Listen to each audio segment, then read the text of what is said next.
Okay, that's enough of that. That was the sound I was pinging to this guy 10 times last night, all from this. 10 times over the course of 3 hours, and he didn't like it. You didn't need to do 10 of those. Well, I had to, because he didn't answer. And at that point, I realized he went to bed early. He must have went to bed early. He must have been tired like I am. Or like I was. Yeah, he must have been tired like I was, even more. Well, I'll explain what led to the whole fiasco in just a bit here. And Drew, I'm going to join you just a moment, but I'm going to go back on this first because that Comcast page is still down. It's been down for like 48 hours. It's crazy, isn't it? Only a test. Really, this is only a test, and that's it?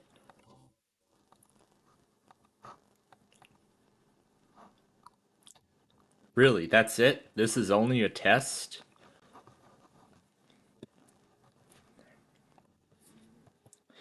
That was the sound earlier. That sound, I have been waiting to hear that for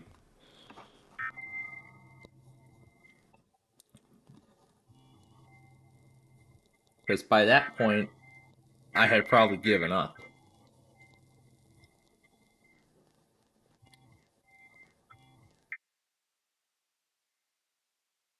There we go. Yeah, that's how I'm gonna have to do Comcast for the time being because, well, there's that sound. Yeah, it looks like Discord must have changed a lot of sounds this year for Halloween, as they always do.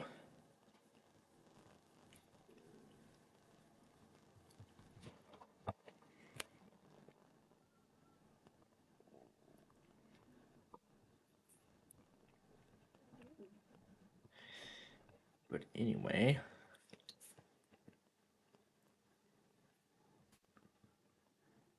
this will be number 18. Video number 18. Alright.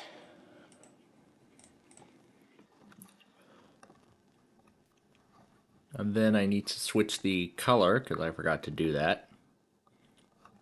There we go. Oh, oh, oh, hi. Hello there to all of you watching. I'm happy you're here with us today. Do you want to know why? It's Weekly Test Day in America! Damn it, I'm getting Turd Ferguson Contralosa again. I don't know what it is. But anyway, hello there, all of you, on this Wednesday morning. How are you all doing? I sure hope your morning's going well. If any of you are actually up right now to see this, well, pretty sure a lot of people are because, or maybe not just yet. Maybe they will join us at some point, but it's fine. That's okay. Then they can wait till part two. Anyway, let's do the Wordle here before we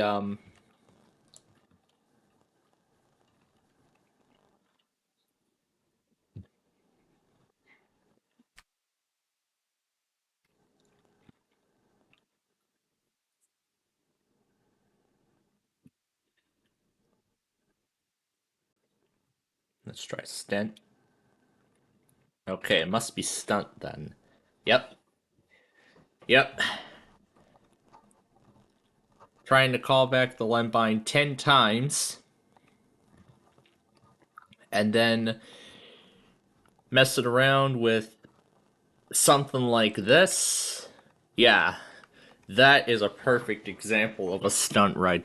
That's a perfect example of a stunt right there. The Comic Sans font. I've seen like I made that a signature of one of those fake little companies that I made. Back in the day. That was so much fun. Maybe I'll do it again at some point. I don't know. Maybe I could do it again with the upcoming rebrand, but I've been thinking about it. But of course, I do not want to go too much into detail on anything about the rebrand.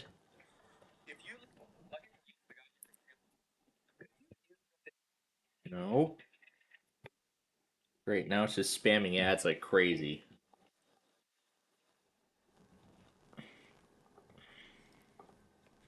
I'll just play it on here while I do the talking. Let's see, somebody else has finally acknowledged about the end of Windows 10, which happened last week. These Royal Splash.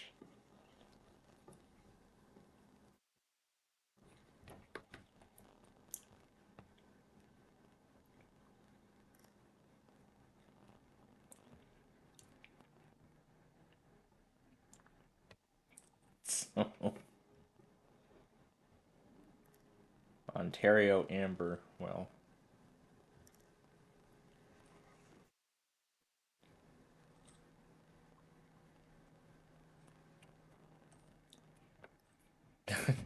it's a bird trying to get a drink.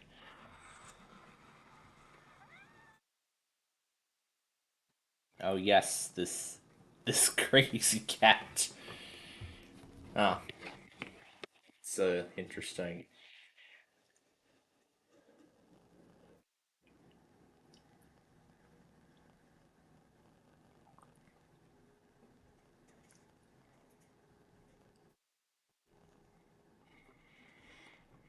But anyway, I'll just go ahead and let the video on Mr. Max continue. Well, in the background, that is. And while it continues, I'm pretty sure you all would like to know what happened over the last 24 hours. Actually, I shouldn't say 24 hours, maybe 36 hours. I think 36 hours would make a bit more sense since we were last with you. So, why don't we go ahead and start.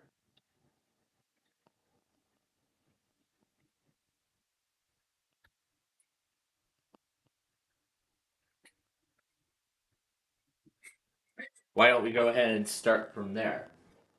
So, once we left you on Monday night, well, I'm sure if you were watching toward the end of the Minecraft stream on Monday, um, yeah, the Levine ended up calling me in the middle of Game 7 of the American League Championship, and he was on the call with me to the moment the Blue Jays won their first pennant in 30 in over 30 years, over 3 decades. So they're going to face off against the Los Angeles Dodgers in the World Series, which begins this Friday night at 7 p.m. Central Time. So since Game One will begin in Toronto, it will be. I think it said 7 p.m. Eastern Time, so that would be 6 p.m. Central.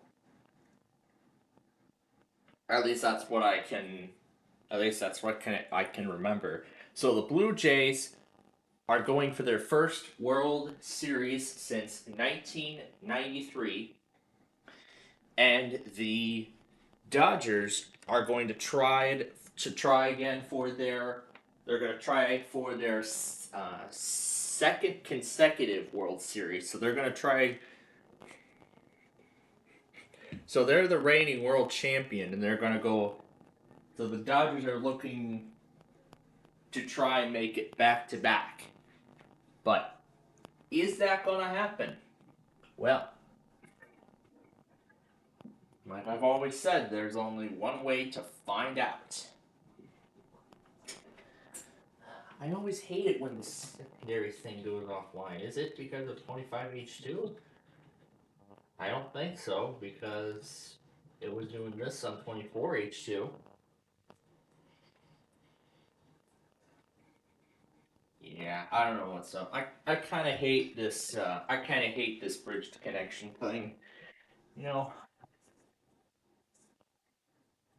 Maybe I should resort to a PCIe Wi-Fi card for that Optiplex system to give it wireless capabilities, and then it wouldn't have this much of a problem. But at the same time, I understand why that is the case. But anyway, um, and once the Lembine was finished with me during that show, he said the next time we would meet would be Wednesday. But that wasn't the case, as I've explained, like literally right as we started. But I'll go into detail why that is in a bit here. But anyway, after the Minecraft show, well, just played catch up with everything, and that was about it. But actually, towards the end, I was surprised that MVG finally decided to go live on Monday for like the first time in 3 weeks. I was expecting game 2 of the Monopoly TOC, and apparently they still can't find a time to do it. And although they said Thursday night would be their next chance to do it, they decided to do the beatdown instead. I have a feeling this Thursday isn't going to be anything different. So I don't know what they're going to do. Are they going to wait to finish the Monopoly TOC? So I don't know what they're going to do. Are they going to wait to finish the Monopoly TOC? They're going to wait till after the beatdown to finish TOC? Or what? I don't know. But just going to continue to enjoy those shows while I can. While they're there. But anyway. Then after that, nothing more. So then we go to Tuesday.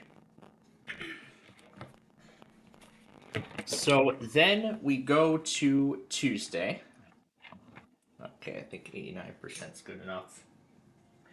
But anyway, then we go to Tuesday.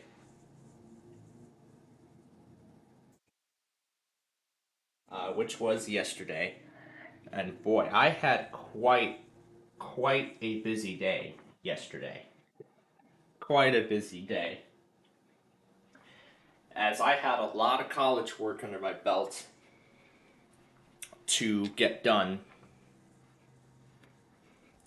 And it was because on Monday, at the beginning of that Minecraft show, I had mentioned that a lot of AWS services were down, including the college classroom portal platform that I use. That came back later in the evening when I saw a notification about something being graded. So when I saw that notification, that meant that the AWS problems were entirely fixed. Well, almost though.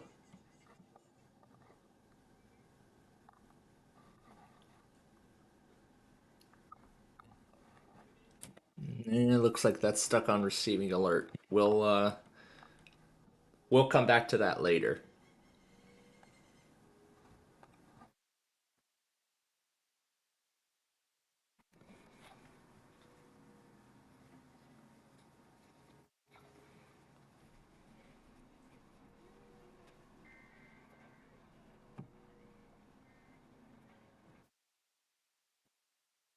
All right.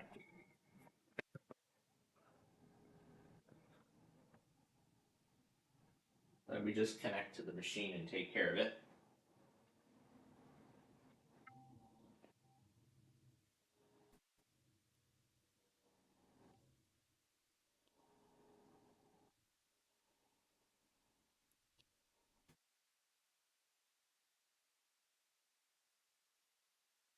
Close enough.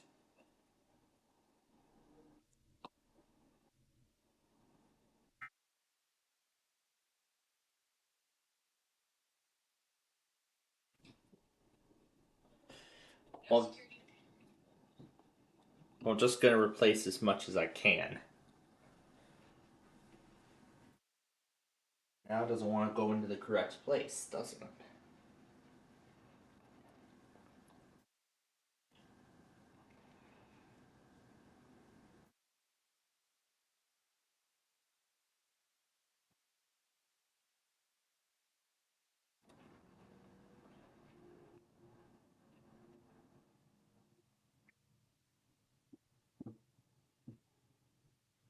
we go. Alright, now reload WN. Alright, gonna get ready here because we're gonna get the letters in this week's word game in just a little bit. While we wait for that, let's continue on. So, so yesterday morning, I got the last pieces of college work done for the week.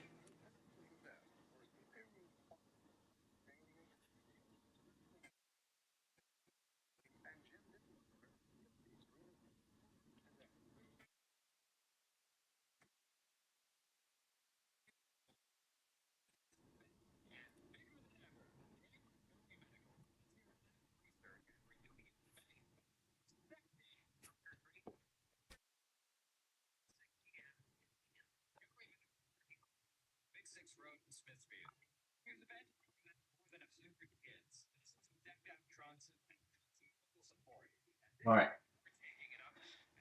So, so there was only one more piece. So I did get done what I could on Monday, and then I spent the remaining time,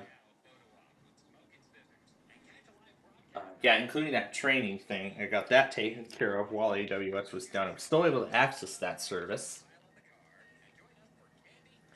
And then I spent the remainder of the time taping episodes of Fifth Grader. I got 10 episodes done that day.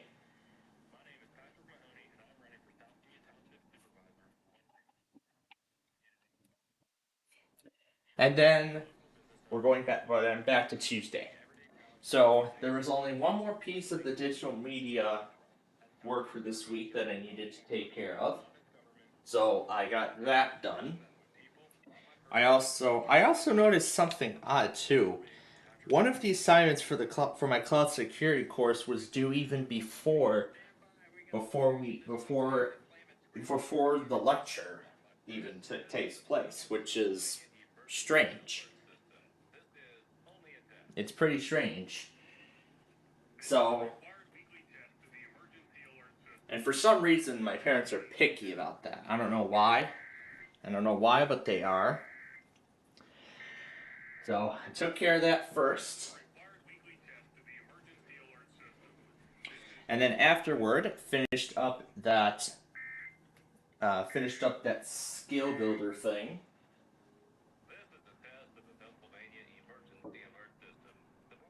So yeah, took care of that skill builder thing, and then after that, I took care of a few more episodes of Fifth Grader. I actually managed to get 5 of them done. So then, well, actually, I only got through 4 because there were errors on 2 of them. So, so I went to my evening class. Well, actually, I'll continue that in just a moment because the word game's coming up right now. Because the word game's coming up right now.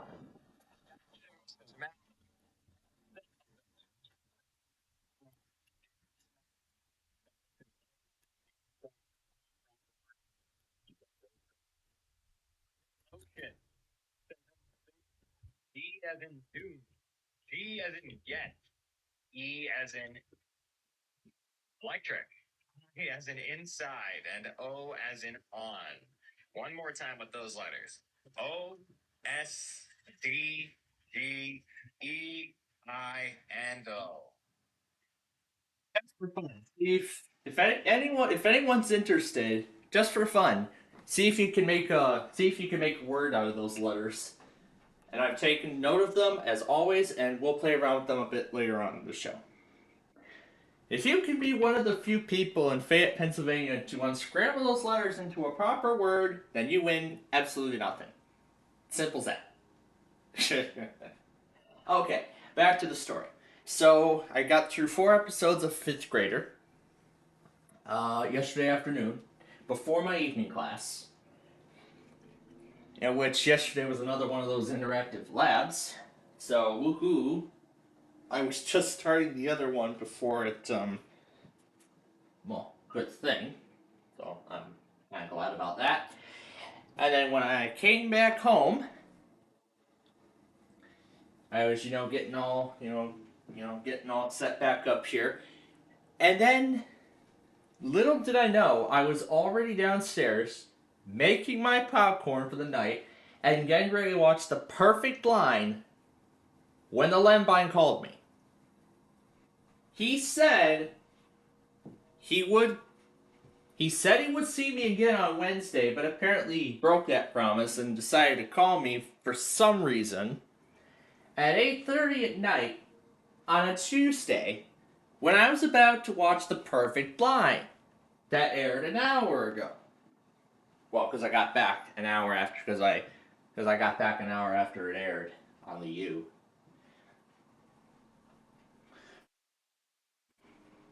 And then after I took care of The Perfect Line and got brushed up for the night, and then retook the fifth and last episode of Fifth Grader for the day. And then I put them all together, played catch up, and then I tried to get the Lembine back on the phone. I tried to call him back over and over and over again. And little did I know, it was too late. He probably had already went to bed. He had probably already went to bed, but by that point, he probably had already he had probably already gone to bed.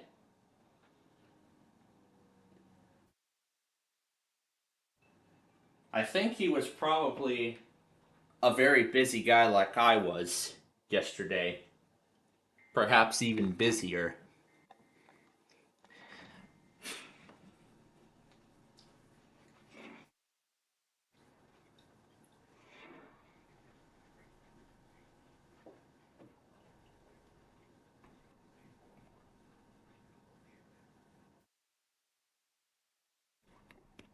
Yeah.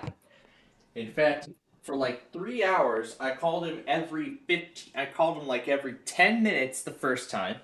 Then when we got to the well, yeah, actually, I called him every 10 minutes for like the last several hours. And then when we got to the 11 p.m. hour, it was then every 15 minutes with no response. I was just too impatient. I just wanted him. I wanted him now. But it was after that point when I then realized, you know what? We're going to see him on Wednesday anyway. And today is the day we're going to see him. We're going to see him later tonight anyway when we do Deal or No Deal, so. But then, of course, you guessed it, I messed around with my Street View videos, and of course I decided to bring out my old logos again. Yeah, this collection, I finally decided to copy over these old collections of logos over to my secondary hard drive because this has a whole freaking terabyte of space, so I can store a whole lot of stuff on here. Yeah, I can store a whole lot of stuff on here now. Okay, good. The desktop audio wasn't on. That, well, yeah, I'll just go ahead and show it like that. Hmm. Yeah, that's fine. That, yeah, that's just the nature. That was all these logos I was messing around with last night. Well, just a few of them that I was, yeah, a few of them I was messing around with. Yeah, these were the two in particular I was messing around with. And then something else came into my mind too. Oh, Tom and Ben, we didn't even pull them up. I started talking and I forgot. Yep, the battery drained.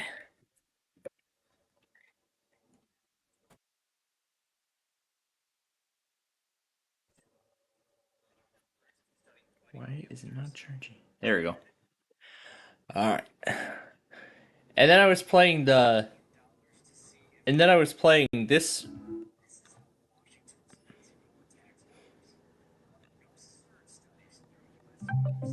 Yeah, and then I was playing that ringtone over and over again through Audacity, as well as the. As well as the.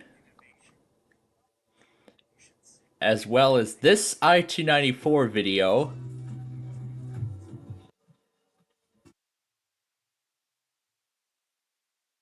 I just love that. I was having a lot of fun with this song last night, and even slowing it down, lowering the pitch through Audacity.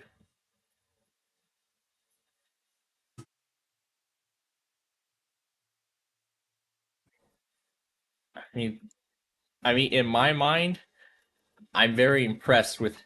I'm still very impressed, even looking at it now, how this came out. This is exactly how I should have done 294 in the first place. How I should have done this stretch of 294 in the first place.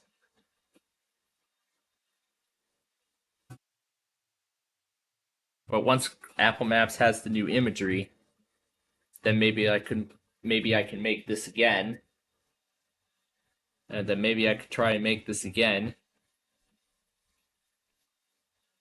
Putnam County's been streaming the Jacksonville test, huh?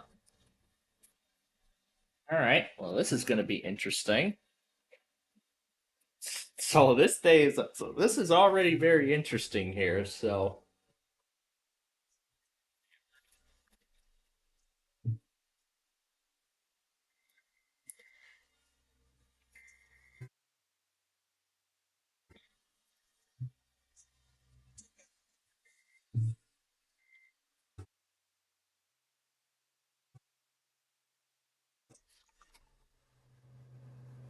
yeah, that's how much fun I was having with that.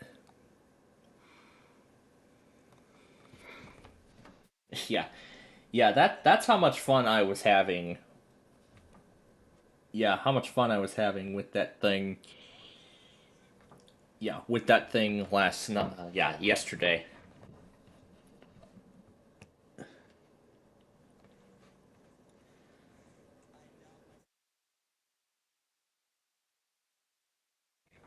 Or instruction. Test of the Pennsylvania Emergency Alert System. There we go.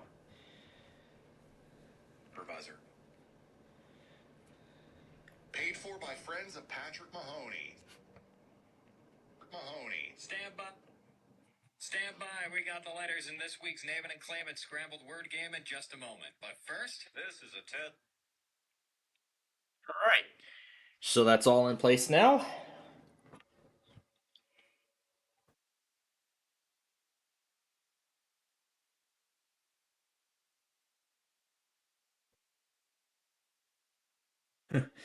Reminder: support ends in less than a month.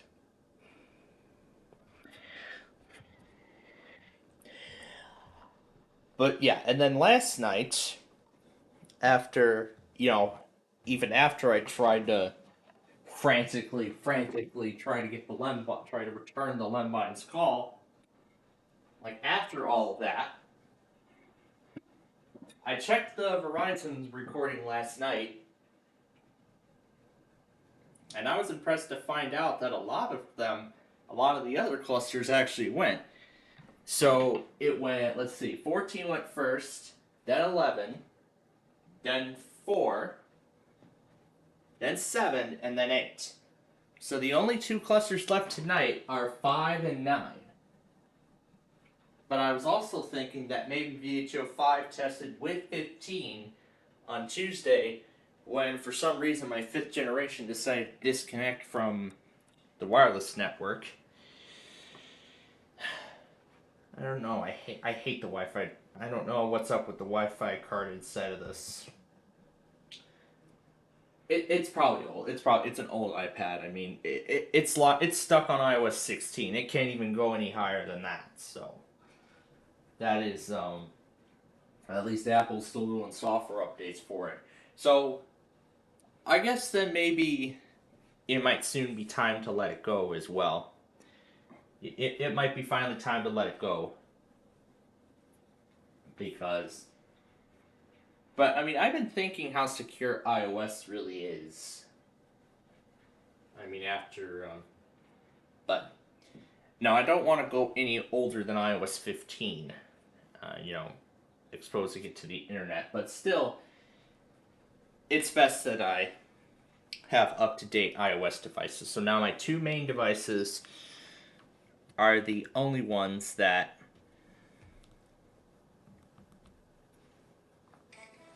are the only ones that are getting updates. Well, regular iOS updates.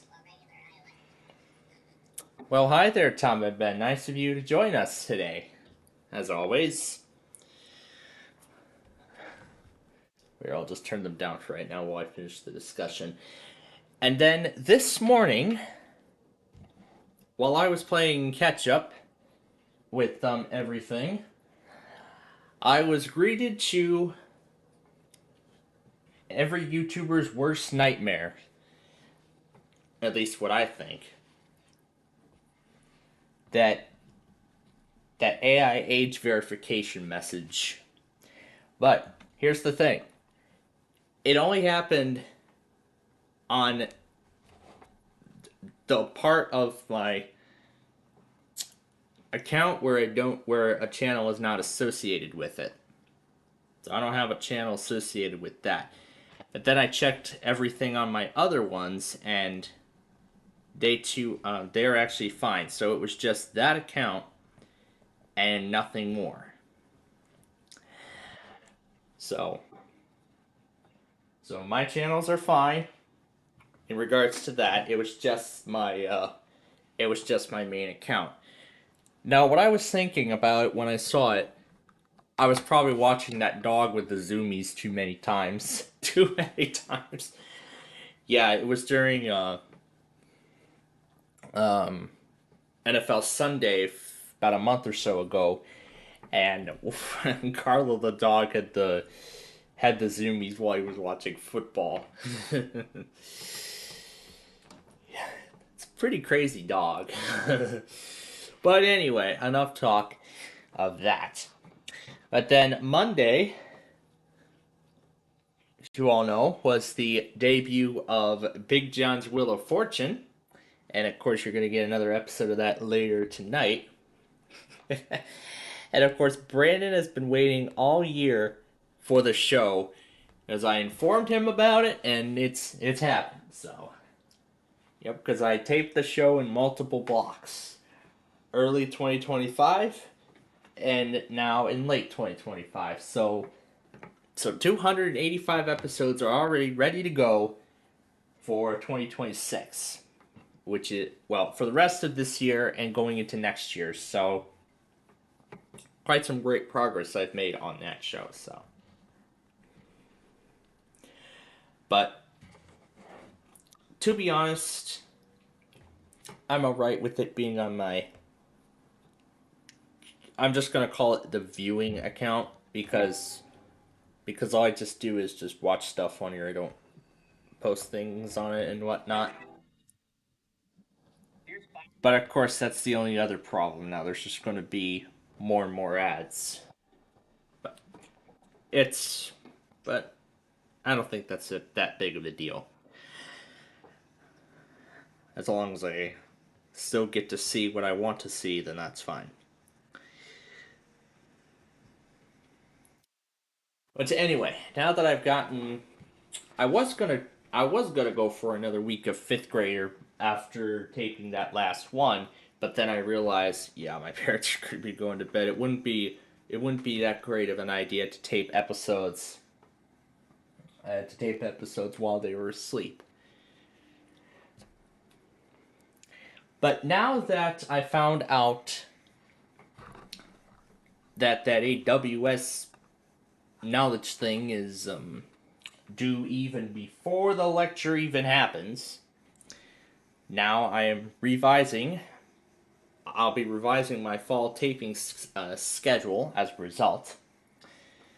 But before we get to that, I do have some good news regarding fifth grader. So, with the completion of 15 episodes over the course of both of those days, Monday and Tuesday,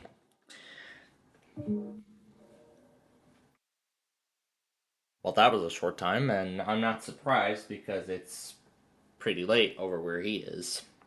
So, but anyway, back to fifth graders. So, considering that I had all that work under my belt for all that work under my belt as a result of the AWS outage on Monday,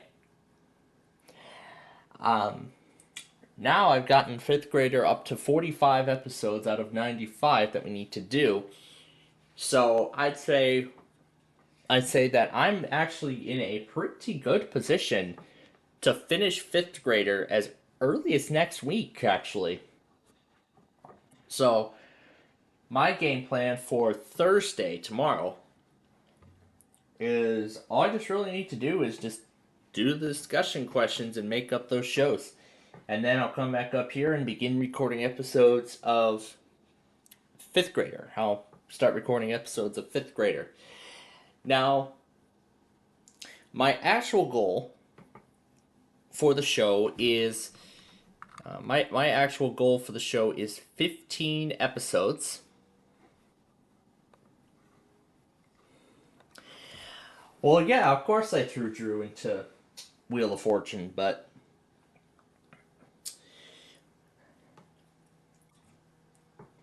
then of course I did put a disclaimer in the description of each episode that while those names were different are different now, those names that I used in the actual taping were accurate at the time that that particular episode was recorded.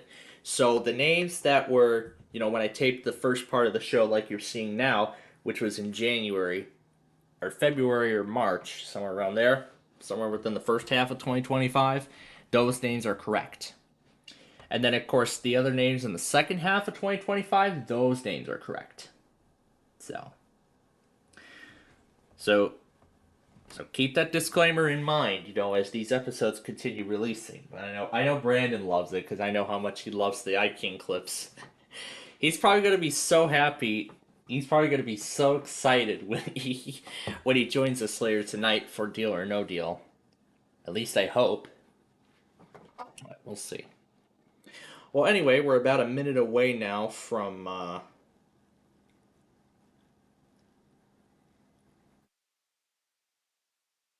WHUA and whatever else. All right. So let me go ahead and get these guys ready. Oh, I'm gonna actually just let this start on its own.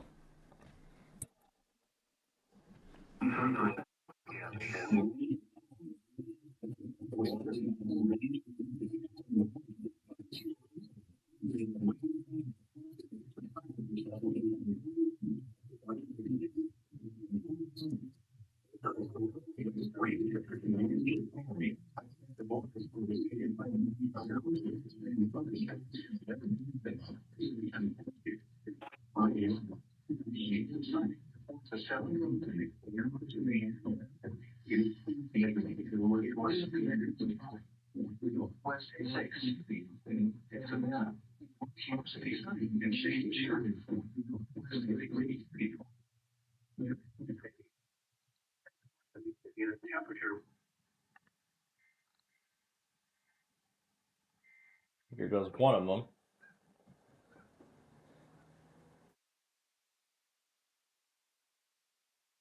Equipment that can quickly warn you during emergencies is being tested. Thank you for your cooperation. Why have they not fixed that problem?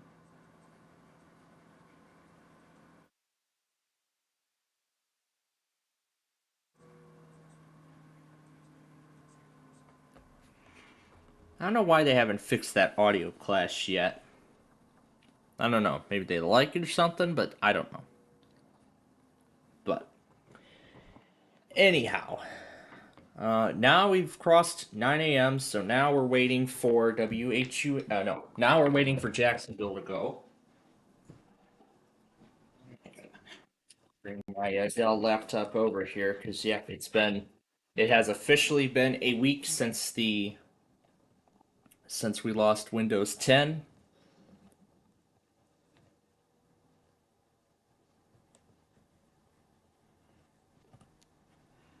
And I'm gonna go by my original practices. So I'll listen to this for the test when it starts. Go ahead and fire up the HP laptop too. All right. Now back to the story involving fifth grader. So as I said, I got 15 episodes recorded yesterday. Well, actually, no, not yesterday, but only 5 yesterday. But I say 15 over the course of over the course of over the course of Monday and Tuesday of this week. So yeah, over the course of those days.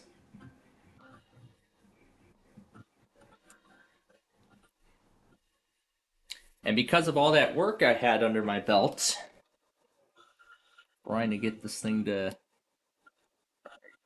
stop so I can move it around. There we go. Okay, Madison doesn't work.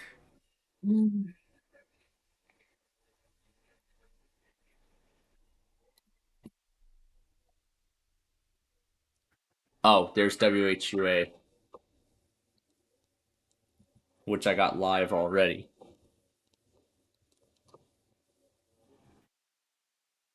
I'm getting all the windows in position here.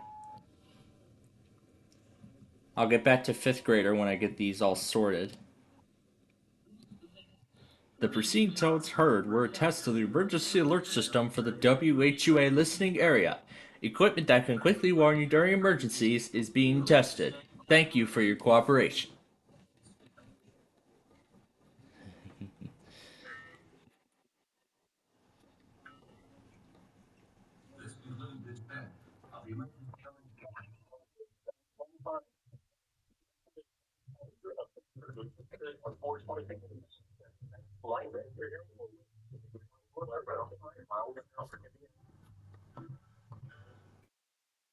I gotta go set the other computer up, and that I'm gonna get to next. Before I continue talking about the future of future taping sessions of fifth grader.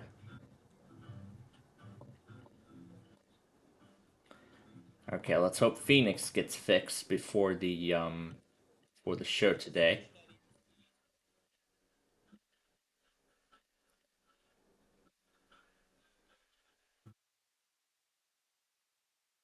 I know the stream typically on there goes first before the actual. All right, that's one done. One set up. Set up the other. I've already copied over everything that we needed, so just need to minimize everything and get whatever else we need in place here. Hopefully, that's enough of them.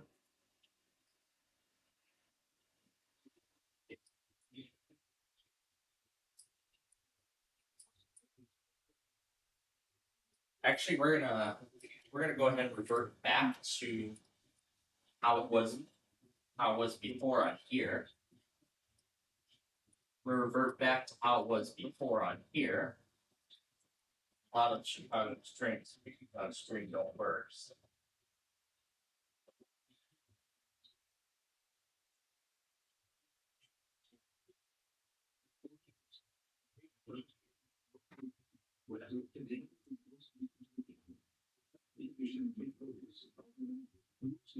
Oh, I just want to make sure.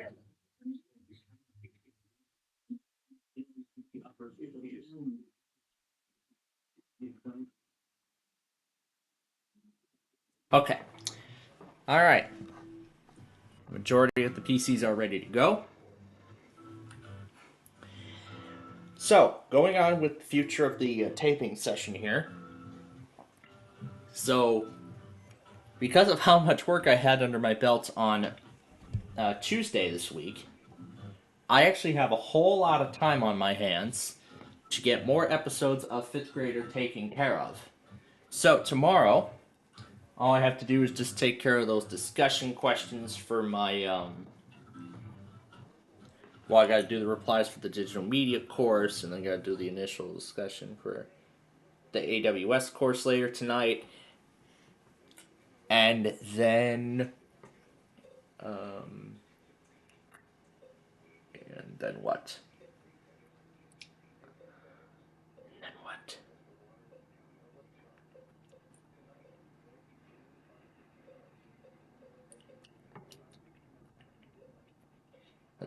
and then what's here? Oh yeah, and catching up on my shows as well. And then after that, because this was how I planned out the fifth grader taping session initially. So then after that, I'll start recording episodes of the show, and then my goal for tomorrow is to get 15 episodes done. So that would then bring the total episode count up to 60. But as much as I would like to, record more episodes, when I come back from class, of course we have that backyard baseball game that we gotta do. So, yeah. I prioritize that more over fifth grader. As in the case of yesterday, I prioritized fifth grader over calling the Lembine back until that was done. I could have done it immediately after it was done, and then I would have been able to complete the catch-up process in time. But it was my. But it was.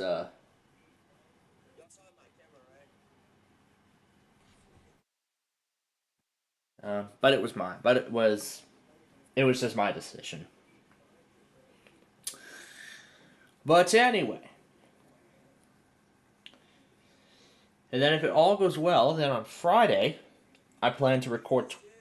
I then plan to record 25 episodes, which would then bring the episode count up to 85. So that would then leave Sunday. So then that would leave Sunday the 26th with another chance to tape episodes. And then Tuesday the 28th. That being if I tape 5 episodes each day. If I tape 5 each day. Yeah, if I do 5 episodes each day. So that being if I do 5 episodes each day. So Sunday, during that hour-long break, instead of driving around in Minecraft, I could tape episodes of 5th grader like I did last week. I only taped 1 week, though. I only taped 1 week of episodes. Just 1 week, and that was the end of the story there. And speaking of Minecraft, if you missed our Minecraft show on Monday, we had done major construction of Interstate 232, with the grand finale being that large bridge over the Lakeland Bay, as a sort of true memorial to the Francis Scott Key Bridge, which was destroyed in a collision with a cargo ship in March of 2024. So that was a few years ago. And I'm glad they're working on getting a new bridge built, although it's going to take a very long time to get done. So.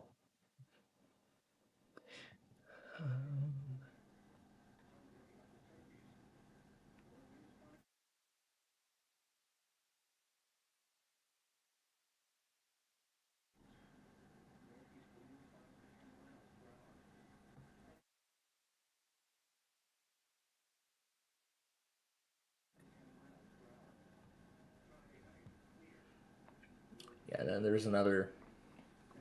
So, yeah.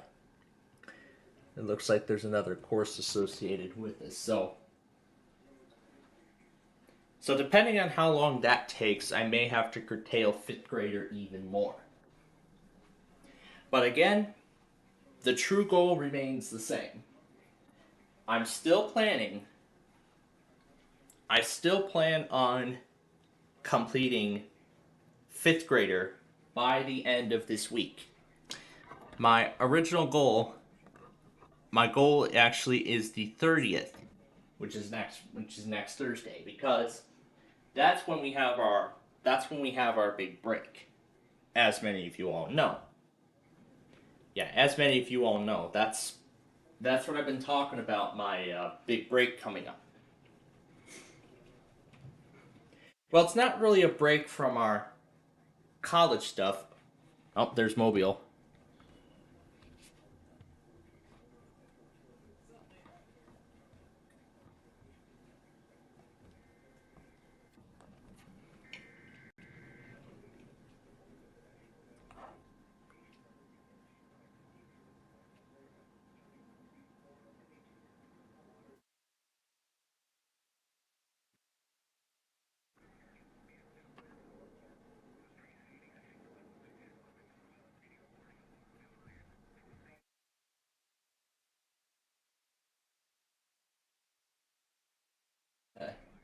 we'll keep waiting for them because I have. This is the first time I think that Putnam County WX has actually live streamed the Jacksonville Weekly, so we'll see if this becomes a regular occurrence for him, like with Southern PAWX. I don't know if it will be a regular occurrence though, but we'll see how it goes. But anyway, so if Sunday goes well, of course I plan to tape 5 more episodes of Fifth Grader, which would then bring the count of episodes up to 90. Then Monday, I will take care of my digital media stuff and part of the AWS material, and then Tuesday I would finish up any last bits of the AWS stuff, and I'm hoping for this. If I have enough time, I could then tape the last 5 episodes of Fifth Grader, officially completing the first season. Now, I wouldn't say completing the series, because I've decided that I'm going to set its goal at 400 episodes, which is pretty much average for some of my other shows. Like Tower Cash, it had reached 400. Meal or No Meal is going to conclude at 400.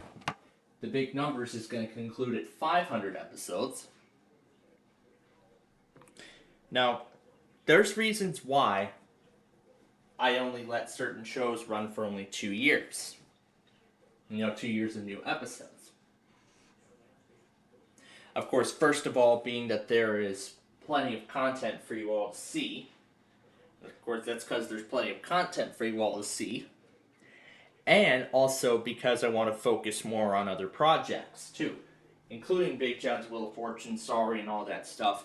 Now, with Sorry currently being one of the easiest shows to record, I'm thinking that's why I'm going to give it a longer cycle than a majority of the other shows.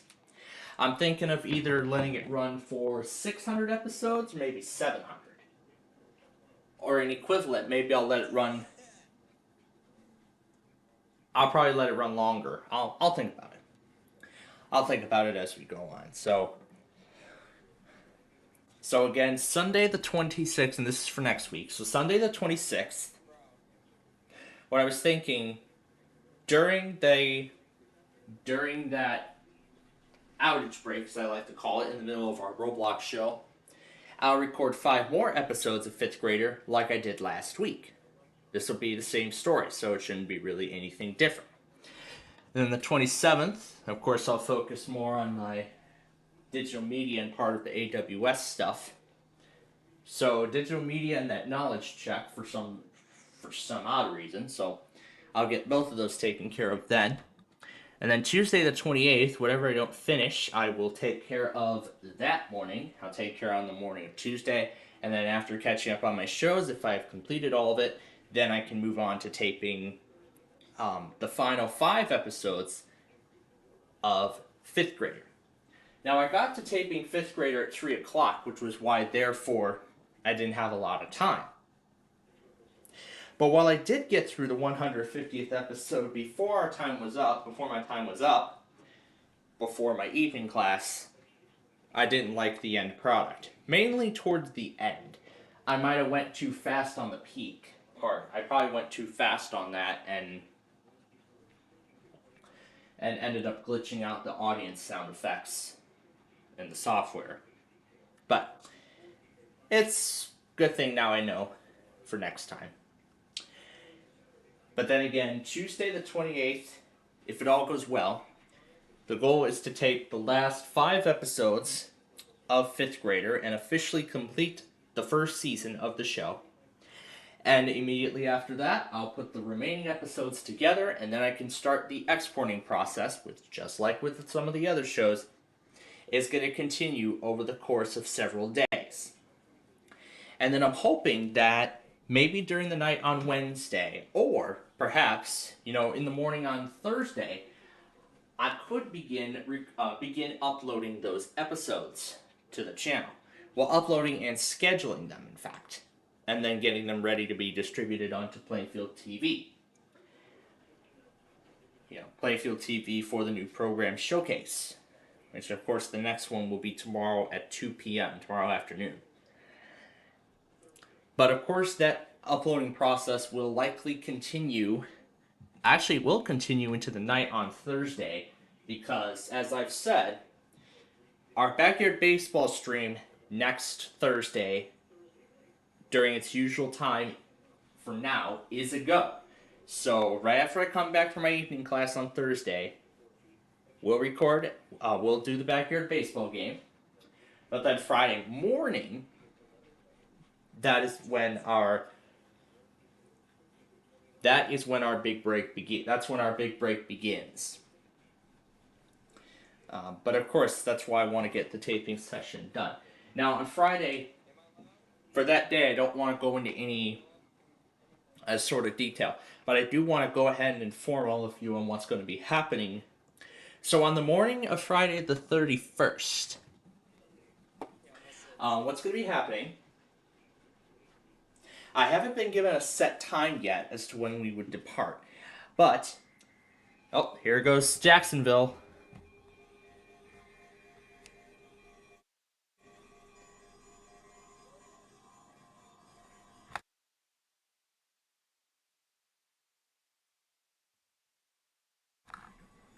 Where the hell is Palatka?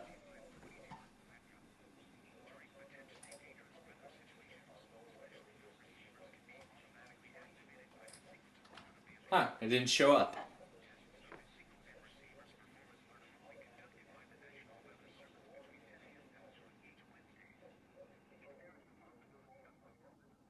All right, we'll wait for Jacksonville to finish, and then I'll go on with the discussion on. Oh, there's WSKR. Close enough.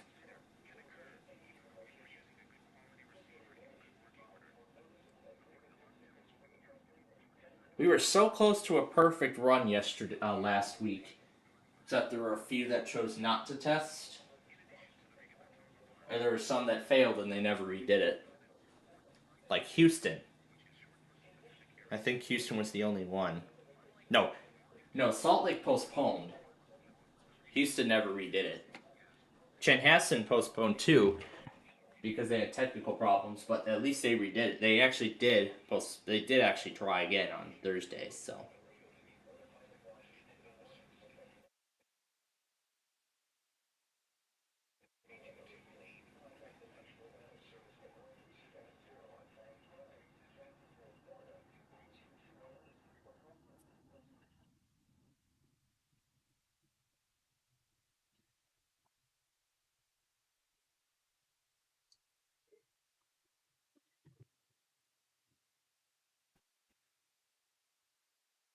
All right, that's that. Let's continue with where we were at.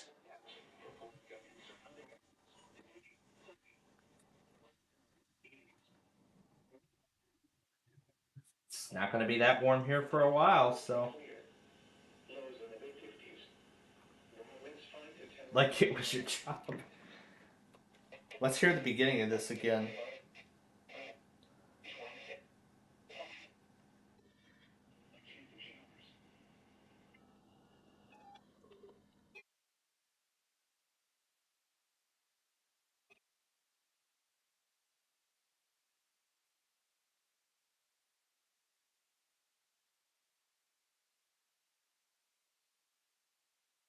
There's his own guard that he mounted to the wall.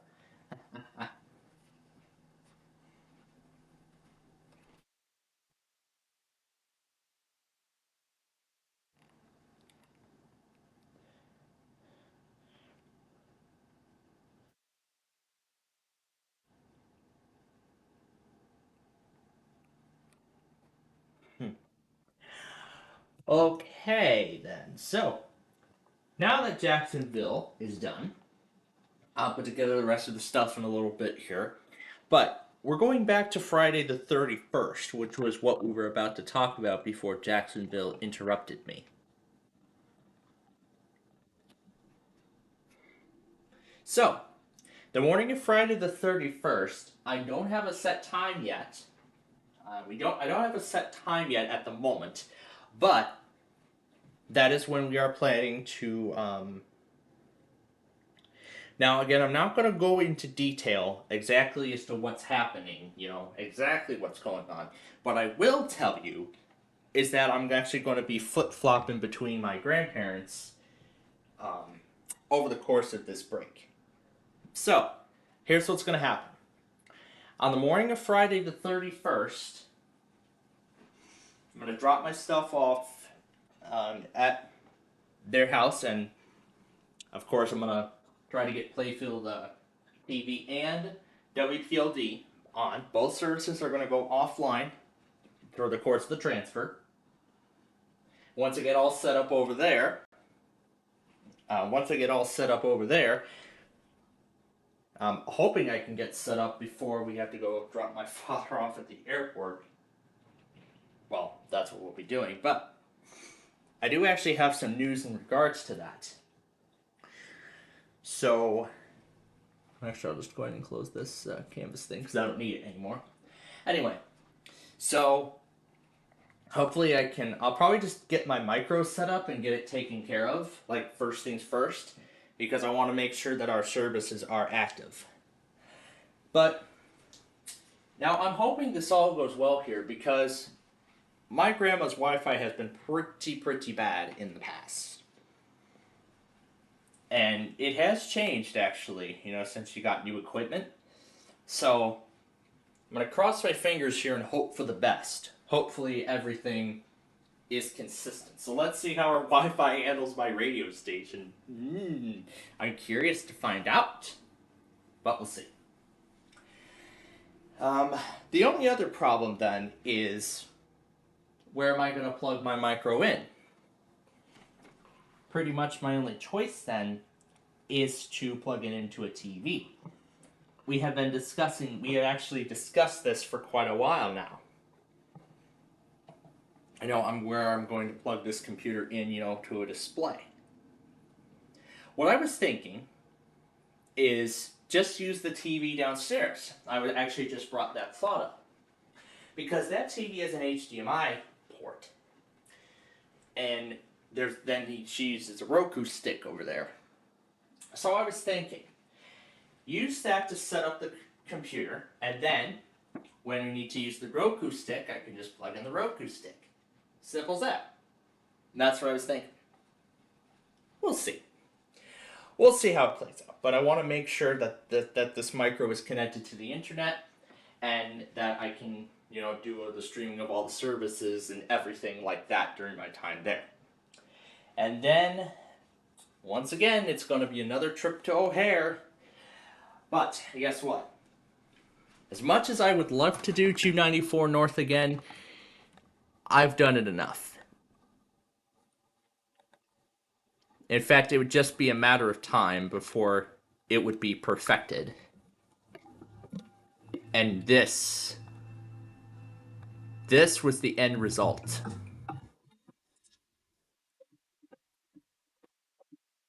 This was the most perfect take of 294 because I wanted to do this sort of as a grand finale, to the saga of 294 videos that I've done, especially the Northbound side, because the first two were the first one especially was pretty terrible as I look at it now. Although the one from last year actually turned out pretty good.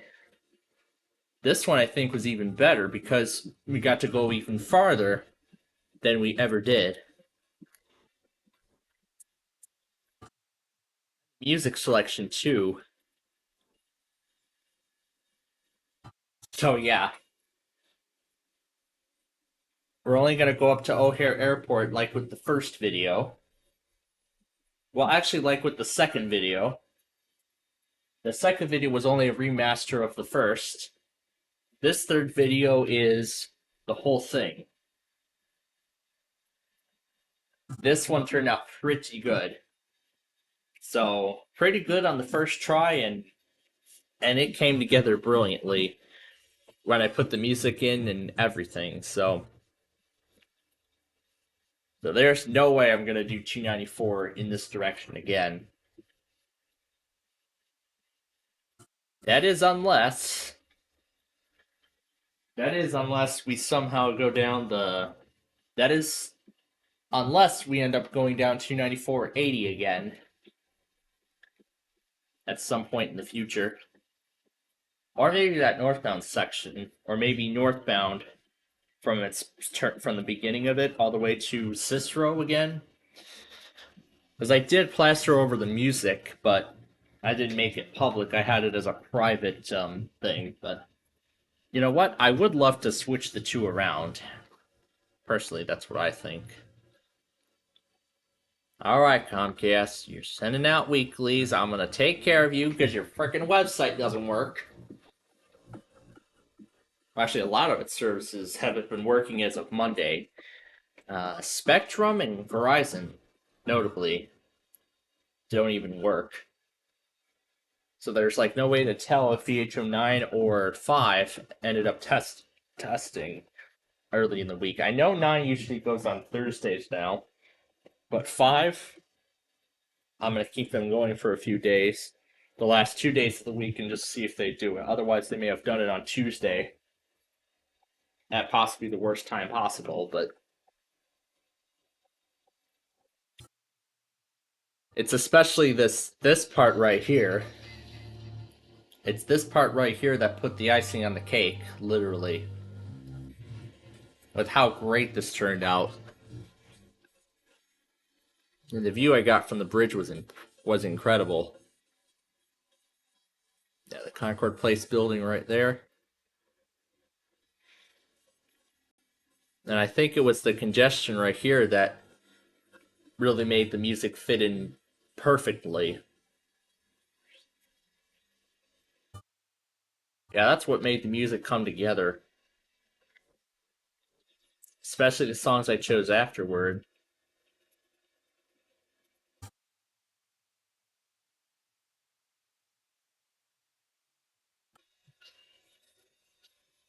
And this song, too.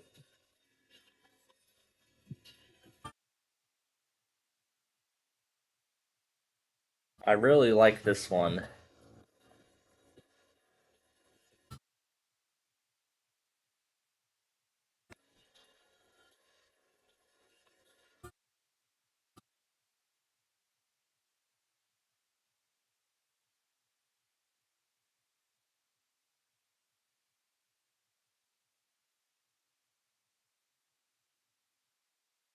So, yeah.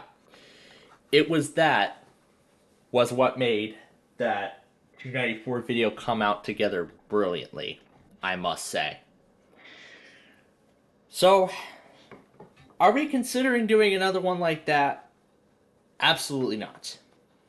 Because as great as the video turned out, it was brutal for my fingers. It was like tingling like crazy.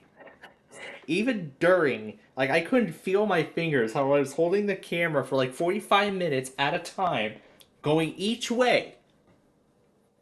Well, actually, going back the other way around, it was even longer. But then again, it was all worth it. Because I made the perfect 294 video. And there will not be another one like that again. I have to be honest. So then I guess it's gonna be a ride to O'Hare Airport while blasting Steel at Teray in my ears. Yep, right after I-88. That's gonna sound like a lot of fun. And I haven't seen much has changed with the construction, so. Well, we'll see. We'll see. Okay. But then I heard about a plan of visiting another one of my relatives, like, immediately after. Yeah, visiting another one of my relatives immediately after. But currently, we don't know exactly how that's going to go. But, of course, once we know more, you'll be the first to know. But I know it's been quite a bit of time since the last Bro Fame compilation has been made, but if it all goes well, oh, that's right, I forgot WHUA does a second test. I don't know why they do this all the time. It does this all the time, but it is what it is.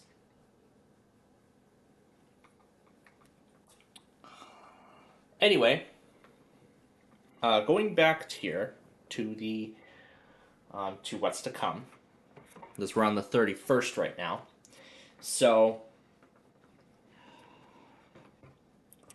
if it all goes well, if it all goes well on the 31st, there actually could be a possibility.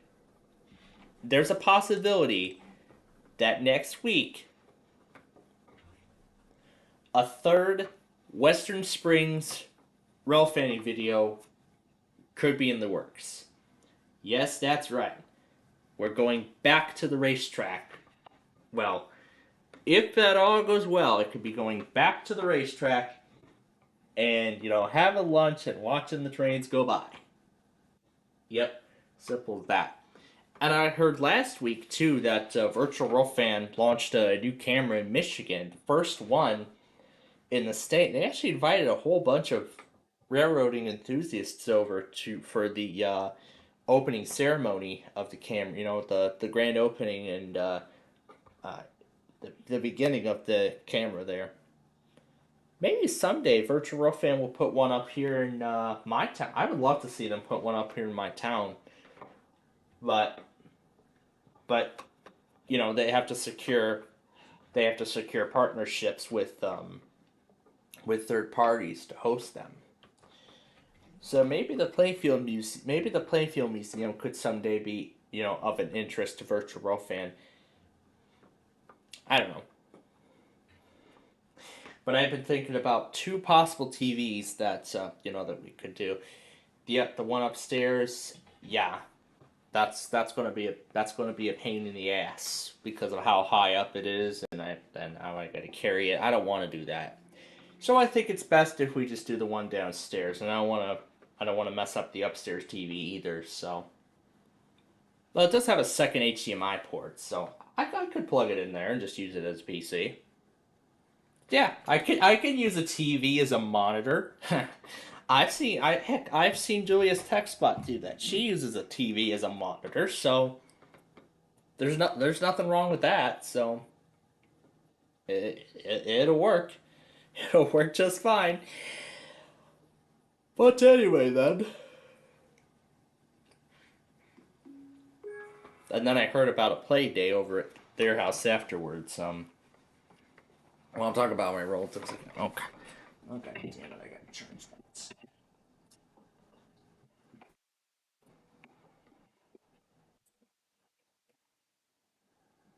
There we go. Okay. All right. So I'll give this guy some time to get juiced up here before we really get going. And I'll just go ahead and load up the VLC players now.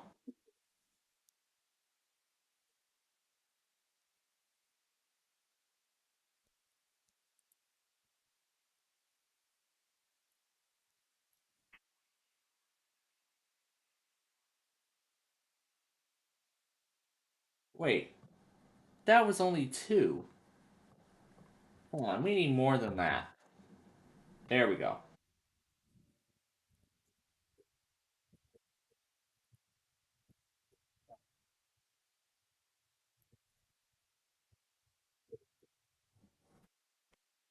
All right.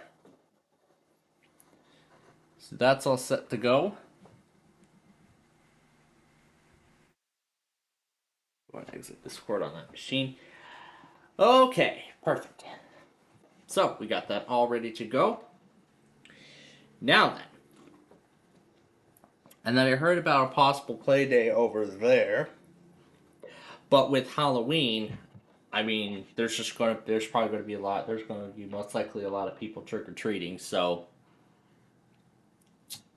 we will see. Again, Nothing set in stone as of yet, but so I'm hoping we could go back to the Hillgrove for the third time and make another Real Fame compilation over there. And it would be the second with my new phone, as the first one was Lockport, if you may recall, because that was a week after I upgraded my phone, and I was impressed with the camera quality on it personally. But although I was a bit disappointed,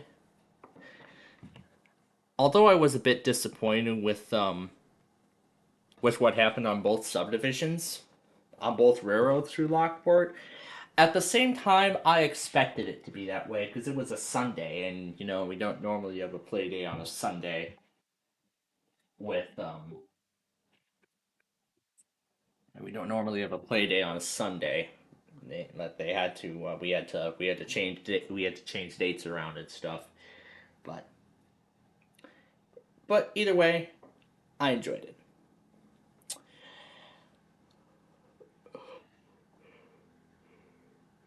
And again, I am hoping that I get that hope. I'm hoping again that I can make the. Hopefully, I can make another Western Springs video. That's what I am hoping for more on the 31st. So, I would love to get another Western Springs Real Fame video done for you all. I would love to make another one. Because it's certainly been quite a while. The last time I was there was in March of 2025. So that was the day before April Fool's Day. So that was the last Western Springs video that I had. That was the previous Western Springs video that I made. That was before we started Downers Grove Season 3. So now we get to do another Western. So now we have another Western Springs video in the works. But now that we have 5G connectivity, and also now that we have 5G connectivity, and also now that I have better battery life, do I want to go ahead and try to live stream again? Try to live stream Western Springs like I did the first time around, or which didn't end up going so well, or should I just do a recording like I have been? So I'm kind of thinking about just leaving live streams for Downers Grove, and then just doing the individual recordings later. That's at least what I am thinking as of that's what I'm thinking as of the moment. But again, like I said, nothing set in stone. But once I know more, as I've said, once I know more, you will be the first to know. You folks watching will be the first to know. But then Saturday, I did hear that I'll probably stay at that. So then Saturday would probably be a day where I stay at that same house. But of course, I will remind you, as a result of that, no Friday Fun Night show next week, and there won't be a Saturday show too. So we may want to consider planning something different. Now, I was thinking for Friday, since we're just going to be taping, since we finished, I was thinking Friday this week. No, not this Friday, because I'll be taping 5th grader episodes. I've said I'd be taping 5th grader episodes.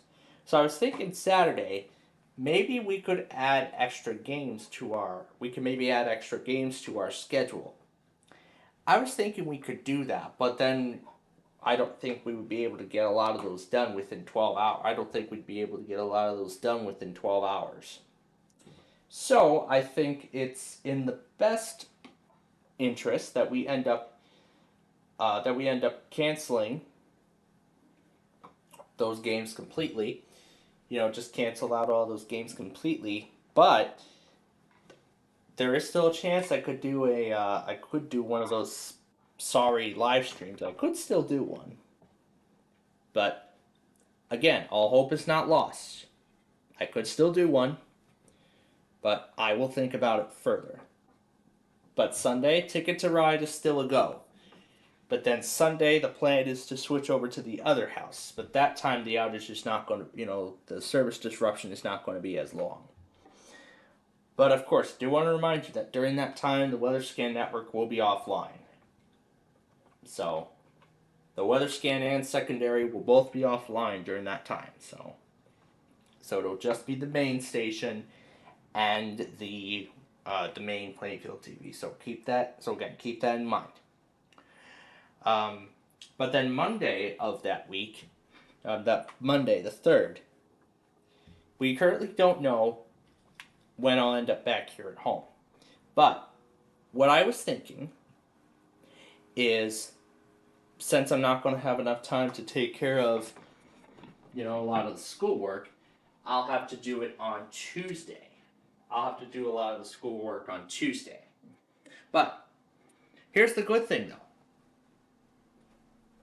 It's just the digital media work and the knowledge check. So I'll get both of them taken care of on Tuesday of that week, the 3rd. No, Tuesday is the 4th.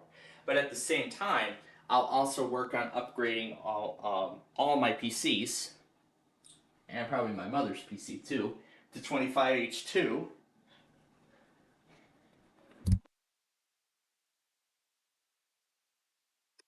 And it's for multiple reasons. The first being that I've heard 25H2 is more stable now than 24H2 is.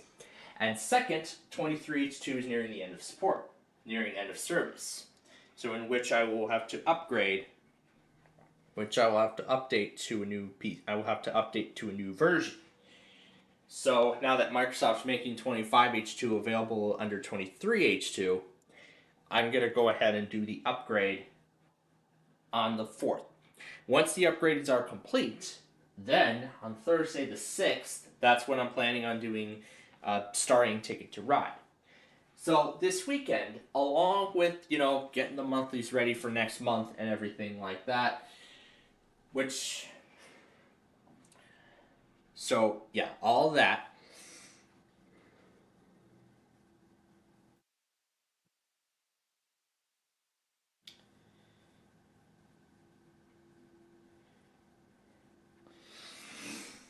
So let's see here. Yeah, the only thing really that I need to do is that knowledge check and then that lab here.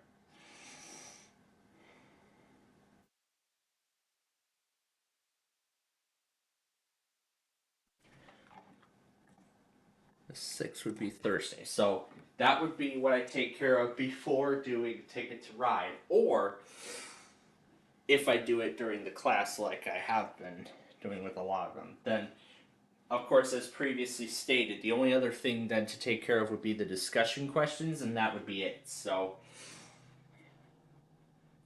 I would have to delay a lot of work to Tuesday, and I may spend pretty much the whole day on Tuesday getting schoolwork done. So that's probably where Tuesday is looking to go. As for OS fundamentals, the networking and the lab I've been doing in class. So, and finally for the digital, no, not the syllabus. There we go. And finally for the digital media, and of course the only other thing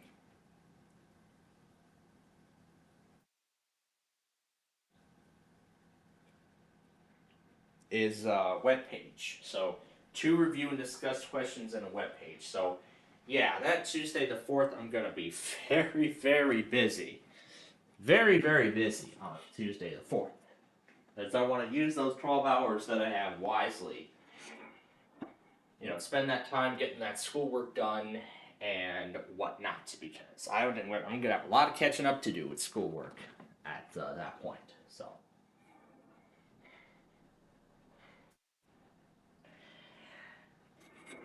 But then again, Tuesday the 4th is when I'll do the feature upgrade on all my systems. In fact, now the majority of them are getting 25H2. Let's see if it's coming down on my laptop now, because it's been a week since I've updated it to 24H2. So now that 25H2 is widely available, it should have received it by now. But I'm not checking that toggle on because that's going to automatically download and install it. But the good thing about this is that it's an enablement package. Oh wow, did they already release the cumulative preview? Huh, they've already released the preview. Alright, but no, that is not 25H2. So I'm just gonna oh wait. Wait a minute. View optional updates. Hold on a minute. Let's see. Optional updates, one available. Okay. Alright. So no mention of 25H2 yet, but I'm gonna hit the toggle on. I'm gonna hit the. Oh wait, if I hit the toggle on, that's gonna install the preview, isn't it? No wait, if I hit the toggle on, that's gonna do the up. That's gonna install the preview, isn't it? So you know what? I'm gonna wait for it to say 25H2 is available on there, and then I'll install it instead. So I'll just do it on whatever PCs I can that I can do it on, and then um, later, yeah. So then of course Tuesday the 4th I'll do all the schoolwork that I need to get done, and then at the same time do the feature upgrade on the other systems. But of course I'll finish uploading 5th grader during that break too. Sunday particularly. We'll see how that goes. And then on let's see. And then of course on Thursday the 6th, that is when I plan on starting Ticket to Ride. That's when I'm beginning to take Ticket to Ride episodes. So then that will go through the month of November. And then after that's complete, I'll spend the rest of the month getting those episodes up. When that's all done, then I'll focus on final exams for the fall semester, and then I'll begin recording Yahtzee episodes. Again, I have yet to calculate the numbers for both shows, but I will calculate those numbers.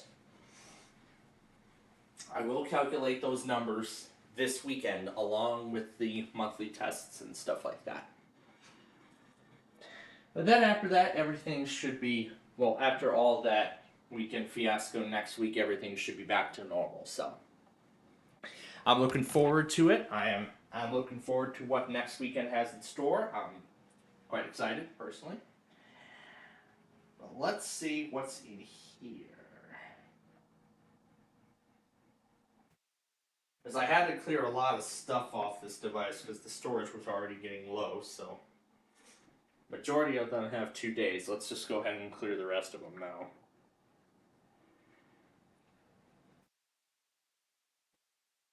That way I can get myself enough room so we can,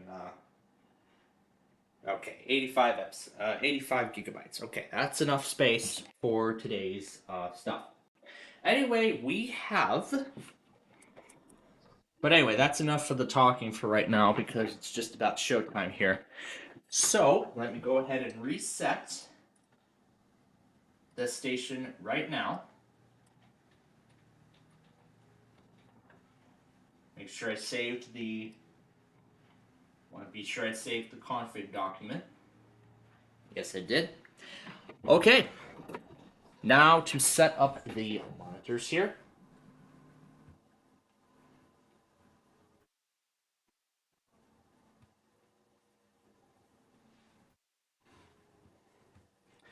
But yeah, I do understand that it's going to be an inconvenience to a lot of our usual listeners, but during the outage, if if you're interested in the no, I'm not gonna say it, you guys.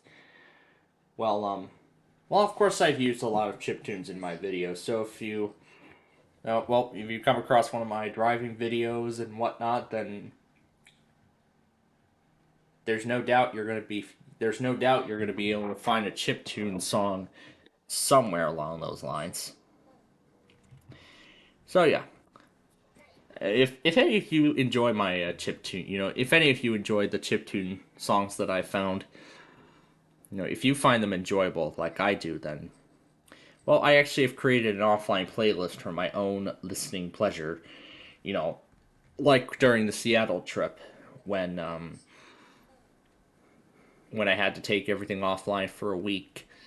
But it was a great trip. I enjoyed it. I was talking about that a lot as the area came up in a lot of the. Well, actually, I'm not going to spoil it for you all. I'm not going to do that. Anyway, here, let's see. Savannah. All right. Let's make sure Miami works first before we go any further. It does. All right, and then Albany.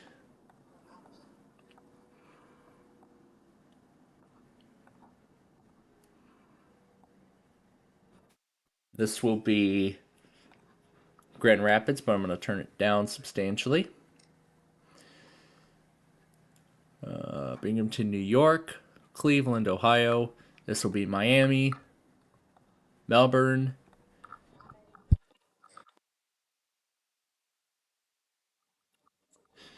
and then this will be Bemidji. And then the rest of the setup will be done right here. Amarillo. I'm going to put this straight on to Halifax because the other one doesn't work, and I haven't updated the playlist on this in a while. Well, of course, there's a reason why. It's because we're going to be taking this computer completely out of service toward the end of the ESU program for Windows 10, which, if you may remember, as I've mentioned earlier, Windows 10 reached out of support last week. So if you have a Windows 11 capable PC that's still on Windows 10, I sure hope you upgraded.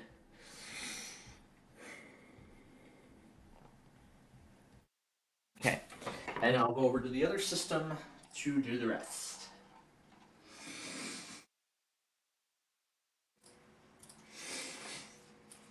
And then over the past few days, I found a few videos on Zorin OS, a Linux distribution that looks sort of familiar, looks sort of similar to Windows actually. So, if I end up keeping my XPS PC after the ESU program, I could put Zorin OS on there instead and keep it running. And then I can keep it running for years to come. So, you know what? I find that move better than Microsoft's crazy move of just throwing them away. That's pretty stupid of them what their thought process is.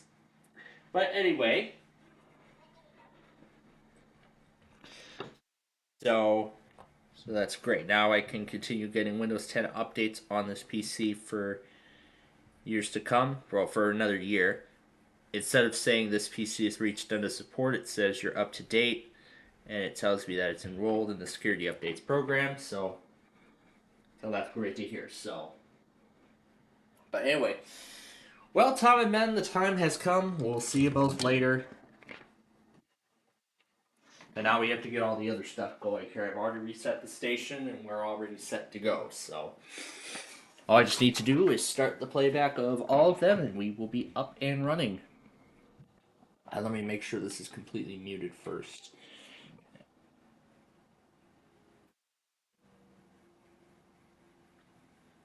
And let me make sure that Wi-Fi connectivity is turned off. Okay, so let's go ahead and start these first.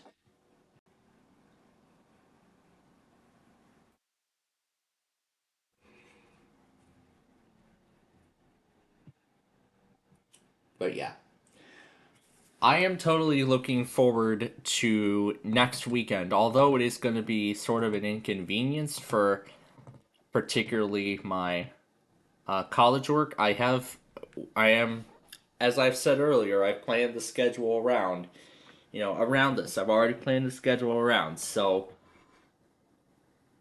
now it shouldn't be too much of a problem. So that's what I am. Well, that's personally what I am glad about. So So we'll see how this plays out. Again, we'll see how this plays out next week. So.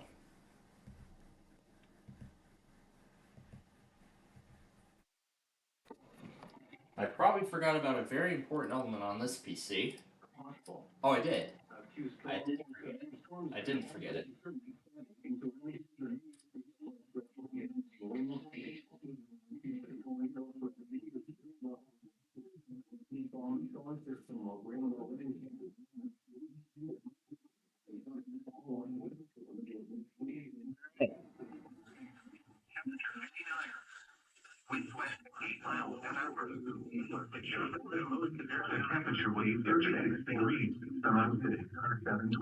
But anyway, that's what's to come with the fall taping cycle, and that's what can be expected next week.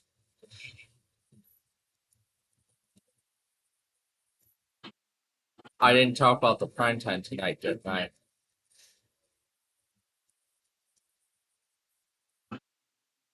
But you know what? I'll talk about it later.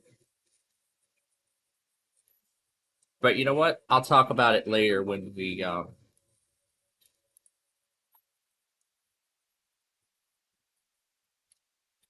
But anyway, I'll talk about it later. Later on.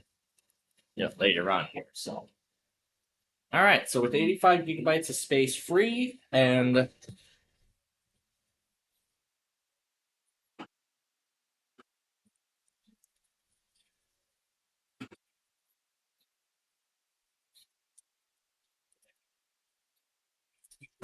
Here.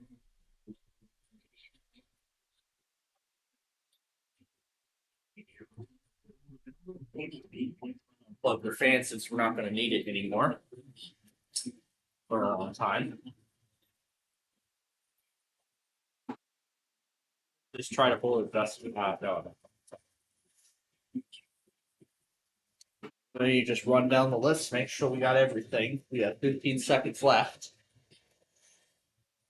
All right. Then we are ready to get this party started. So without further ado, let's go.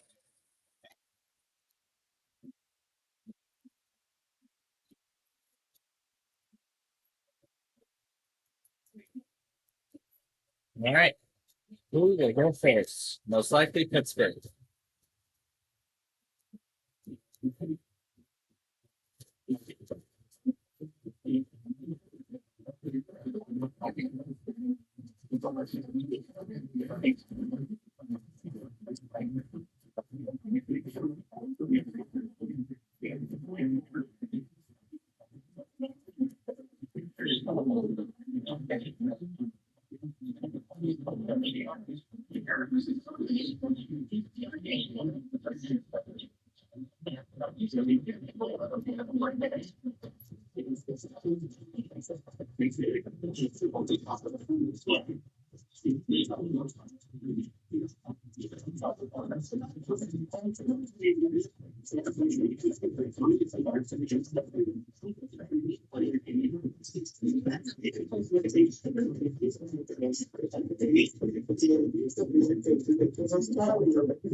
During potentially dangerous weather situations,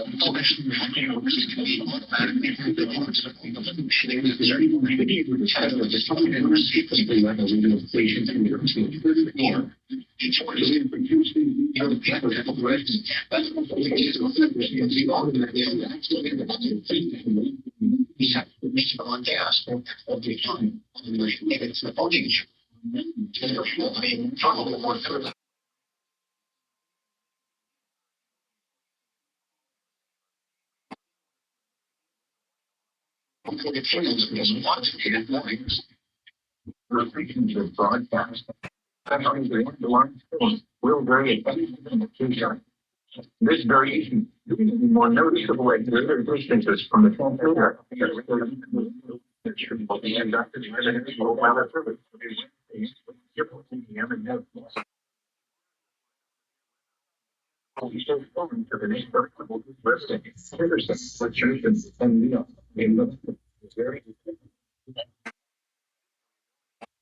More noticeable at greater distances from the transmitter, which is here in New York.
This is a clearly elected test of the emergency alert system broadcast stations of your area.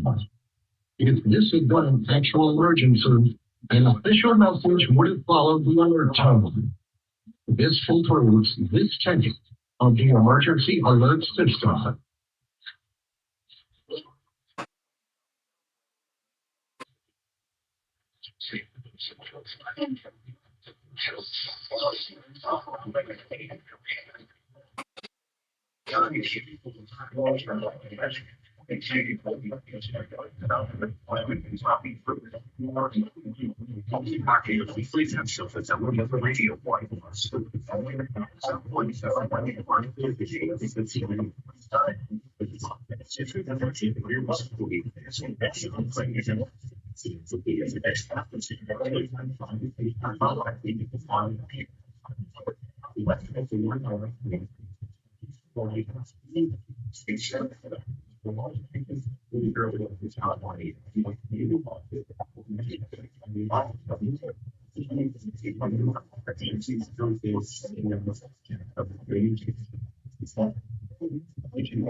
Service office in Amarillo.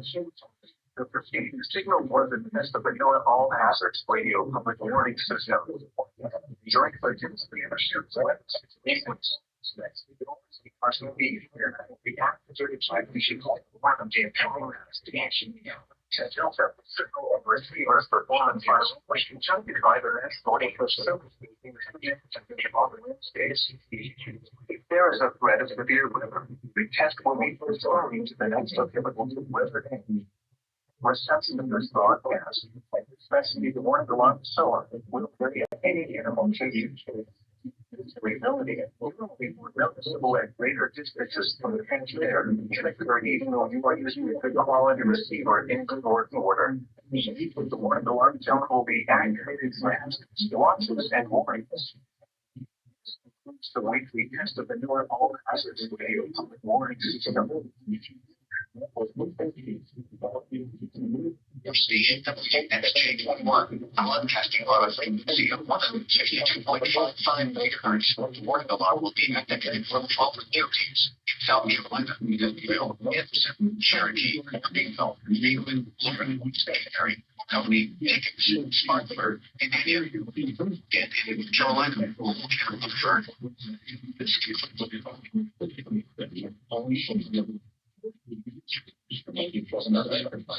And receivers of traffics conducted by the National Weather Service each Wednesday, AM and noon, until 70 p.m. There is a threat of severe weather. The test will be from storm and available on the weather day. Section of this broadcast, and especially the one until display the distances from transporter. You are using the green quality receiver in order. And for the following counties, Charles, and so test on the radio station West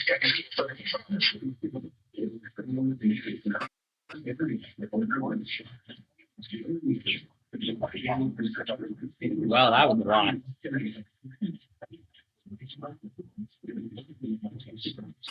This is the cutest thing ever. He loves it.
Channel 34.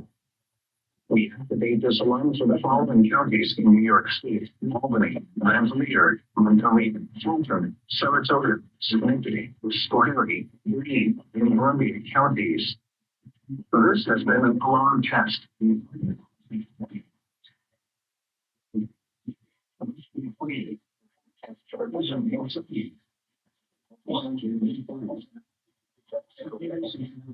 There's Indianapolis.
All right, we're getting ready for the next. We're getting ready for the next round.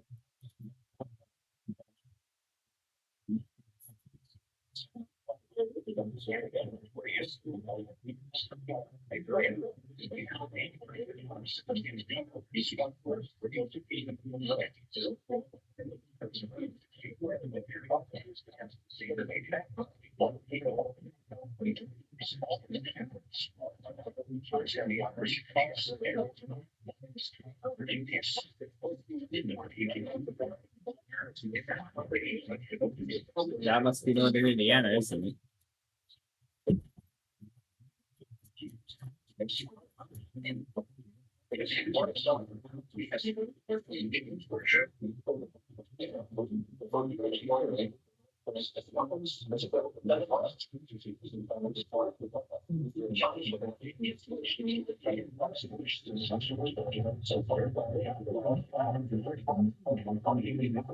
Sorry, system, and now they learn control the observation slide, basically, supporting the TV, so WCDC. Releasing message bounce from the island, that's the superhuman, has been docking attached to a American emergency alert system. This is Elman Church. Answers in the operation of one state and the municipal authority. I developed this system to provide the public with important emergency recommendations to the need.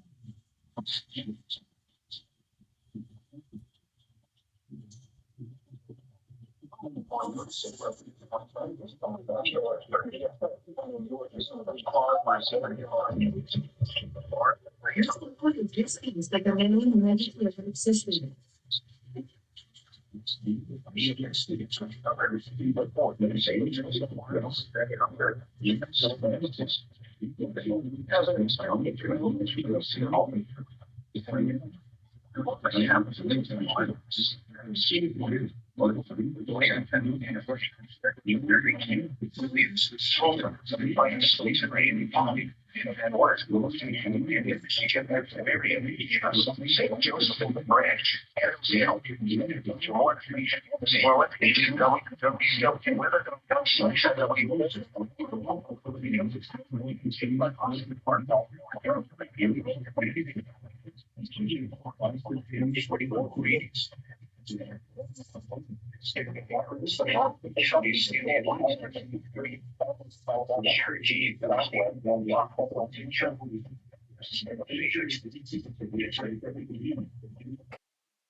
System.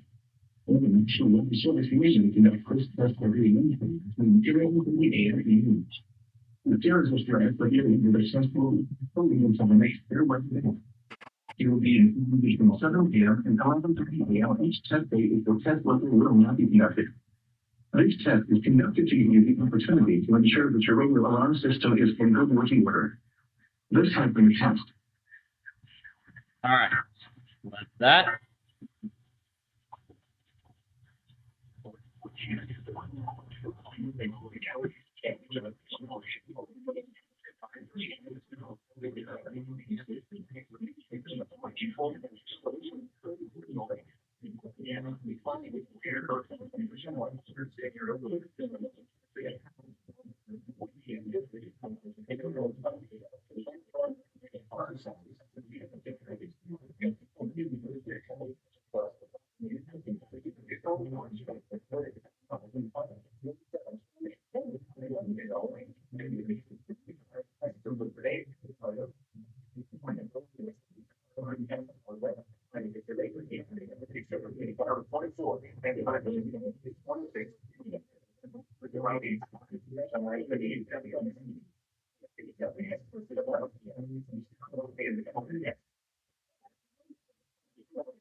All right, I believe I just heard Gaylord go. Yeah, that was Gaylord.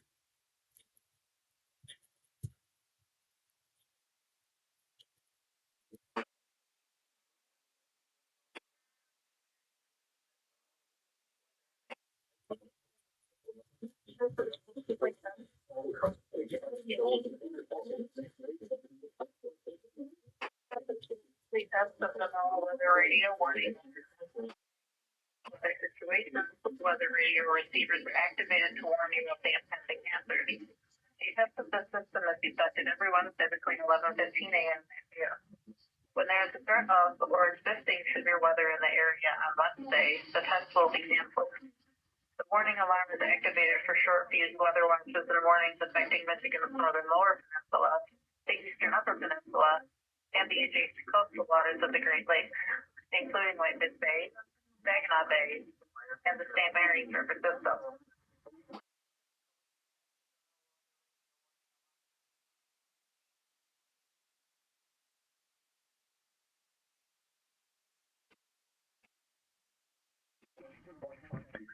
Okay. So, multiple things here as we get ready for the next time zone. First things first, here's what's left. We are down to, and I didn't reset the volume on this side. There we go. All right. We're down to Lincoln, Detroit, Paducah, Mount Holly, Grand Forks, and Newport. Now, for some reason, that other Newport station doesn't work. So obviously, we can't tell if Newport tested or not on time. But I'm going to keep them going. Secondly, if you remember about that earlier, before we came on the air, I saw the age verification notice. I took care of that, so I got that taken care of. So I got that taken care of. So that's all set. So that's all set now. So that's all set to go. It's quite easy, in fact. So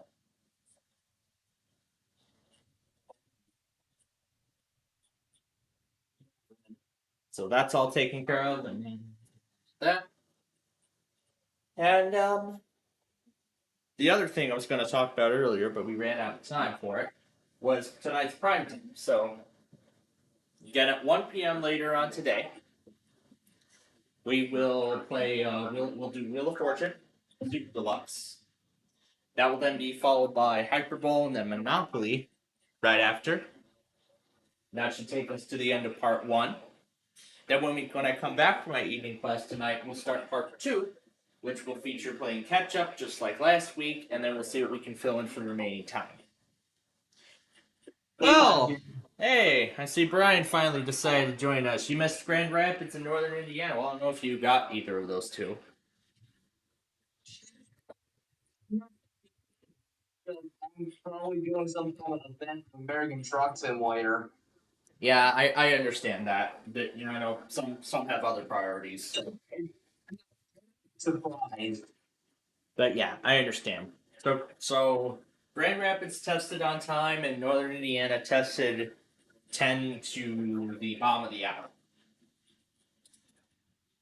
I don't even care about it no more. It's just a weekly bet. Like, no one else would want to catch the same one over and over.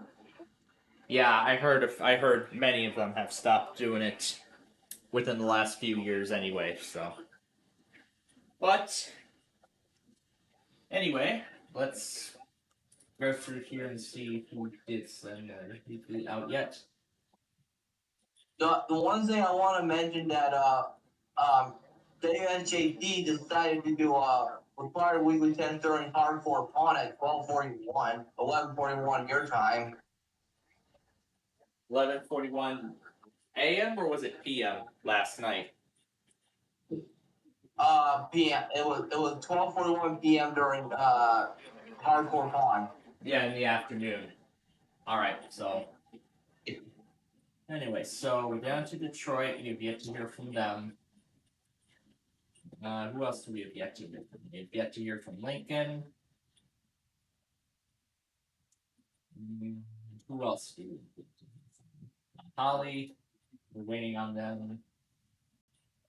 Another thing I want to mention that was last week during Fast Money, ABC 57 had a required weekly test.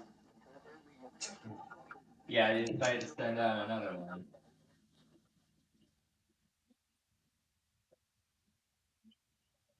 Also, we've yet to hear from 2.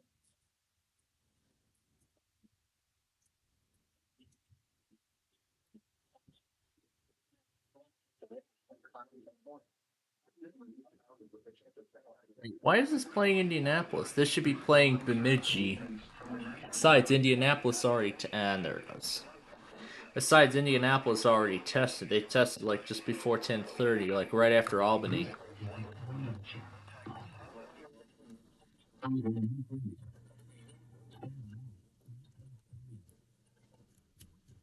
There we go.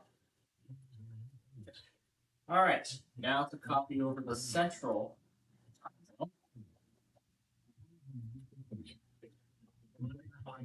I'm going to figure out duplicates of Tulsa and Champaign. All right, changes have been made. Resetting the station now.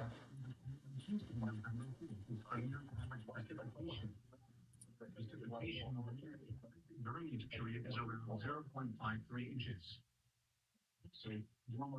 Oh, there's Mount Holly. During this period, the average high temperatures are in the middle, while average lows are in the The NOAA Weather Radio has a unique device for station KH-28 in Philadelphia, Pennsylvania. During potentially dangerous weather situations, specially built receivers are automatically. Let's go ahead and get the central time zone partially set up now while we have the chance.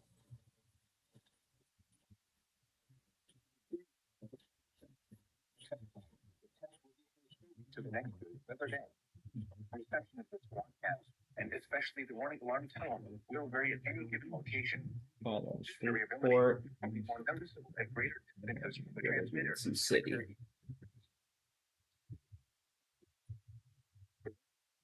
Activated for hazardous weather watches and warnings for the following counties and marine areas near the city of Philadelphia in Pennsylvania: Berks, Bucks, Chester, Delaware, Montgomery, and Philadelphia. In New Jersey, Bloomington, Chapin, Cumberland, Gloucester, Centerton, Mercer, Monmouth, and Salem. In Delaware, Kent and Newcastle, including Upper Delaware Bay. And in Maryland, Deagle, including Chesapeake Bay north of Fools Island. This concludes the weekly Test of NOAA Weather Radio All Hazards, station KIH-28 in Philadelphia, Pennsylvania. Thank you for listening to NOAA Weather Radio All Hazards.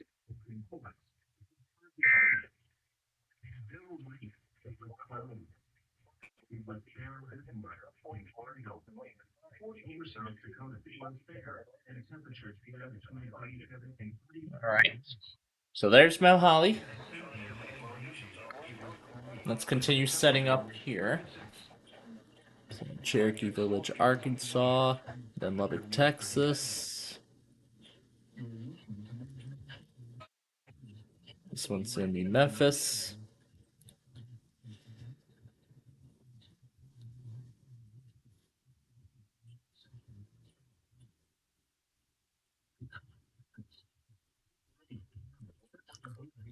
And I'm gonna use these to move over who is left.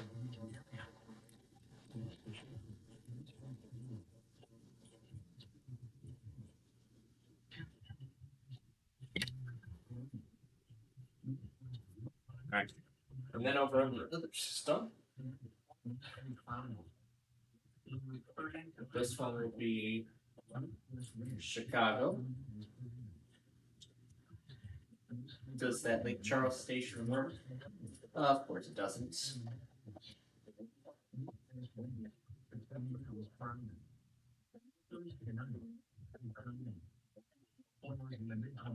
Kansas City front and center. And that leaves us with Canada.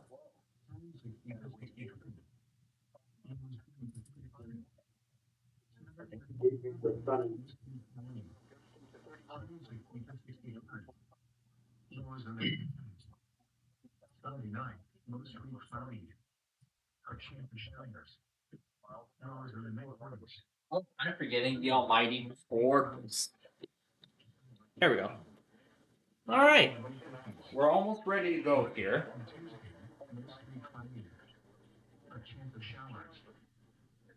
Let's see if everybody uploaded his tests already. So everybody's got his tests up. There's Barney the Cockatoo.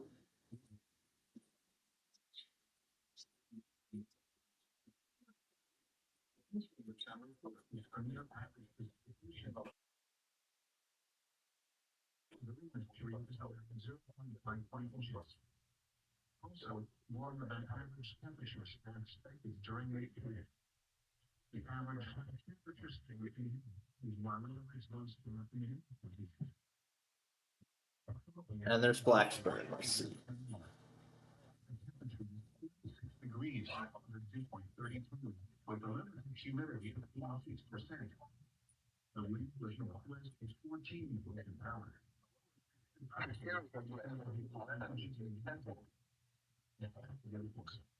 Cloudy. The temperature is 37 degrees, with a 1.31, with a limited humidity of 78%. The wind was northwest is 14 an hour. The wind has also running again.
Oh, my HP's almost out of power.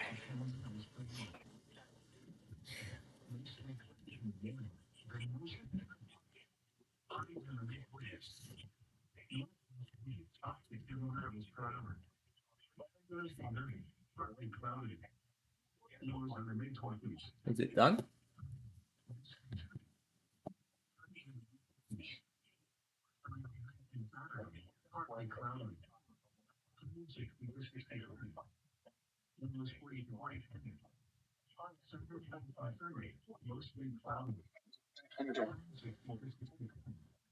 Well, at least I got most of it.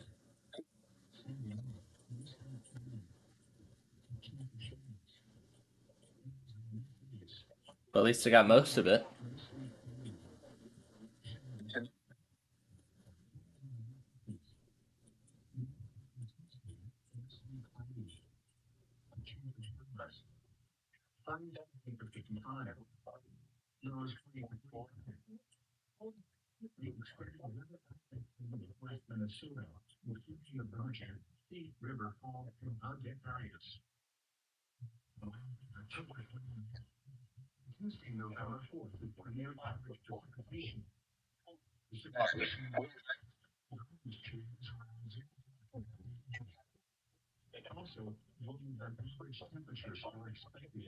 There we go. All right. But anyway, also last night I finally figured out how I could get that scrub ruler back on Audacity. Especially on the newer versions.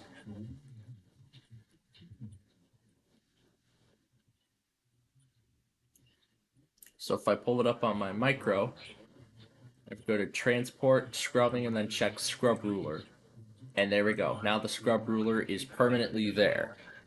Until I tell it not to show up again.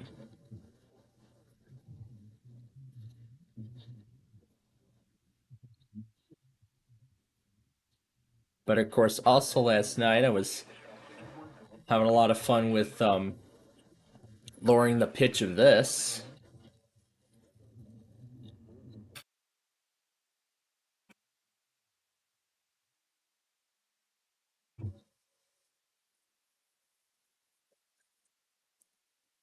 This part especially.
And now I'm getting my first look at the new end of support notification, full screen message for Windows 10.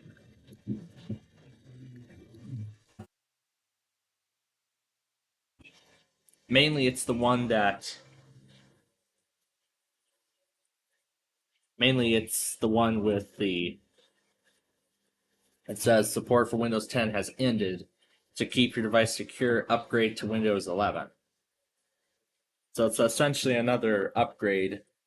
It's another upgrade notification.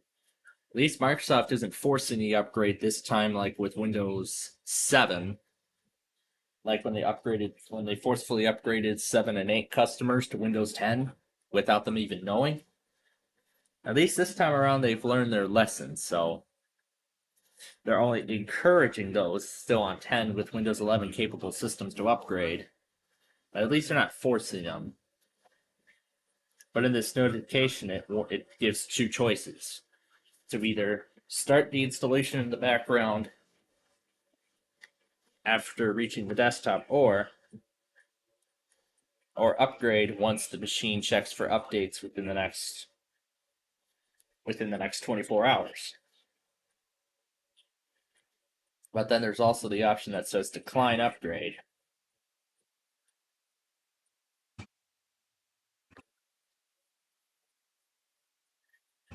But then clicking decline, it pulls up another message that says that Windows 11 is recommended. It will download after you leave your desktop. But if you don't like it, then you can go back in any time within 10 days. But then it also talks that this is the only time where it advertises the ESU program and a Windows 11 capable computer.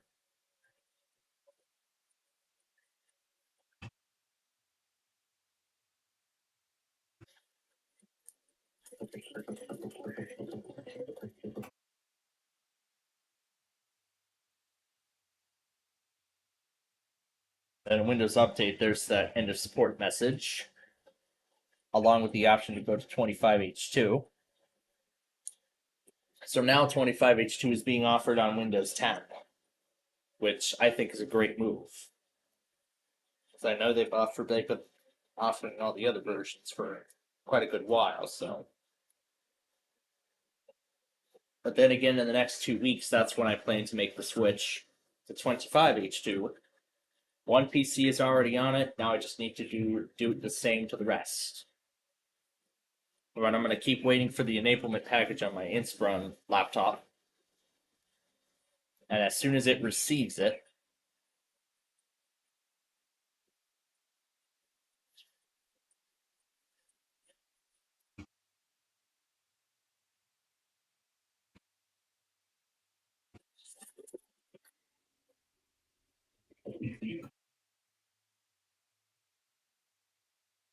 anyway,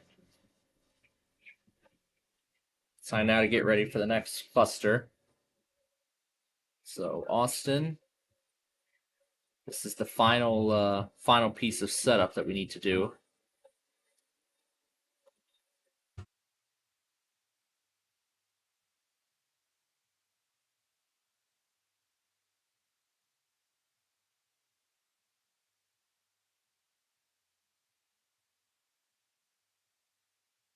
Okay, since that doesn't work, I've got a different idea.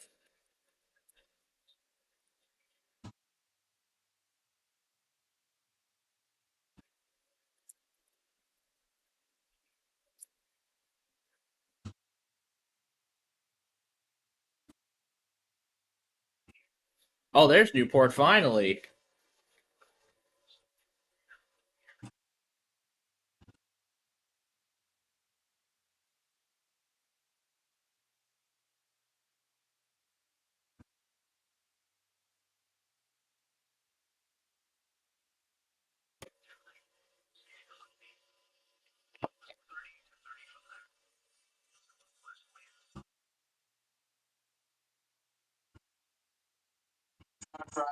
Truck driver on the ride. There we go.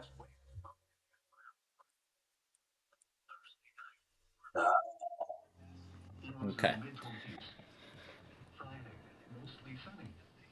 Highs in the mid-50s. Friday night and Saturday, be cloudy. You know, Tom Newton would have been a better host for Brian instead of Drew That's the Carey. Grand Island, Des Moines. All right, now to start the rest. Plainfield, do you happen to have a 2006 Valley Blue game that has a window that almost sounds like Tom Newton? No, I do not have. I do not have that variant of the game. I do not. You know why I'm referring to though, do you? It's a Valley Blue game with Beyond State that if you keep playing,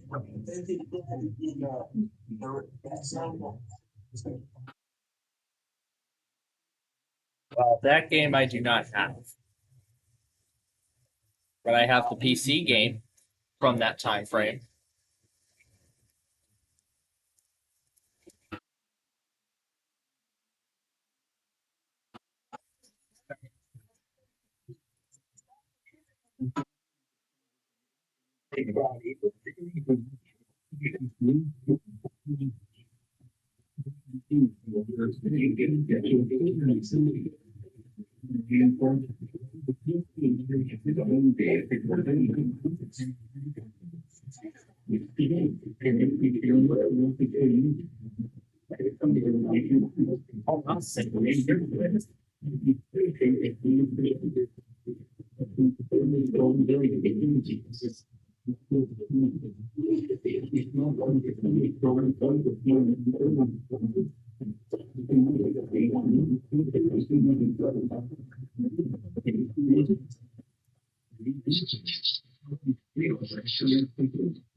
Following counties: Oklahoma,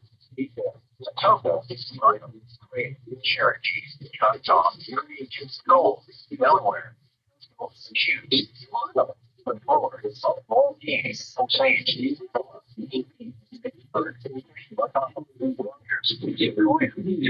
White Earth Initiative,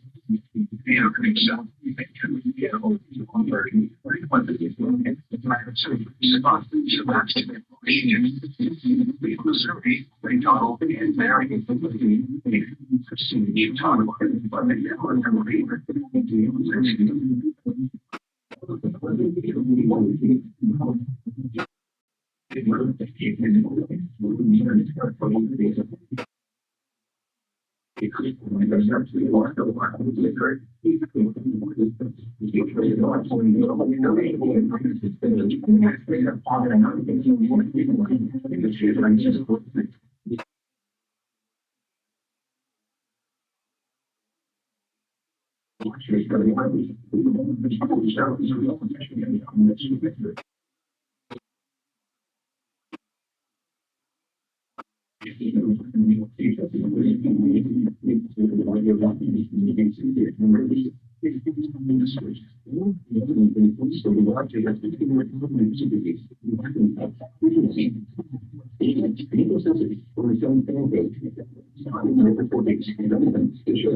Generated conversation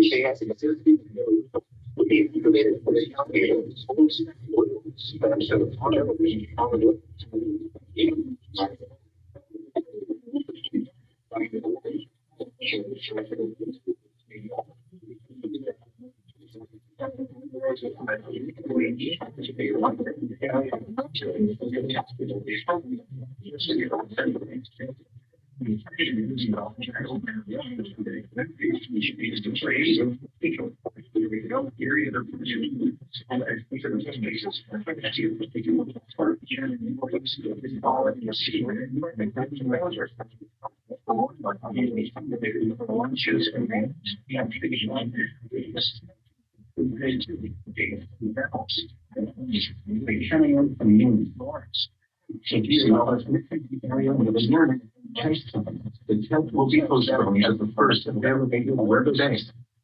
Your reception here is strong papers, and especially the alarm, the any communication. It's very valuable. Those differences can change later. We have heard even though you are using them, also receive or in what you are. So the most consistent and dependable one as short as possible. The one element will be only selecting elections and noise. And maybe the contributions of pictures and complaints from other people. Isn't there much living in other situations? Or to be able to clean with the but just so they can just ignore them to become. Yeah, we don't live with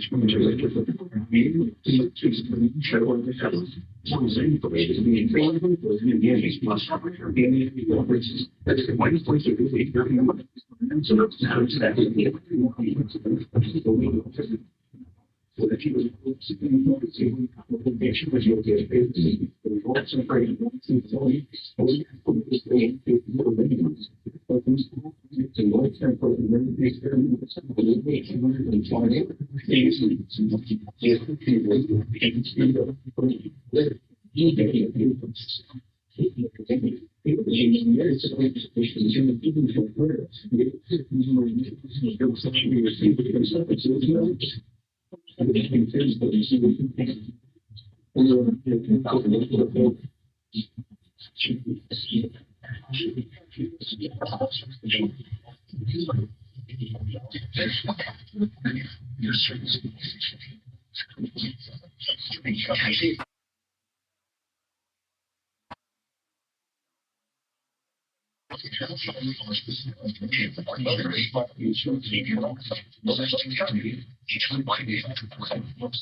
so the city is one that very trust us.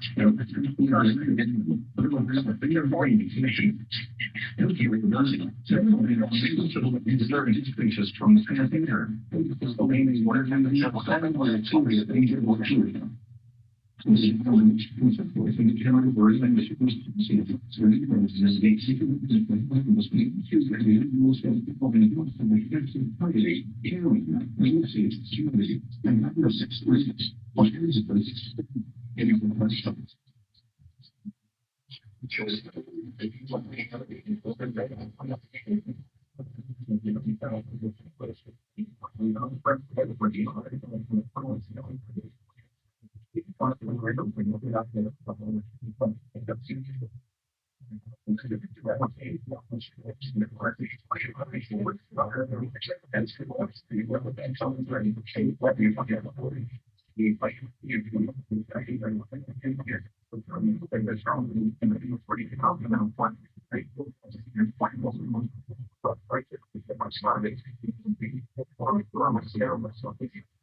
This is a test.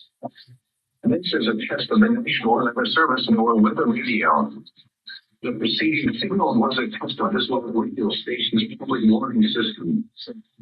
Potentially dangerous situations, especially no receivers in the environment, they get activated by the signal the signal of the receivers perform the National Weather Service between 2 months and never each one state.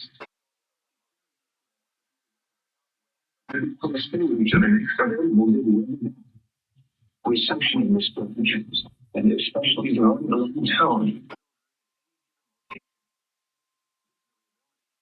More noticeable at greater distances from the transmitter can occur even though you are using a good quality receiver in good working order. The one-to-one tone will be activated by all disconnections. The station you are listening to on Sound County's alarm for listed in a statement at the top of each tower. So dangerous weather situations, especially no receivers are automatically activated to advise the warning of these sensors. Can be sent the alarm tone will be conducted by the National Weather Service against the phone change Wednesday morning between 11 a.m. and Central Time. Cancel these severe weather threats areas during the usual time. Broadcast likely of the alarm tone will occur in any location. There is no use caused by threat fighters and terrain insertions for transmitters and will occur even though you can call it receiver. Provide the most consistent all service possible. The alarm will definitely be activated for social bonuses and warnings in those counties where it's transmitted within the area.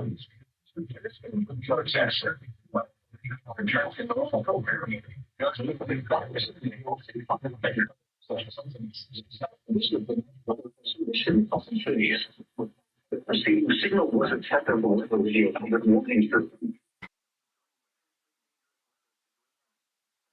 Receivers are automatically activated by the signal and each test is usually conducted by the National Weather Service each Wednesday between evenings and if there is a threat to deal with it, the test will be postponed until the next available to provide the most consistent warning service possible. The warning will be activated for launchers and warnings affecting facilities and items. Central Wisconsin, and East Missouri. This concludes the weekly test of the weather radio warning system. We now return to normal programming. Test of this alarm system radio hazard warning alarm system incorporated with the emergency alert system. Tests of this alarm system are conducted every Wednesday at 11 a.m. and at 7 p.m. If there was a severe weather threat, the tests are postponed until the next available event. The alarm tone will activate for severe weather and otherwise the emergency messages will be items for English transmitters and associated with alarm use. W74 County. W84 or George. Case 597 photos.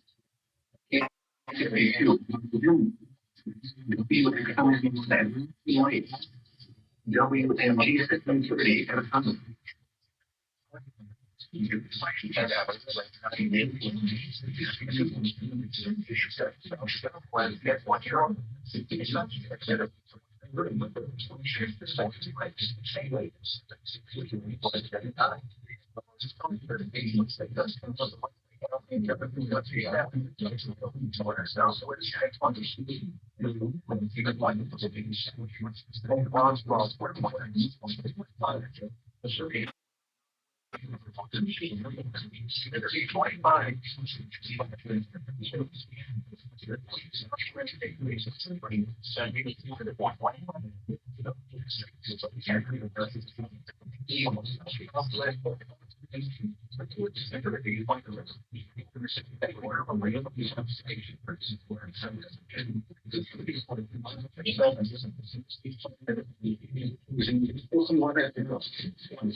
We now return to regular programming.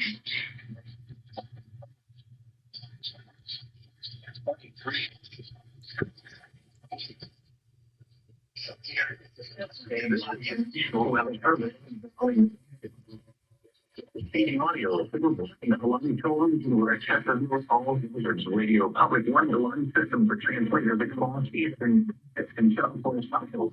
Local neighboring portions sometimes with enemy carried out. Potentially dangerous weather situations. But if the receivers are automatically activated by the signature one and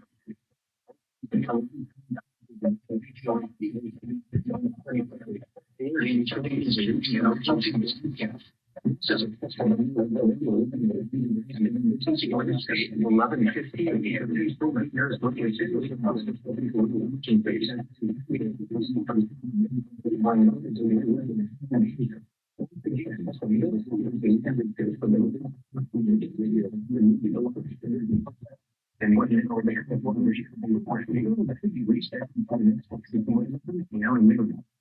this is the Norway radio station CIG7. There's a day on frequency of 62.5 megahertz, which completing facility of the networks in County. This is the radio slice rate of symbols is indicated.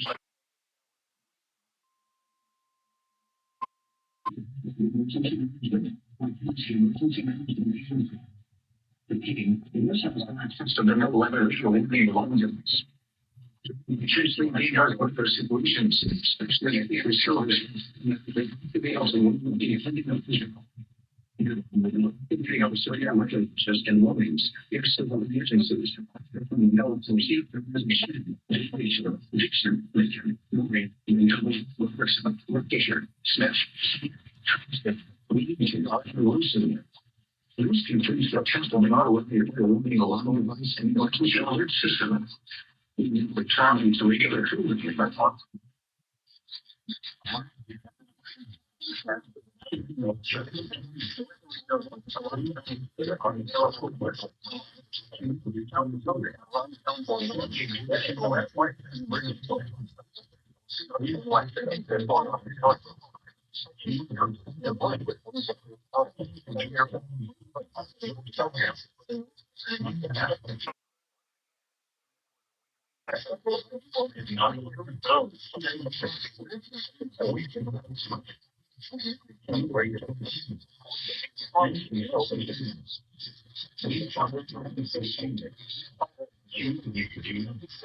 All right. Let's see a few things of testing. Neither transmitter, unlike last week.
And Houston, remember to do every transmitter.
So now it's this Paducah from the Eastern Town thing, and we have yet to hear it.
Humidity 22. 60 Dr. Is 14. But you running. Humidity 27. We want to protect cheese. Humidity 22. It's terrible. Your opinion is 69. We should think with a airline. So I guess Maryland, that is next week.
I'm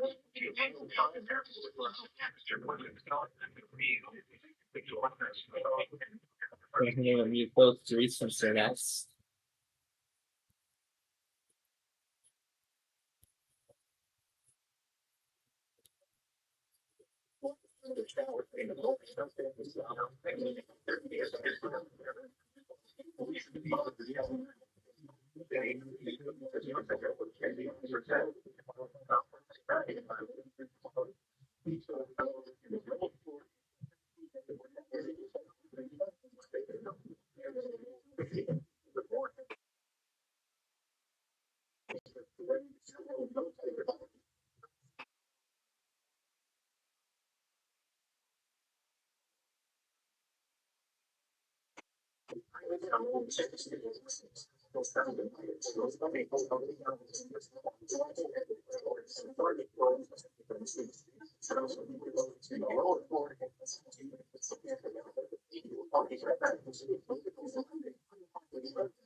That's North Platte.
Yeah, I thought it was the second episode I was watching.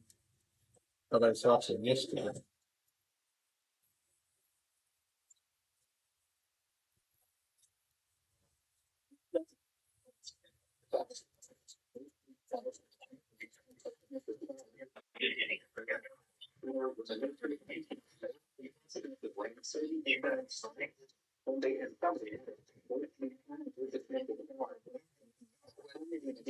But Penny Bell is good.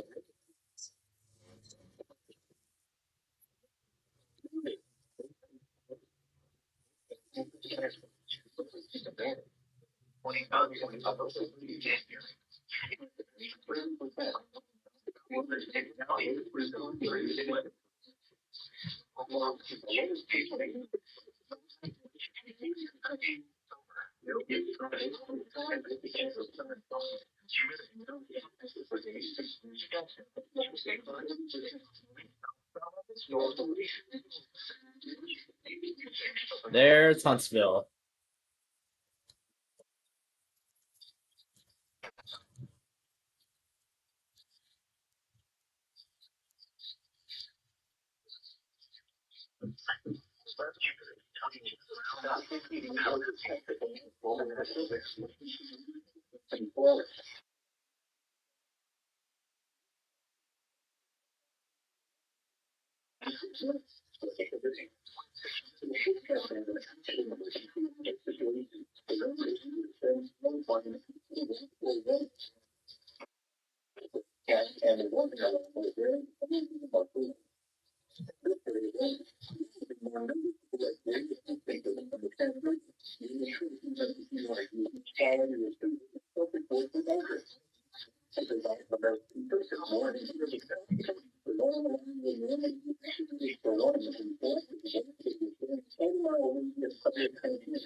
Looks like they've added Marion now. It looks like they just added Marion, Alabama to the FIPS codes, but it doesn't look like they have updated the test message yet to include that new county. Oh, and speaking of which, if you remember on Saturday, we weren't able to do the county request, well, most of the county requests because because the propagation page was down. It's been a few days and now it's back up and running, so that's good to hear. Let's see.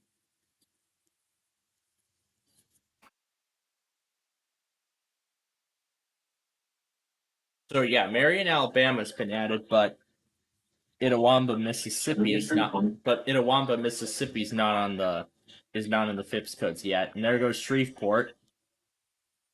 Here goes Shreveport.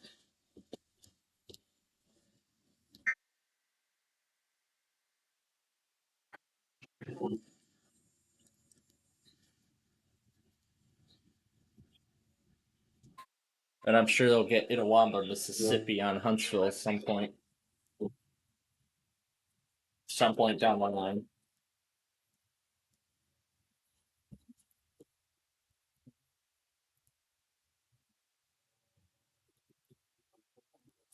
The test is then postponed until Thursday morning or until the next weather day. There is no severe weather in the area at this time. Repeating once again, this is the routine Wednesday morning test of the NOAA Radio Warning Alarm System.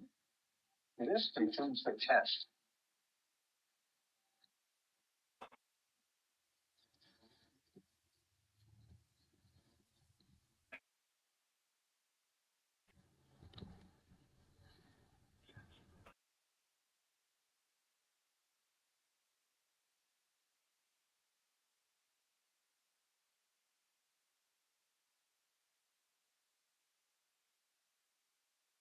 So yeah, it's even warmer in Texas and Florida than it is here in Chicago.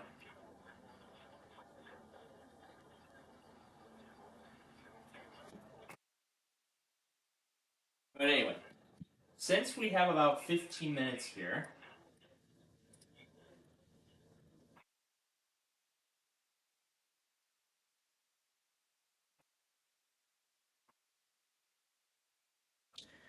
alright, since we have a few more minutes before the next time zone, let's go ahead and update the documentation. We have yet to hear from Wichita. We have yet to hear from San Angelo.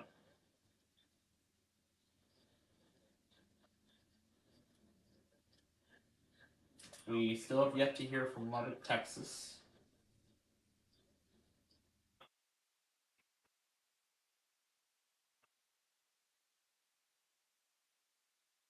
We also have yet to hear from Paducah. We did hear from Newport, Mount Holly, Lincoln, well, basically the rest of the Eastern time zones. So those are the 4 that we have left going into the next time zone, which is the Mountain time zone. which, as always, I add both the Mountain and Western time zones together. All right. So that is all in there and ready to go. Did I say I was going to take care of Comcast too? Oh, you know what? If I remember to, I'll do that when the Mountain time zone begins. All right. And then I'm going to get this up so we can see today's episode of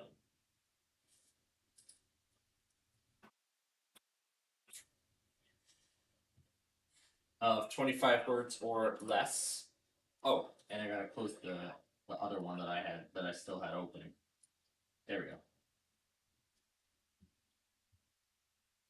Try to see if I can get that bar to disappear. There we go. All right. So we'll see if the 4 remaining offices end up testing, but so far we're on a roll. Everybody in the Eastern time zone, almost everybody on the Eastern Seaboard have tested. The only office then who did not test is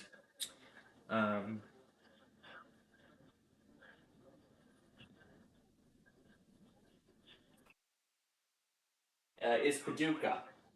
I had a feeling that Wichita should have tested earlier, but I did not see Wichita show up at all.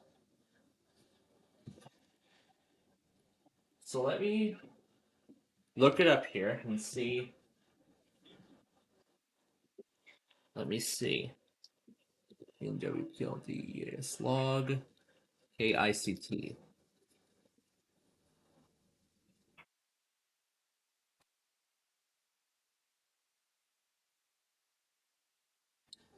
And once again, Grand Junction seems to amaze us all by testing even before the time zone begins.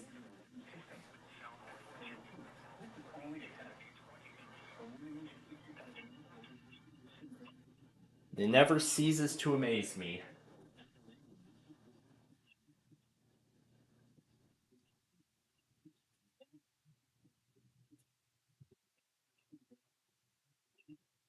And I did check Wichita on WJON, and it did not show up there either.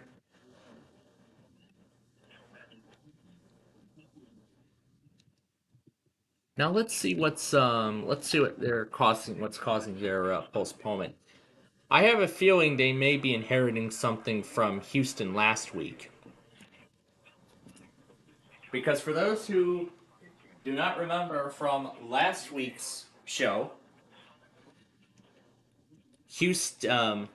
while Houston did test from what Brazoria County had said, none of the transmitters that WJON or I monitored for Houston's RWT, did not send out the test. None of those transmitters sent the test out.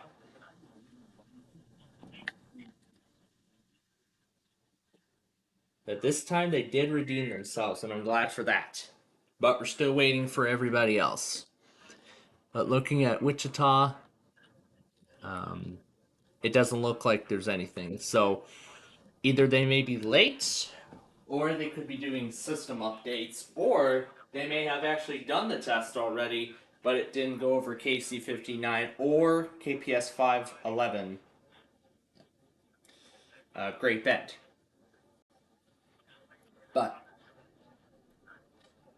But of course, by rule, the offices who do not test by the end of this hour are going to be moved over to my HP system, and we'll keep them going until they do.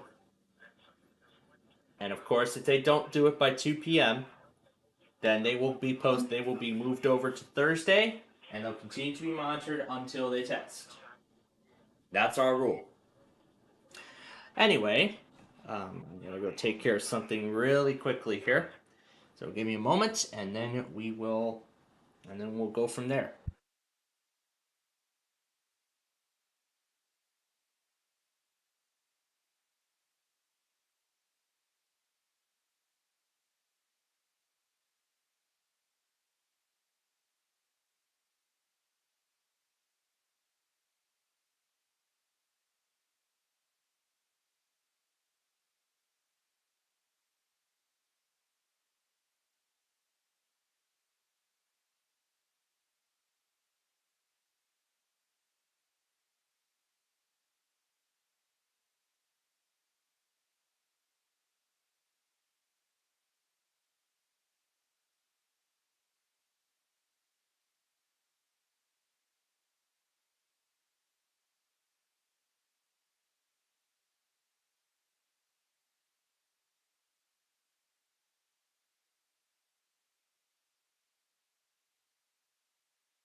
Alright. That is taken care of now. I got that taken care of. So we're getting ready for the mountain time zone here. I've resetted the station to add everything in. And I've got WYW going for today's episode of 25 words or less. And of course, I'll be watching Flipside as well during my lunch break. Now, as for the perfect line, as I mentioned earlier at the top of the show, I did take care of the perfect line last night. In a debate between calling the Lembine and answering the Lembine's call and watching that. So, of course, I chose to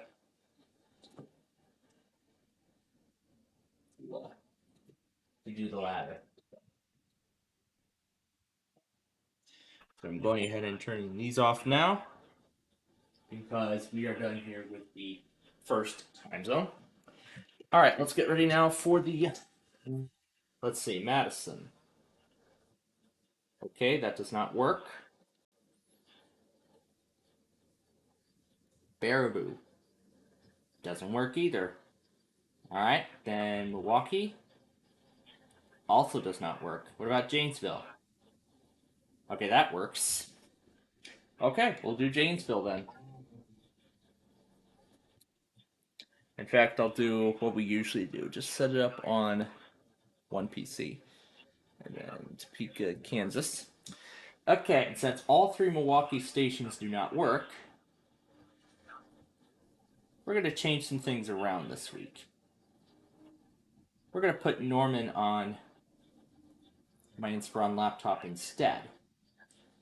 What about Pine City? Does not work. Of course it doesn't. And then Coleraine.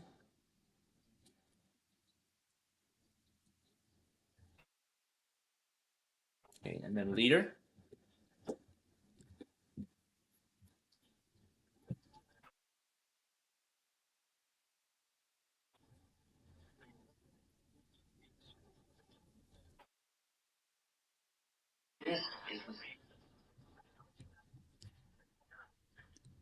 Alright, I'll go ahead and move over everything else.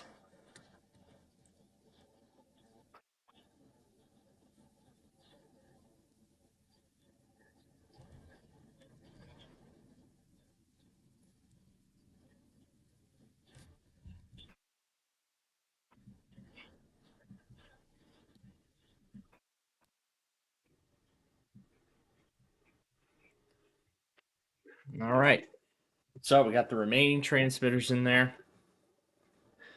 Let's set up the mountain time zone here now.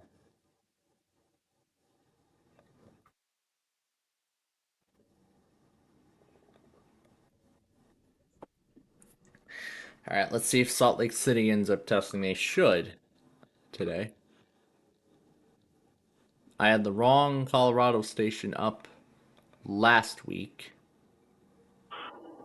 That's why.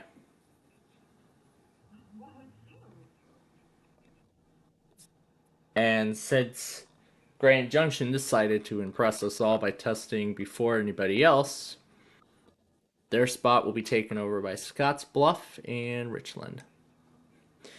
Alright, now let's go back to this and play around with this for the final bits of the time here. Before the next time zone. I've got all 4 remaining offices.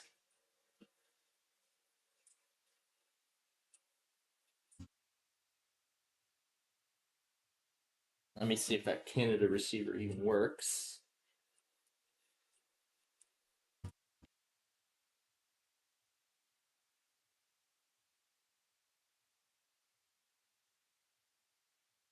And yes, it works.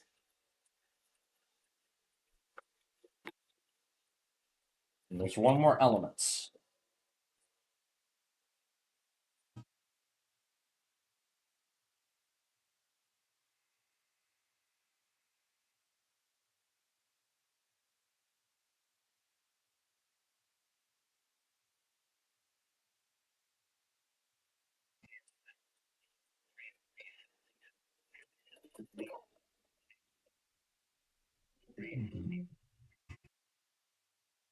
Be the last with camera control.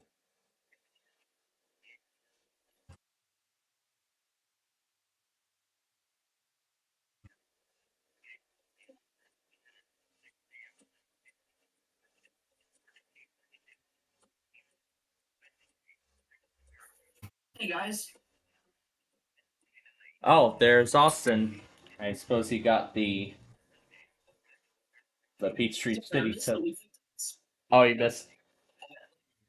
Alright, well, that answers that question, so he did not get it then. But of course, it's on my logger. My logs, I should say. The logger log, whatever. Do you have the logger of the weekly test of hand? Yes, I do. It's on my logs. Because I've been monitoring, I was monitoring KC80. So of course it's right there. Alright, now the final element to get set for here is Columbus, Wisconsin's rail camp for the weekly siren test that occurs there at noon every Wednesday. But of course, with the monthly test, it goes longer. It goes for 3 minutes. But with the weeklies, it usually happens for 1 minute. So, just like how it is here in Illinois, the sirens are only tested once a month, and it runs for only 1 minute. So they'll do it like Wisconsin does. But fine. All right. From the old TikTok clock, we got 1 minute and 20 seconds left. So let's get them all going here.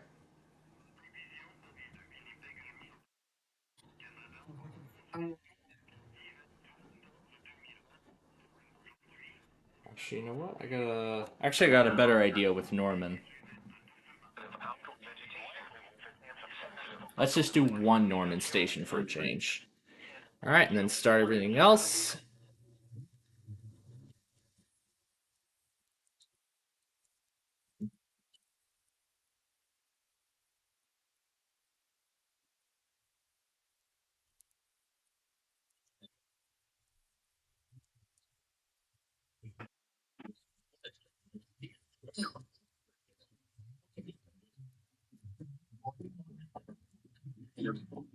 All right.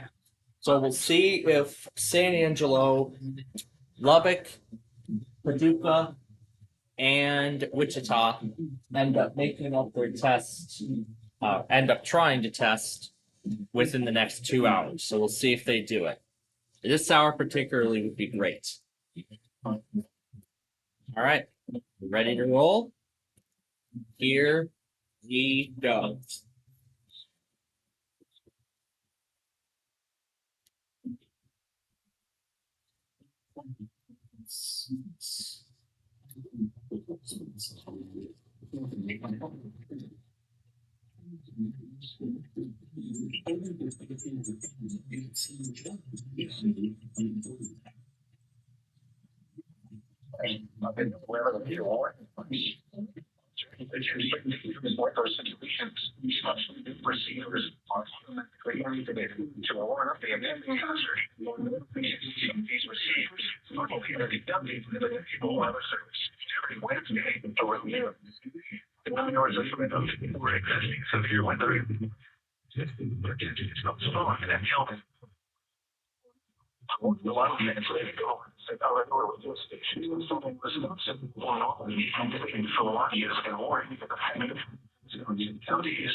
Test of American County, 6:30. HTTPS not as an system and public system for a city with income. Learn more at HTTPS not as an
Jesus.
That's Denver.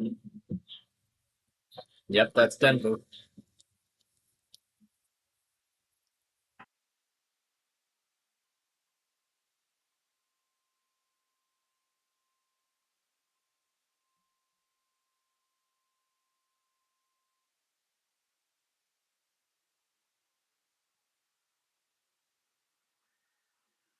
weather service office in Boulder.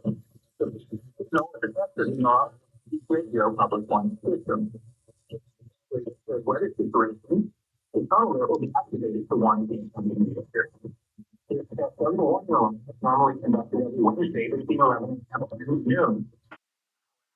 The weather threatens the area near the test time. The test will be postponed until the next available good weather day. The test of this broadcast and the one room is in the area of the location. Variability will normally be more noticeable at data distances from the transmitters, even if you're using a quality receiver. One around tower will be activated with all the receptors and using North Central and Northeastern Europe.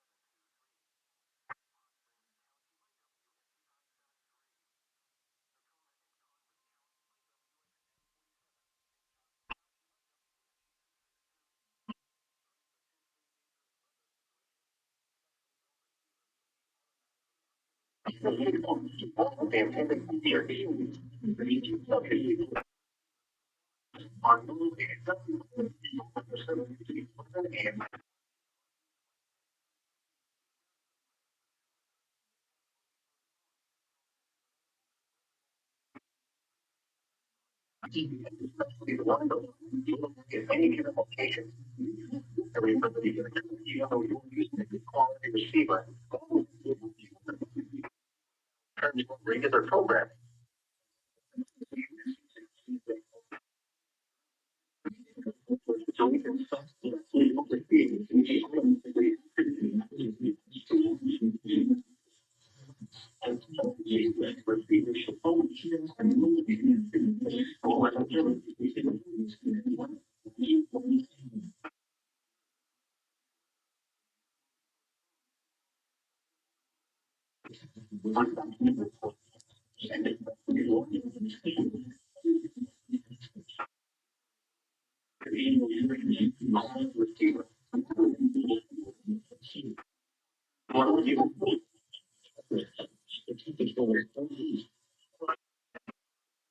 All right.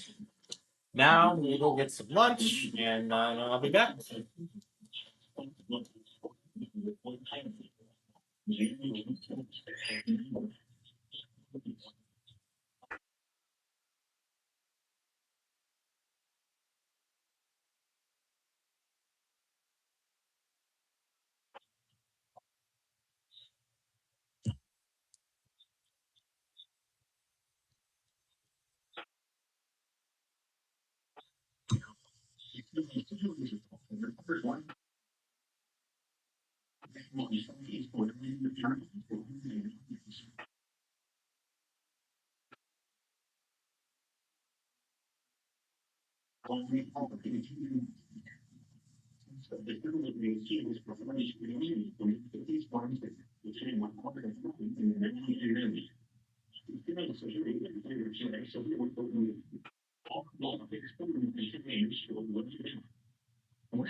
All right, back from lunch.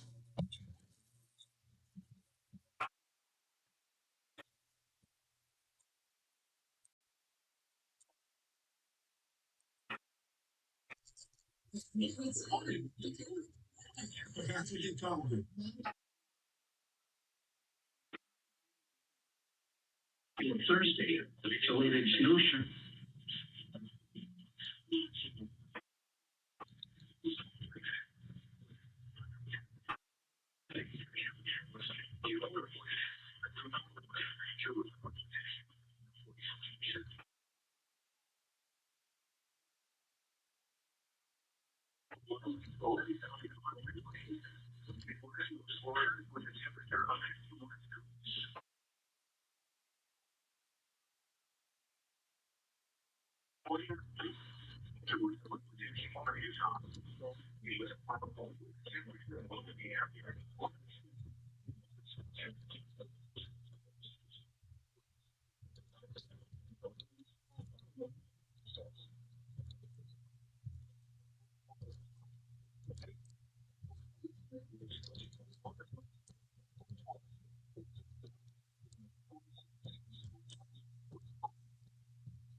Alright, here's Salt Lake City's test. I found it. Are you serious? Did they really just do just the same tones and nothing else? Wow, that's lame.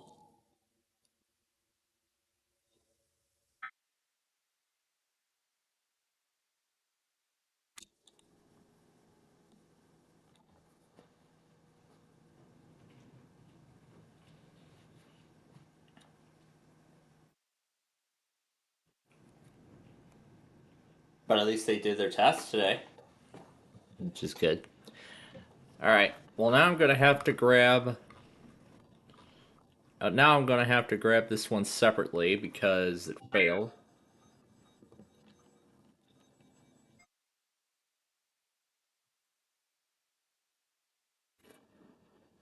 Alright, let's see if there's any more.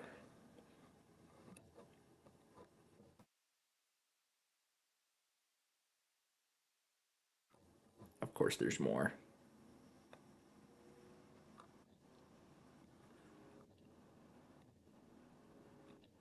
Didn't we already hear from RRH this week? Or maybe it was a different one. I don't know. But we're going to do all this at once Albuquerque does their test. Once they do.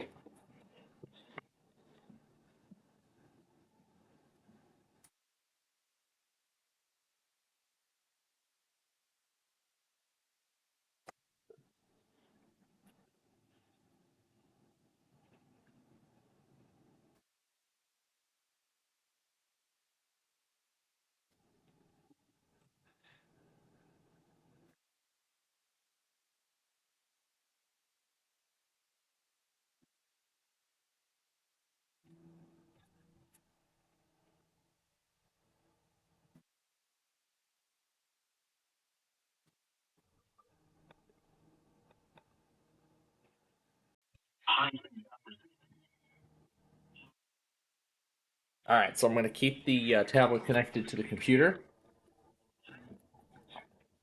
as we wait now for Albuquerque.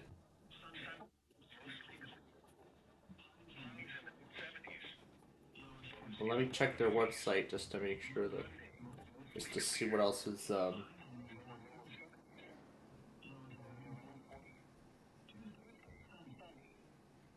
There's a marginal risk.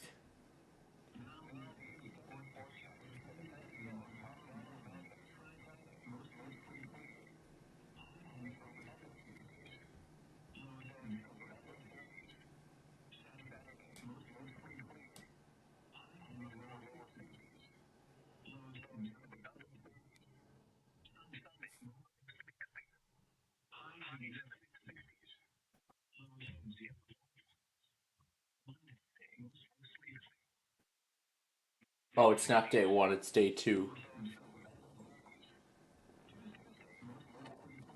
It's day 2, not 1.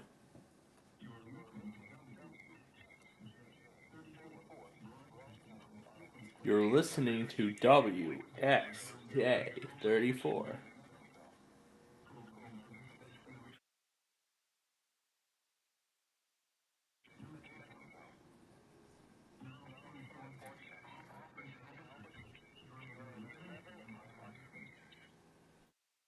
Yes, day 2, so.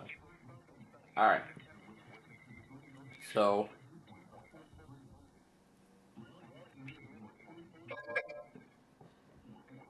So they should test today. I should have went like 10 minutes ago, but as I said, we'll keep waiting. So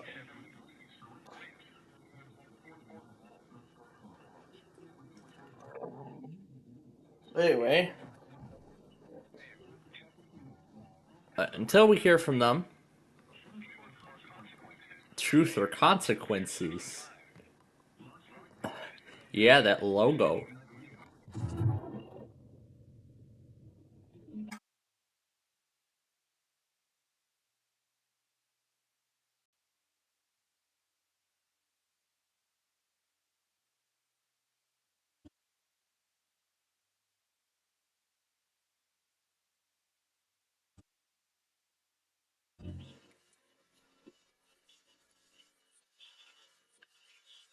Cuts iPhone Air production orders. Yeah, everybody wants the 17 now. Like me. Good thing I got mine on day 2, so.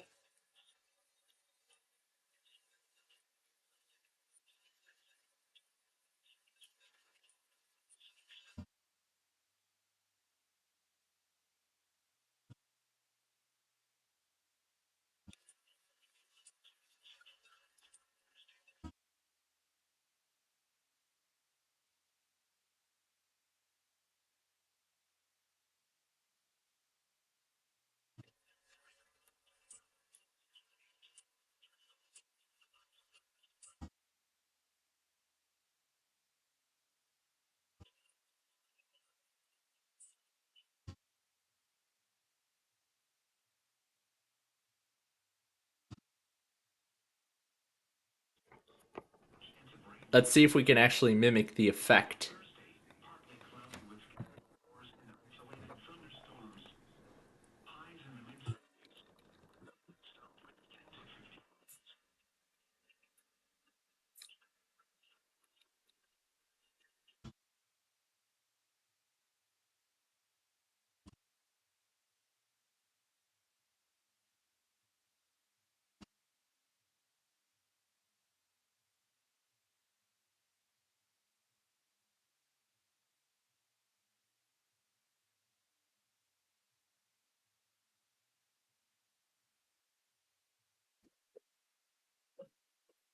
See, this matches the effect.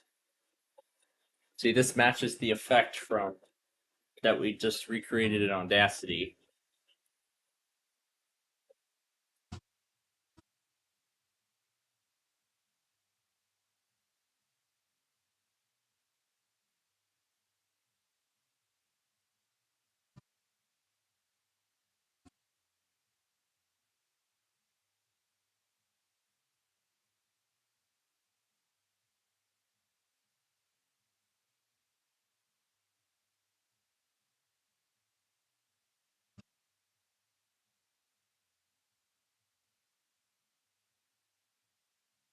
Keep watching for the light to go out, which will be the signal that it is fully charged.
I don't think we're gonna hear from all the other stations, so I'm supposed to go ahead and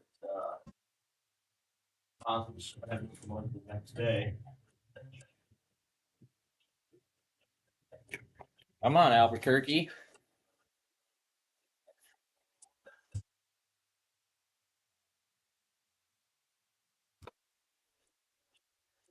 I'll give them 5 more minutes, and if we don't hear from them, we're just gonna go on with it. We're just gonna start this without them. And while we have the chance, let's go ahead and get ready for the Pacific time zone. The last time zone of the main section.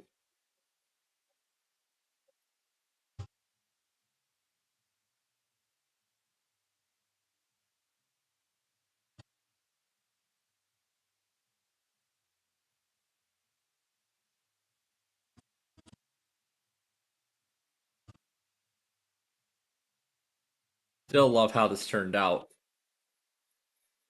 But lowering the tone and slowing it down. What if we just...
Oh yeah, Comcast will be part of the order too.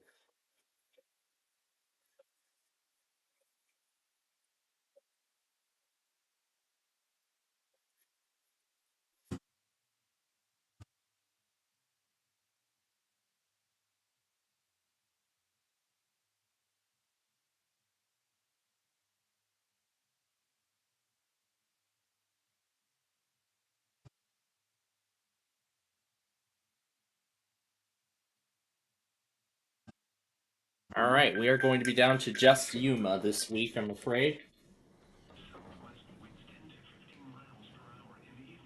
Time for a break. Never remind me.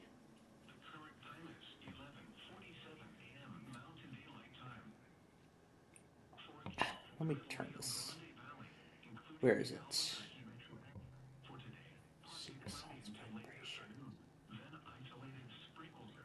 How do I turn this off? No, I don't want. No. I don't want that crap.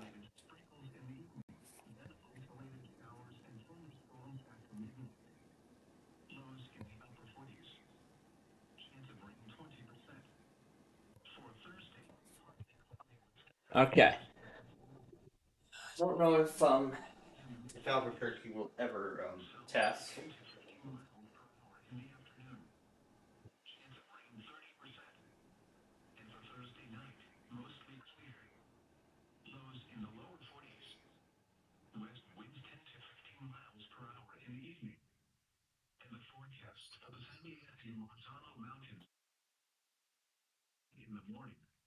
becoming partly cloudy. Highs in the mid-60s to lower 70s. Tonight, partly cloudy. Isolated sprinkles in the evening. Then scattered rain showers and isolated winds. Southwest winds 10 to 15. Back. Chance of rain 30%. For Thursday, partly cloudy with scattered rain showers and isolated thunderstorms. In the upper 60s. Southwest winds 15 to 20 miles per hour. Chance of rain 40%. And for Thursday night, here. Lows Turn the fertilizer ads off. west winds 10 to 15 miles per hour in the evening. Now the extended forecast for the Albuquerque Okay. area. Partly cloudy. Highs in the upper 60s. Lows in the upper 30s. All right. The deadline has come up, so we did not hear from Albuquerque. Of course, by rule, we'll give them till 2 o'clock to test. If we do not hear from them, then we will move them to the next day as well. All right, let's go. The preceding signal was a test of the public warning system for the national stations in southeast Wyoming and Nebraska Panhandle areas. During potentially dangerous situations, specially built receivers can be automatically activated to warn the public of impending hazards. Tests of the signal and receiver's performance are normally conducted each Wednesday between the hours of 11 in the morning and noon. If there is severe weather or the threat of severe weather in the area, the test will be postponed until the next good weather day. This warning alarm will be activated for selected watches, warnings, and several emergencies of the Panhandle. We now return you to your normal broadcast. This is a test of the new radio warning device.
Well, it doesn't get any interesting than this. So this week it is going to be just Yuma for Phoenix, which is odd. Getting everything else ready. So Coachella.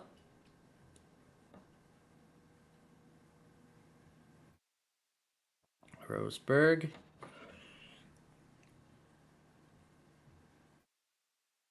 Reno.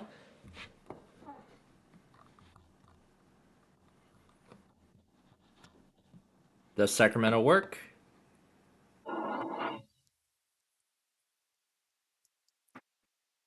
All right. Now, where's that receiver list?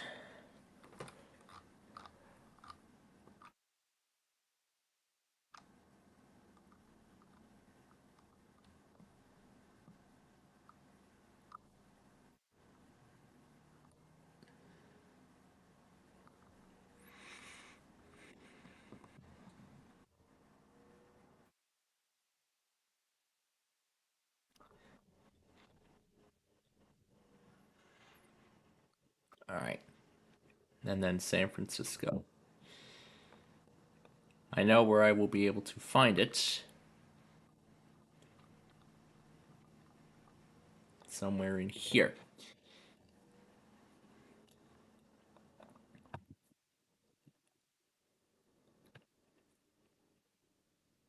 Let's see here.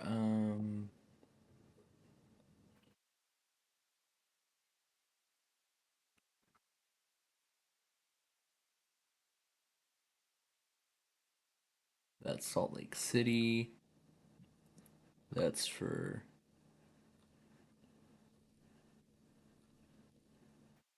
That's Canada. That's Denver. Which one is Sacramento? Oh wait, it's what is it? Star something. Oh, if we just look it up.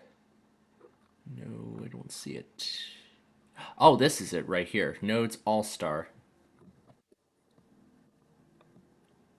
That's the URL I'm looking for. So, wow, I'm surprised he hasn't even responded to me since April. I'm shocked, but at the same time, I do understand why. So, all right. So no Sacramento this week, but I do have an idea in mind. We have one free space on my other laptop, so why don't we put San Francisco on there? All right. It seems like my positioning of all the windows have reset. I don't know what happened.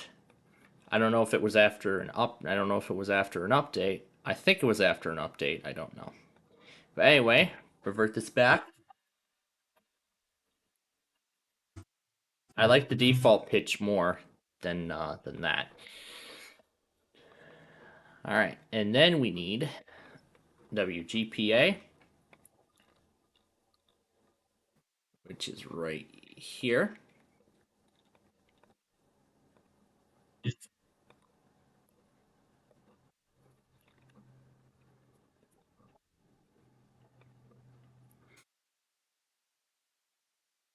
And then along with the crazy collection of logos last night, I also threw in these clips that I'm sure you all may remember.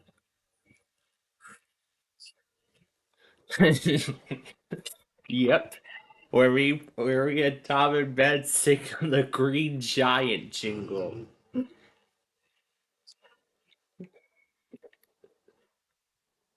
I'm guessing if that's the case, then Payson's probably offline too. Oh, for fuck's sake. Alright. Then that's where San Francisco's going instead, so hopefully that gets fixed.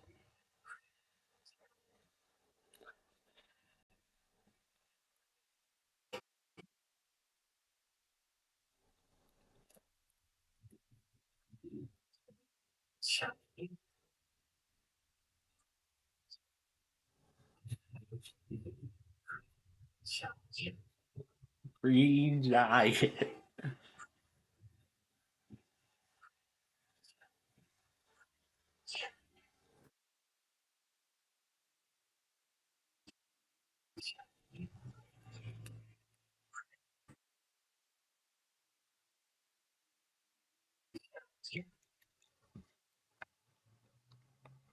Why don't we put that through Audacity? Let's see if we can get talking Tom to repeat the effect. Let's see.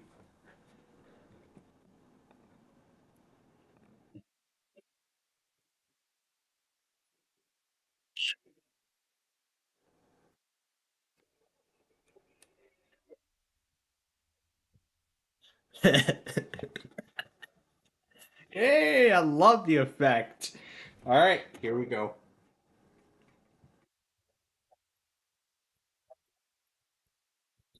Oh wait.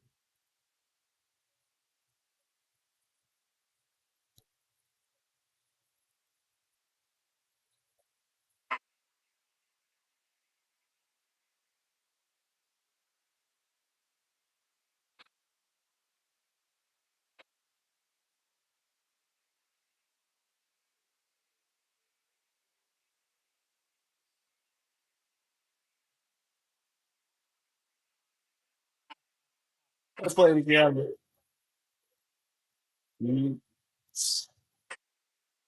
Giant.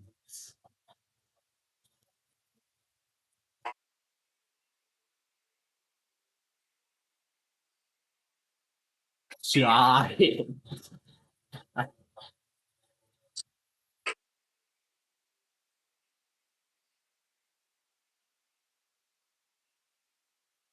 That's a great.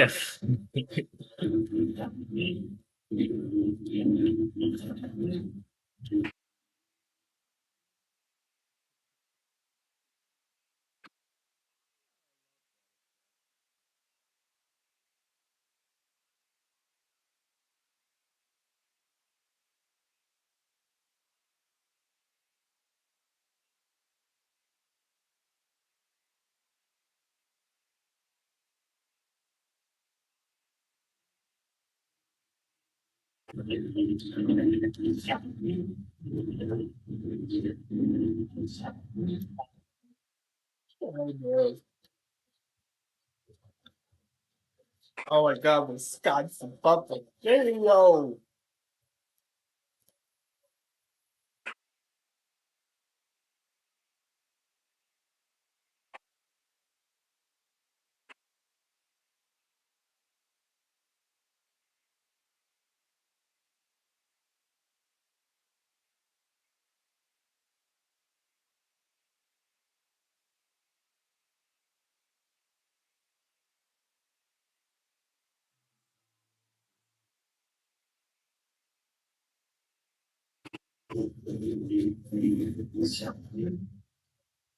Oh gosh.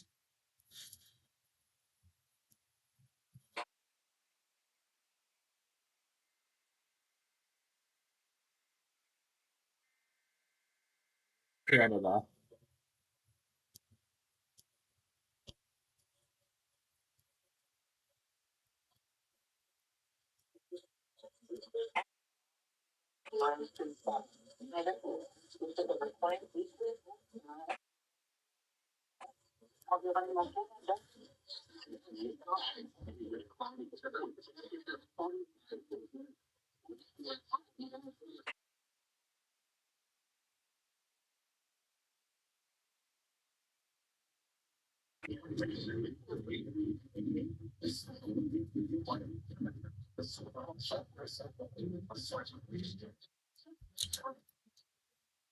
Finally, Wichita, we've waited forever for you.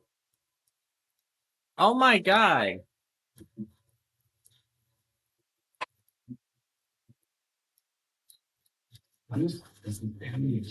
Hey, hey.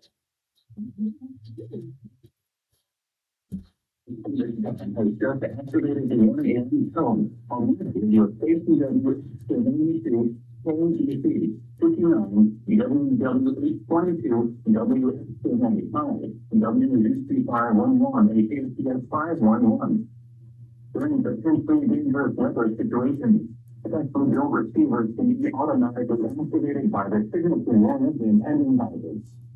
Tests of the signal and receiver's performance are normally conducted each Wednesday between 11 a.m. and noon. Reception in this broadcast, and especially the one over the phone, will work at any given location. This variability may be more noticeable at greater distances from the transmitter, and occur even when we're using a good quality receiver to be good receiver. To provide the most dependable warning service possible, the one is found the only distributed to networks and remedies. And candidate sanitation, especially in Southeast communities.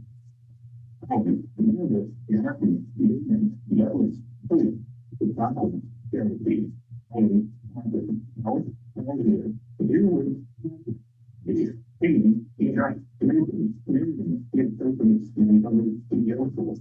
You can spread. Practice, something, real things, and new things. I'm being more than one. I think that, read and read.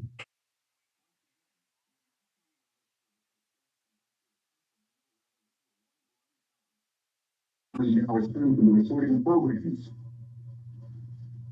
Wow, it took them 2 hours to finally do it. All right, that's one less transfer to going to the next day. It's just about time for this one now.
Well, that was great.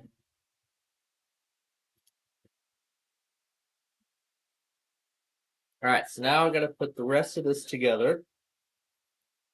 So I'm falling a bit behind.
Oh my god.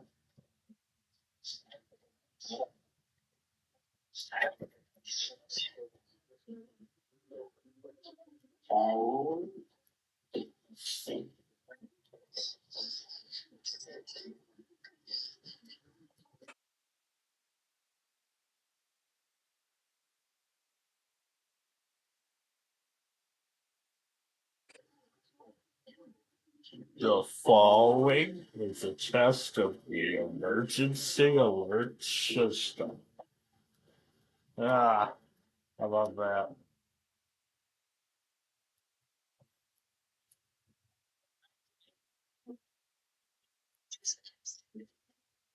Oh my gosh. Yeah, I remember watching that. 210 cards to decide the game. And there's yesterday's episode of Fifth Grader. Speaker startup and shutdown compilation updated.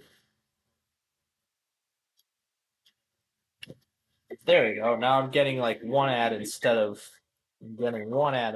like two or three or four. Because I reset all the settings back after the AI age verification drama.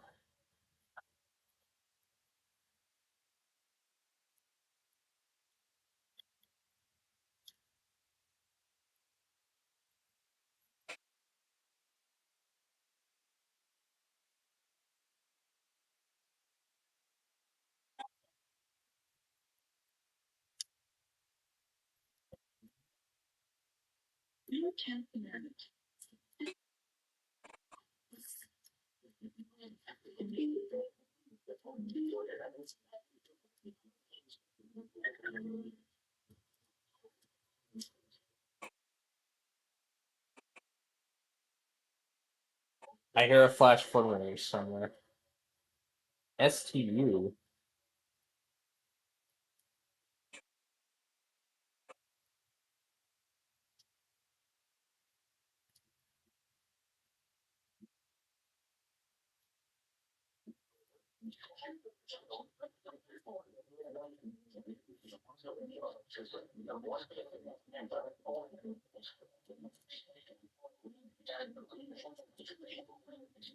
No Hanford this week.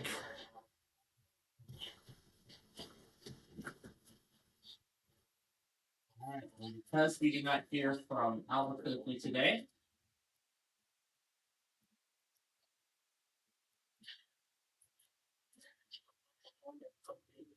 Since Wichita ended up testing, Albuquerque fills in his place.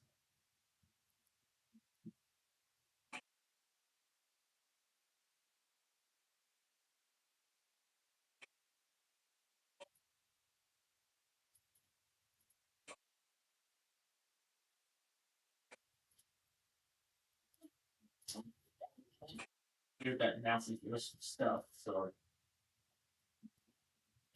all right, we can see if anybody else will do it.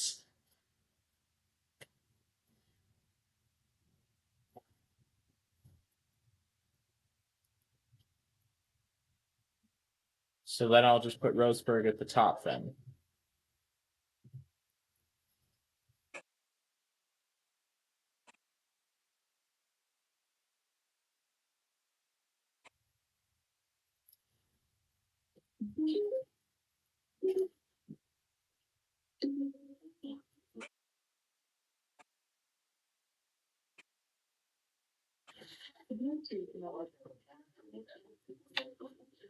It breaks stereotypes. No, okay.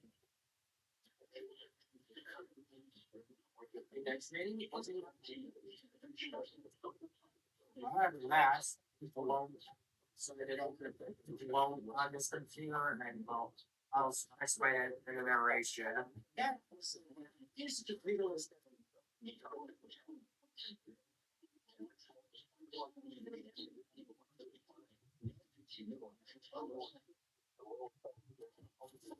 There is Phoenix.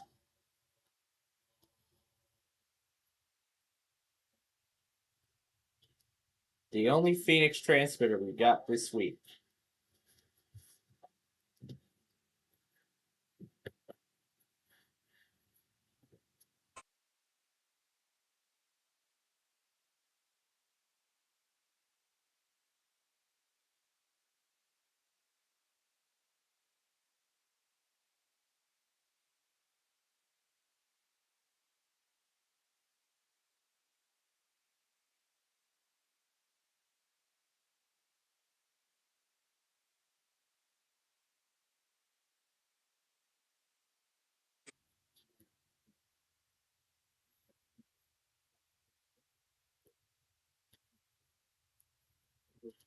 Consistent warnings are best as possible. This morning, anticipating the launches and warnings affecting human and functional counties in Arizona, Florida, and Germany over some counties in California.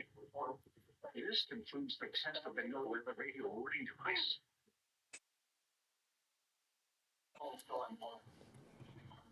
So this week, well, as of now, we're down to only 3 transmitters. Or 3 forecast offices, but whatever.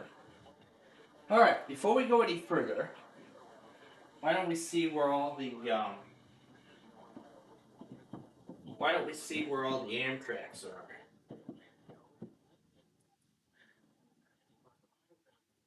At North Park. Starting with Zephyr number 6.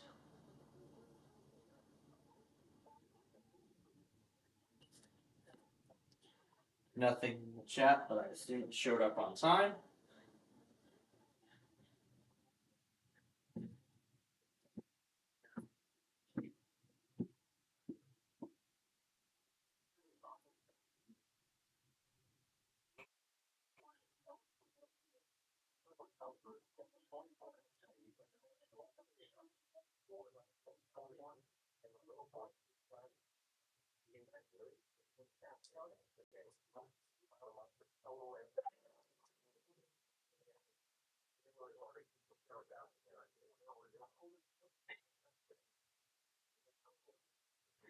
Alright, here's when it went past the rail cam.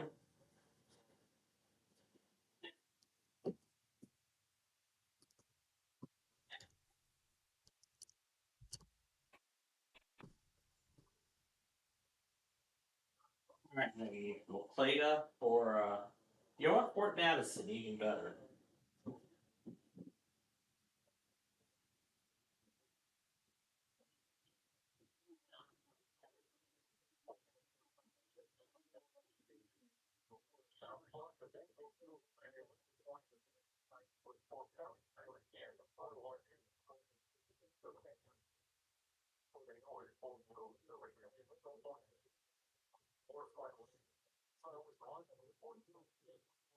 Looks like the chief did the backup maneuver again.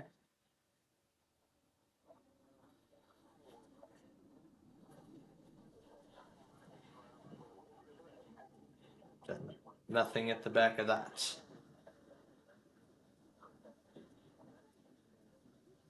All right, next, Detroit Lakes for the builder.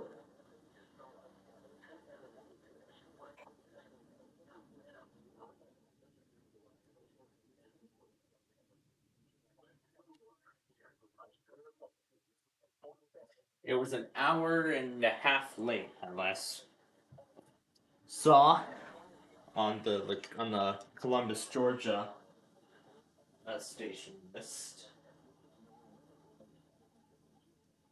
6:35 when it showed up in Detroit Lakes.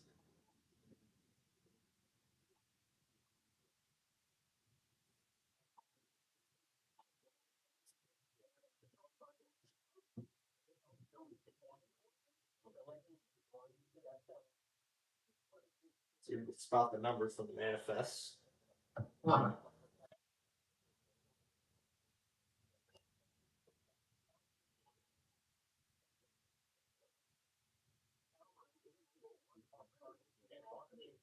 Mostly able to.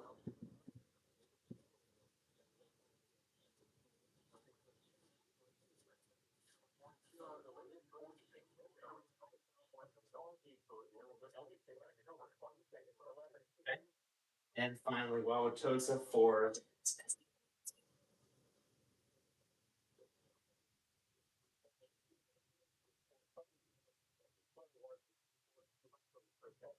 the Borealis.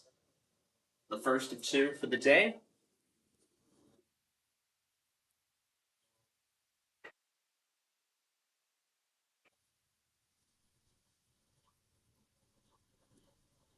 Okay. That is the end of that. Now, back to the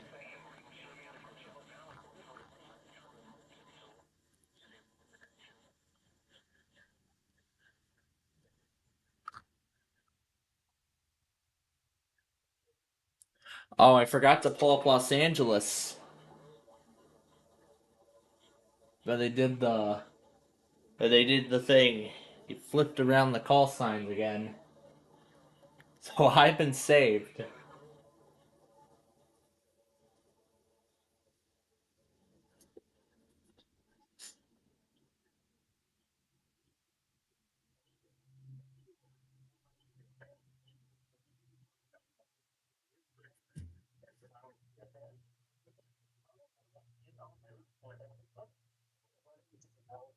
Let's go take care of it.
Alright.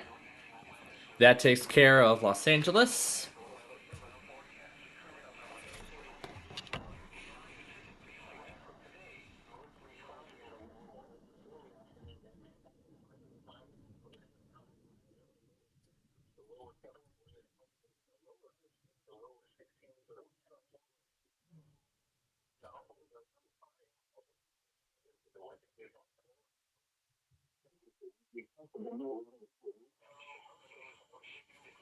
Alright.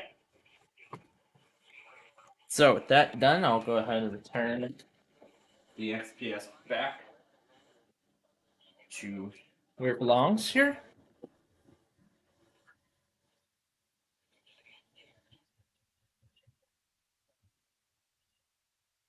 giant.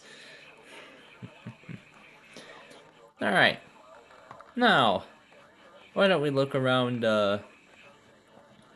let's see what other kind of water parks in Florida we can find. Let's see.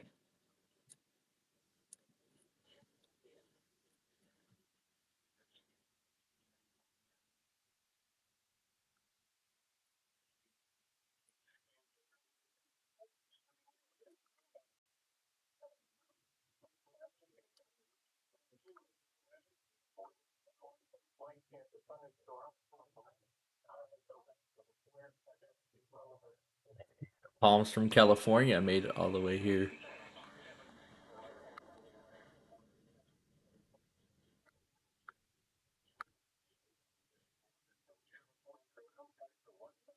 That's what the park consists of now.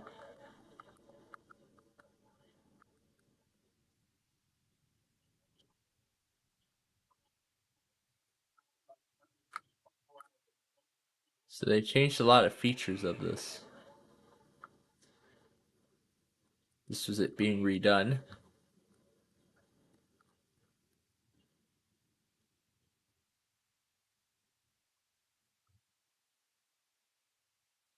Nocatee Splash Park.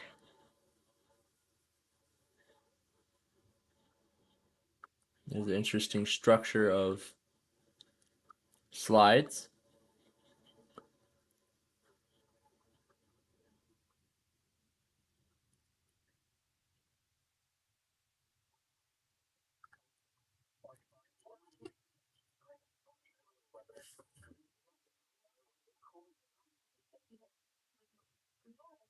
Here's the little play area.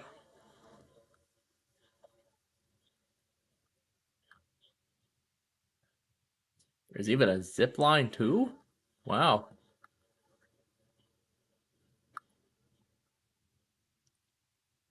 That's what it looks like during the holidays.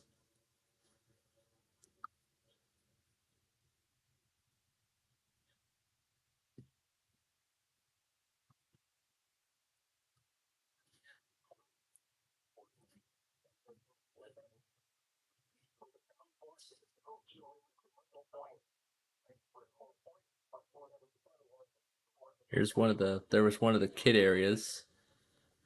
This is the lazy river.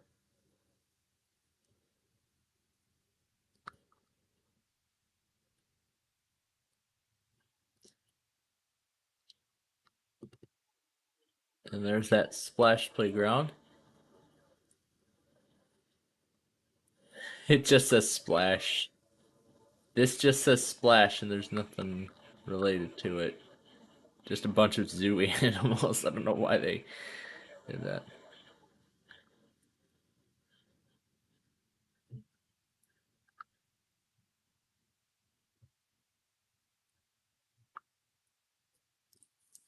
This is another one of those Nocatee parks.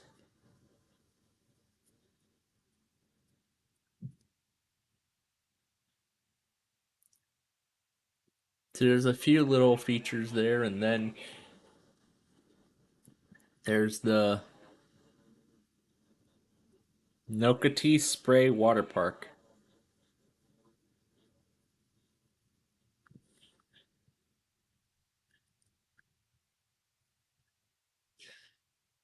This is showing off a little more of it. That's the kid area. But we can zoom in and get a closer look at it. So it looks like there are two water parks on this Nocatee property. So that's the water slides, that's the larger standard pool. Water playground, kids play area.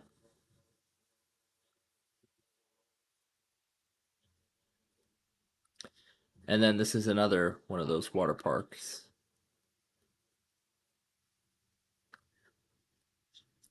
Daytona Lagoon.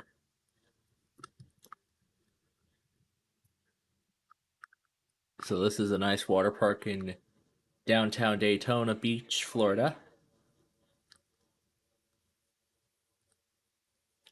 Complete with go-karts.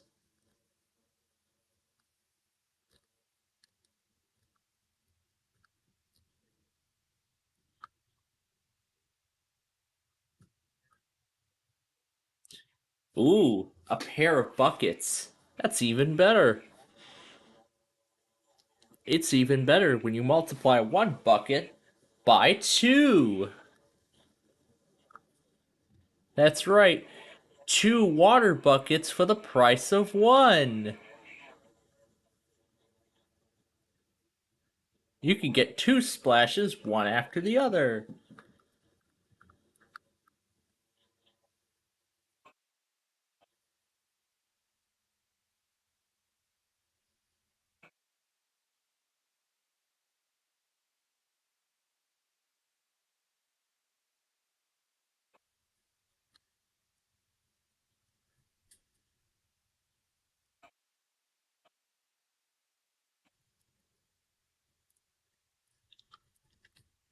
Yep, we'll see about Saturday, and I'll keep that in mind.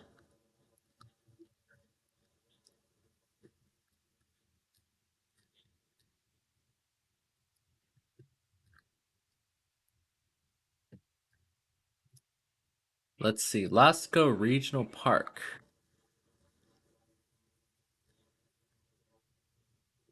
Adventure Landing St. Augustine. This isn't really a water park. This is a family entertainment center complete with mini golf, go-karts, and an arcade game. So there we go. Then we can filter it by the arcade section. Out of order, but parts are arriving soon.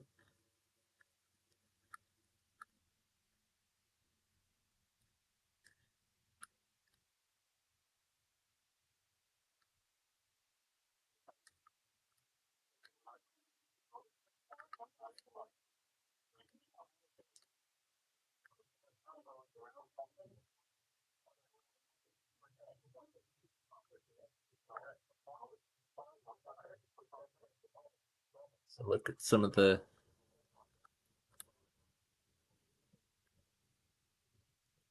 oh yeah, August of 2024. They still use tokens and they still use physical tokens and tickets after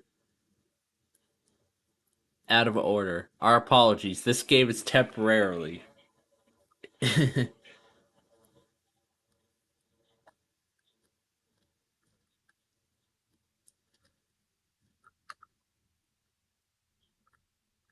But yeah, they still use physical coins for the games even after all these years.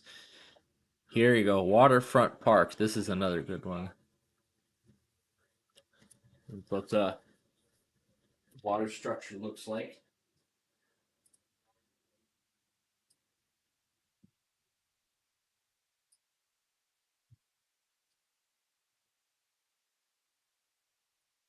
Oh, I didn't go back on QLN, didn't I?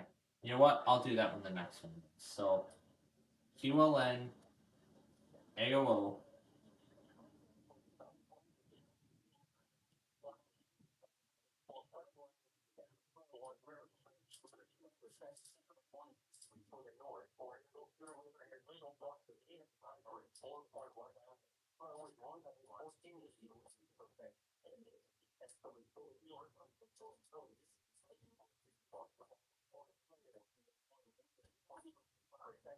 Alright. That is ready when you're ready to reset it.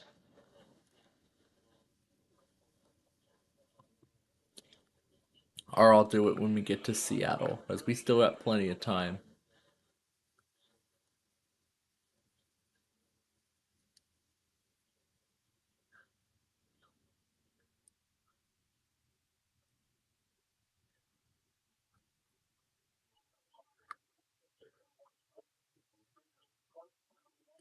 There's Medford.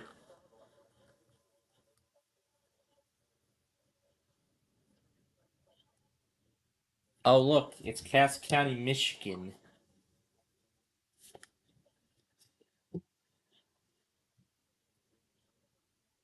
For the emergency alert system for Cass County, Michigan, this is only a test.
Alright, now it seems like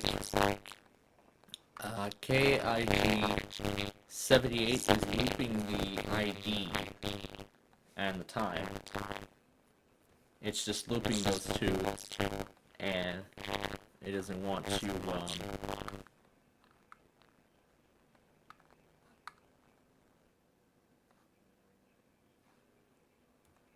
so let's continue seeing what kind of water particles we got here.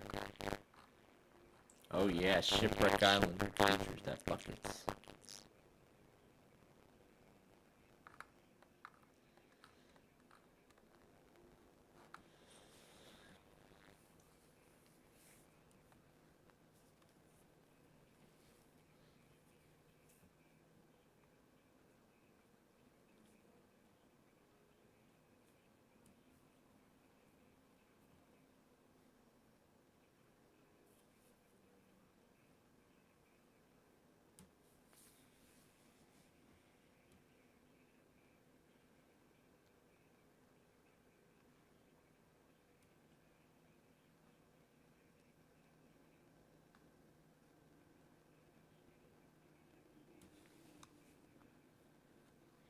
What are you wanting for? This is in Panama City Beach.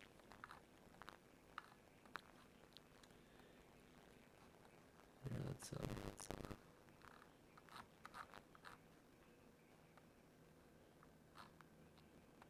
Bob's River Place.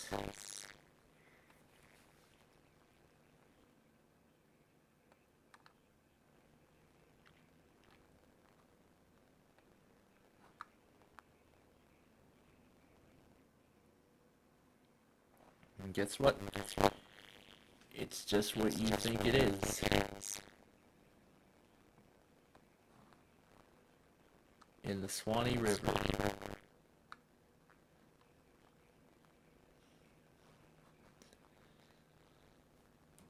Okay.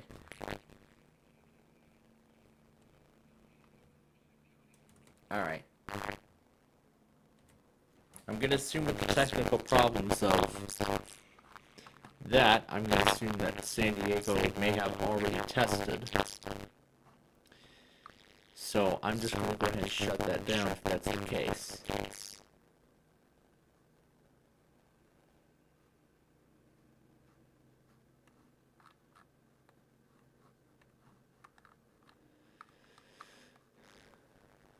Ooh, yeah, that giant bucket. There's another structure with a bucket. This is just a splash pad with the bucket standalone.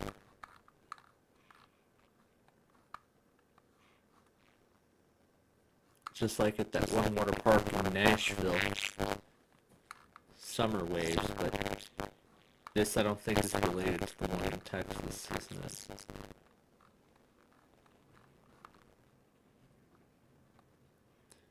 Oh, there's actually two buckets. There's one enclosed in here, and then there's the splash pad area.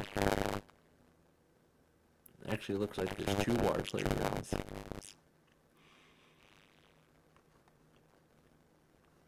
Again, that bucket is standalone.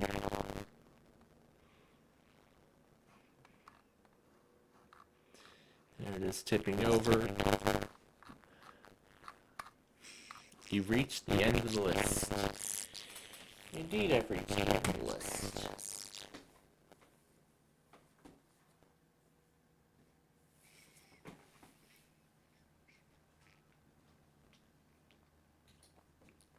But actually, I'm going to go ahead and let my main laptop be the last one. Here to charge. Alright. Now.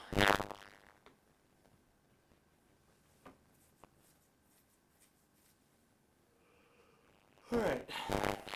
Now, for those of you who may just be joining us, we are of course more than happy you are here with us today.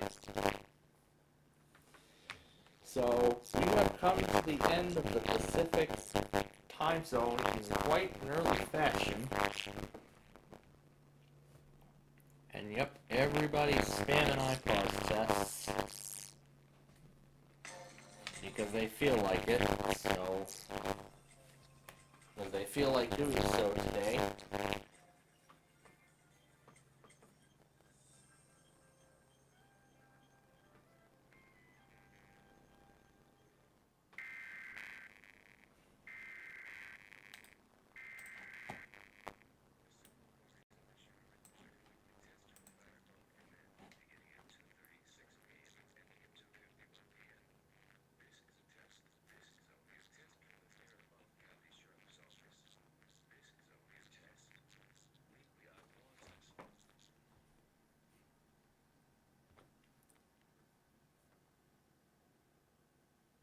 Alright.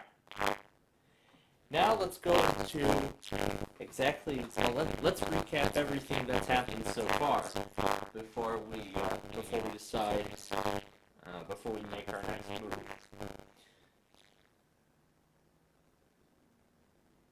But we're only going to focus on today because, well, here's what happened earlier today, well, so far. The majority of the Verizons actually did get their weekly in the early part of this week. 6 and 15 that they were last night. No, on Monday now, on Tuesday morning. 7,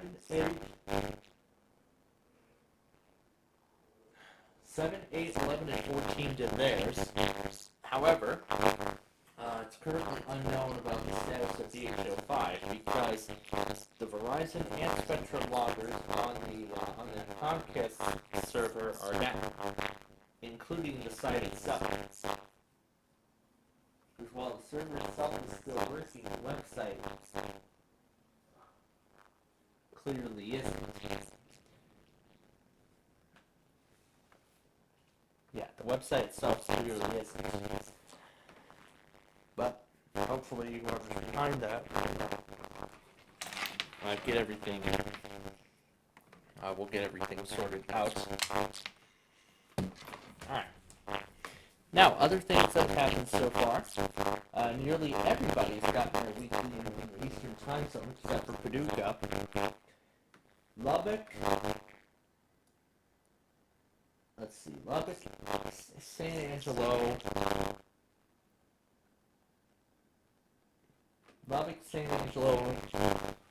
Lubbock and San Angelo were the only other two that did not test in the Central Time Zone. However, Wichita decided to wait until 1 p.m. to do their test. Meanwhile,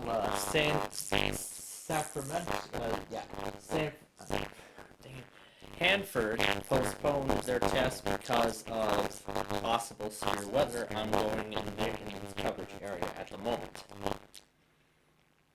So, oh yeah, Albuquerque chose not to test today either, and I don't know why. So, that's going to be quite a bit of offices going into tomorrow, so we'll of course keep an eye on them. And earlier in the show I talked about how the fall taping cycle is going to go, as well as our programming as we near the end of October, going into November. So I earlier talked about that I've gotten 5th grader further this week because of Monday's AWS outage. I got through 10 episodes that week, and then after completing all that schoolwork, I was able to get 5 episodes in, made errors on a couple of them, then waited till after the perfect line to record the final one yesterday, to bring the total count of episodes up to 55, all while finding out that Lemline wanted to call me while my main system was offline. I had the main system disconnected from the internet during taping, so that way that would reduce the chances of any sort of errors, within the taping, within the recording.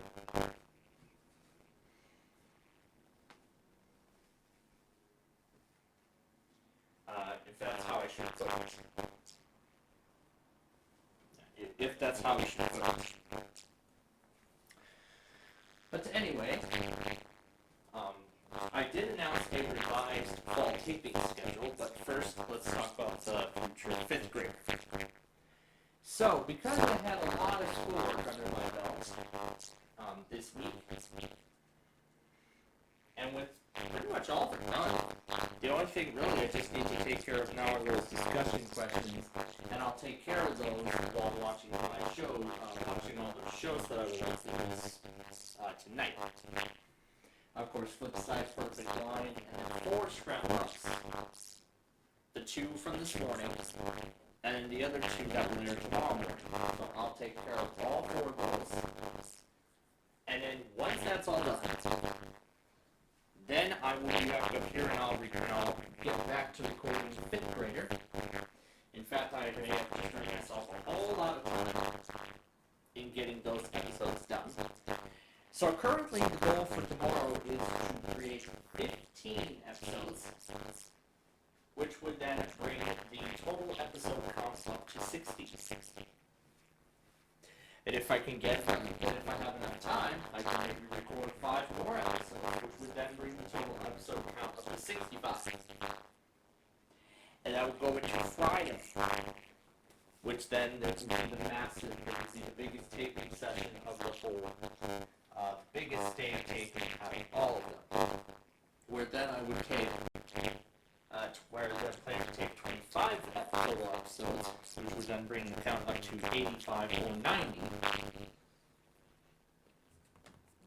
And then Sunday, I still plan to record 5 episodes. I can't really clear. Okay. There we go. So then Sunday, I plan to record 5 episodes of the show. So essentially a whole week. That's for Sunday. During our brief outage or whatnot, or a break from our Roblox show that day. Monday is really where I have a big set of work, because for some reason the instructor said the English class security course apparently wants us to do the knowledge thing before we even go to the lecture. I don't know why, but he just does. So now I plan on that being on Monday, along with the digital media work that I usually take care of that day. And then whatever I don't finish that day, I'll move that over to Tuesday. I'll finish that up, and then possibly the biggest part of all is I'll record the final 5 episodes of the first season of 5th Grader. And then I will begin putting those episodes together and begin the rendering process almost immediately. Yep, and then begin the rendering process immediately after. But now that we know that Las Vegas works, we might as well just run tune in.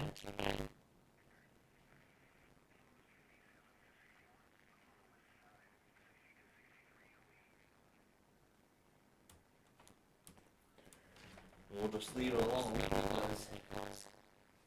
because it's already on the correct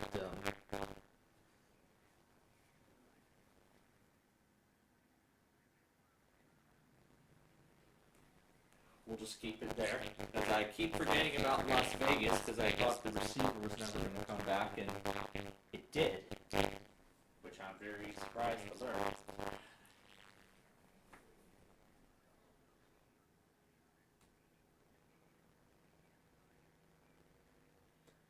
Maybe we should wait till it gets 150 exactly.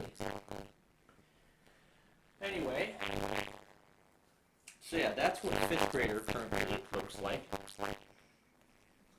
And then Thursday would pretty much be my, and then Thursday next week would then be my free day. But, yeah, my free day. And then Friday morning will be perhaps a big break from our taking session as a whole.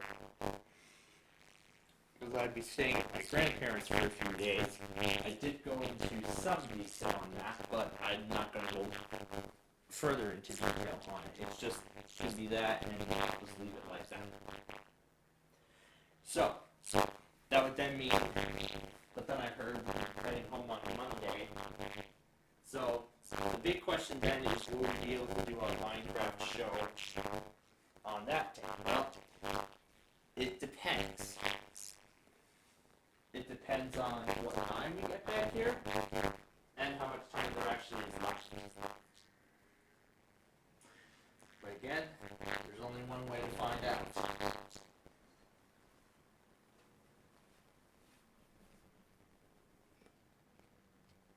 Yeah, then again, there's only one way to find out. But then what I was thinking was delay that Disney Media work to Thursday, Tuesday, while I work on upgrading my remaining PCs to the next build of Windows 11. And then Wednesday of that week, we'll be back here for the weeklies again. And then Thursday, when I start the discussions, questions, I will then move on to start production on Ticket to Ride. Now, in terms of calculating episode numbers and things like that,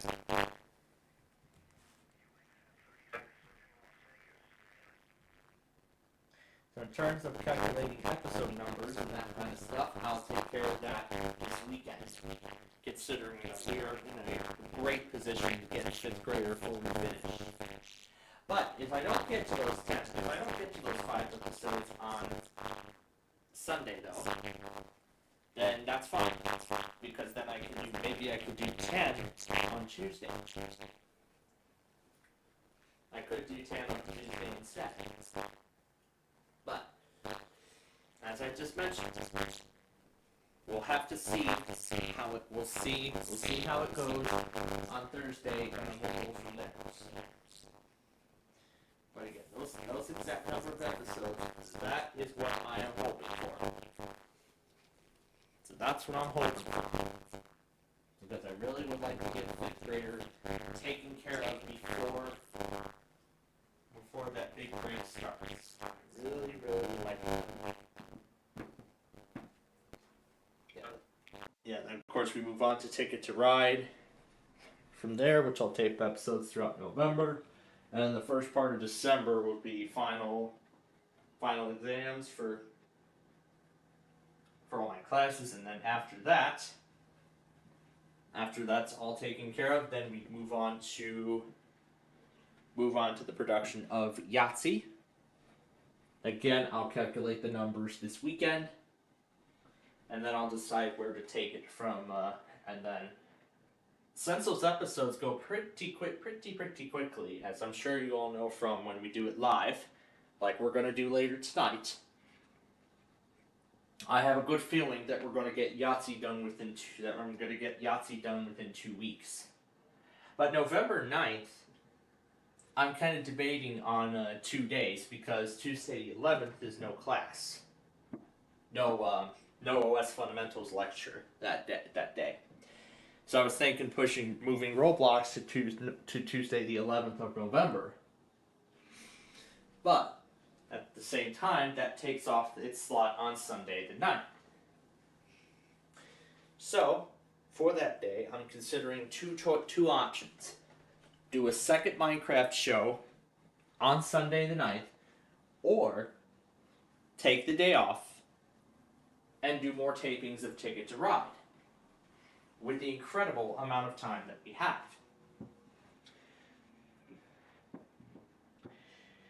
Well, I was actually thinking, why don't we see where Ticket to Ride? I was thinking, let's see how far we can get Ticket to Ride to go, and then I will decide from there. And then I'll decide from there what we'll do regarding the show. Regarding if we'll do a second Minecraft episode or I'll do Ticket to Ride tapings throughout the day. I'll think about it. But I'm thinking here, with Ticket to Ride premiering in April, I'm thinking that maybe a second Minecraft episode is looking more and more of a possibility. But as I said, we'll see how things go.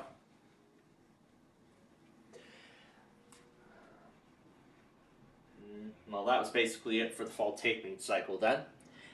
And then again, here's the schedule for tonight. So in just a few minutes, we're going to get to this week's edition of Wheel of Fortune. Super Deluxe, that is. And then we will do Hyperbowl. That will then be followed by Monopoly, which will take us to the end of the 2.5 hours for the first half of the show here today. And then that'll take us to the end of the first half of the show. And then we'll decide what to do from there. And then the second half, which will start whenever I get back from my cloud security lecture. But now that I think about it, I don't really have anything else to take care of for that course because I really got everything done. So, but it's best to attend the lecture anyway.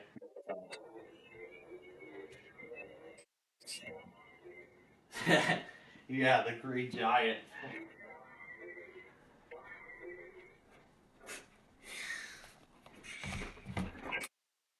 Well, now I gotta think about what we're gonna put Tom and Ben through.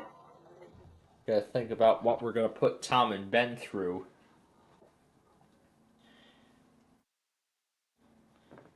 I see Thunderbuddy got all of these tests up.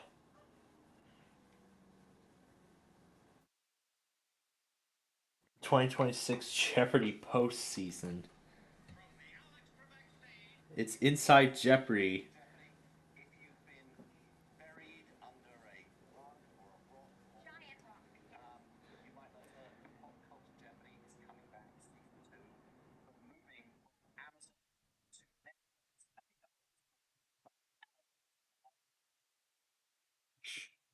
Well, we actually have Netflix, so that actually might be something of interest to me.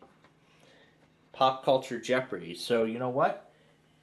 Maybe that actually could be something that I might finally put our family's Netflix account to good use. So, maybe I could finally put that Netflix account that my family had put together for me to good use. Now knowing that Pop Culture Jeopardy is going to be streaming on Netflix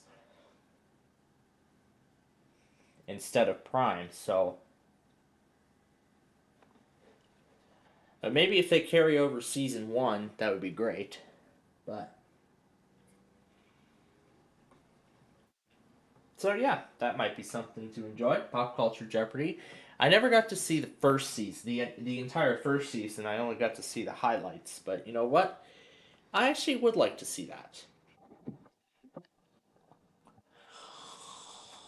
But anyway, um, let's get WAO ready because I'm pretty sure they're going to test here very soon.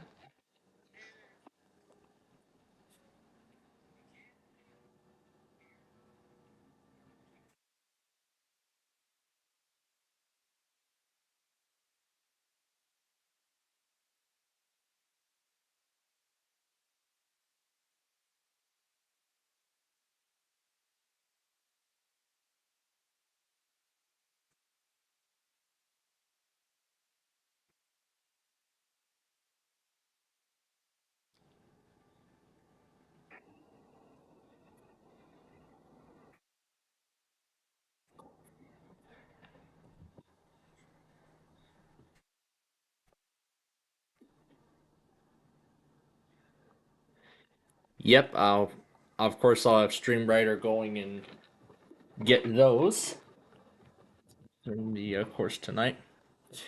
Well, since we have a little bit of time left, I was talking about something related to. I was talking about something related to the computer I'm looking at today. Oh, look, it's a Lenovo Micro.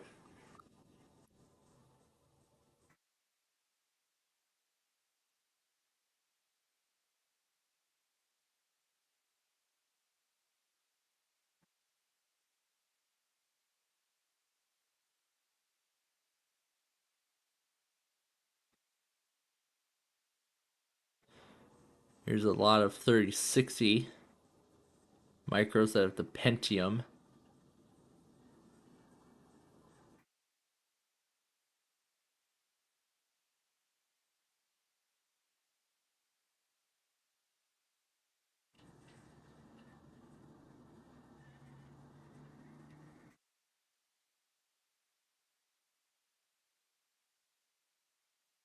There goes Seattle.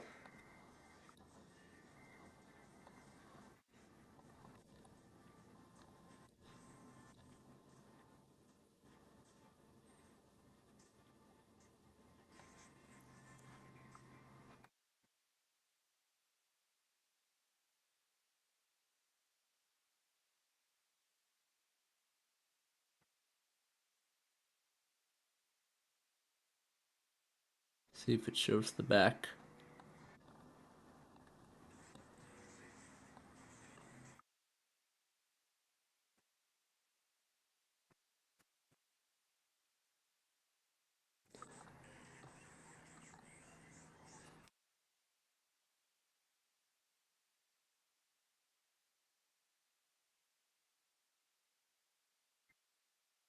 And I'll go reset the station in a moment.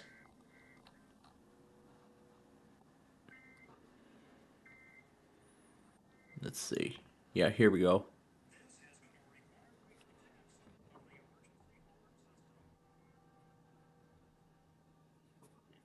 All right. Let me send that over, and I'm going to go ahead and reset the station now.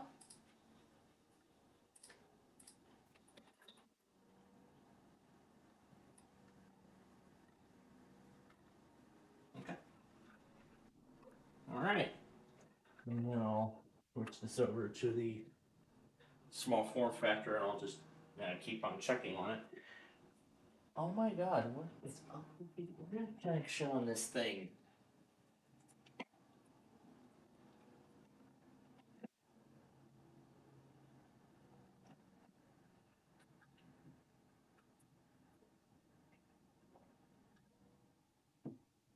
I don't know, but I'll keep an eye on that. Okay, so we're gonna, as I said, we'll get to Wheel of Fortune here shortly. But first, I was talking about something about my specific 3060 micro that I have with me right now. So, as some of you may recall, when I obtained this behemoth of a mini PC in July, which my father's school was getting rid of. You know, when they were upgrading their uh, micro hardware with some new ones. They thought this 8th generation chip was not going to work with Windows 11. Turns out they were wrong. They just gave up some Windows 11 compatible hardware. But I do understand. They probably would appreciate newer hardware that had Windows 11 pre-installed and would run the operating system much better than these older micros do, although they are compatible. I mean, while these are compatible with 11, we're not gonna probably get the best experience out of it, but at least it's just gonna be just what the average computer user would want. So, the reason why I got the Micro was to retire a old Inspiron laptop that was manufactured in 2012. It had the maximum capacity, 8 gigabytes of RAM, and I still have its 128 gigabyte SSD. It's Crucial SSD. Yeah, I have its original FSD. No, I don't think it's original. I think it's going to replace the drive with a solid state drive. Or someone chose to replace it with a solid state drive at some point. Yeah, at some point they chose to replace the drive. And so I chose to put Windows 11 on there despite the requirements not being met. Not even close to being met. And while the experience actually did seem pretty good at first, when it then came to running my radio network and whatnot, that was where things started to take a turn downhill.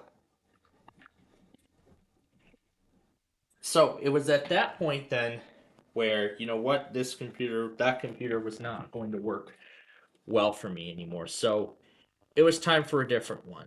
So I was looking at my options. And I have a lot of choices.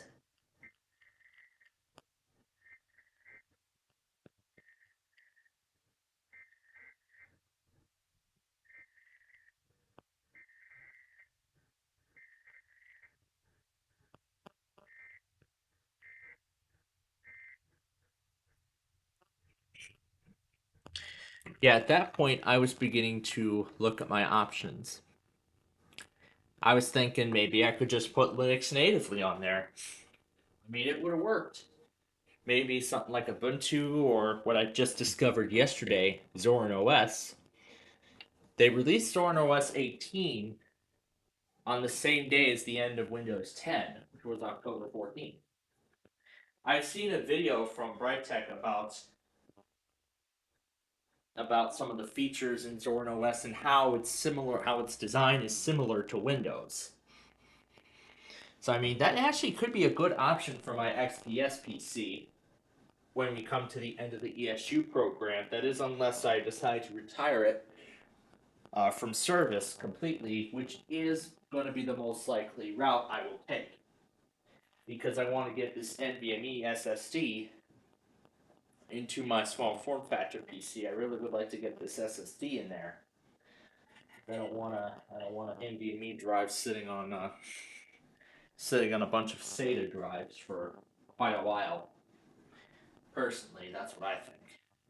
But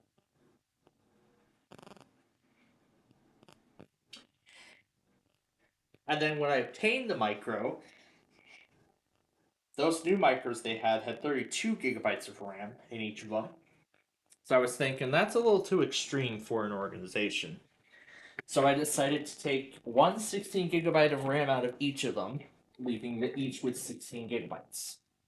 I mean, 16 gigabytes, that's good enough for 16 gigabytes is good enough for an average computer user. So I decided to put all 32 gigabytes of RAM inside of my Micro. That's its RAM capacity now. I also swapped out its 256 gigabyte drive with a 1 terabyte NVMe SSD. And since it has a SATA hard drive caddy, I decided to throw my old 2 terabyte mechanical hard drive in there, and wipe the installation of Windows 10 that was on there originally, which was Windows 10 Home 20H2 from Dell. So I removed that installation and reformatted it for data storage.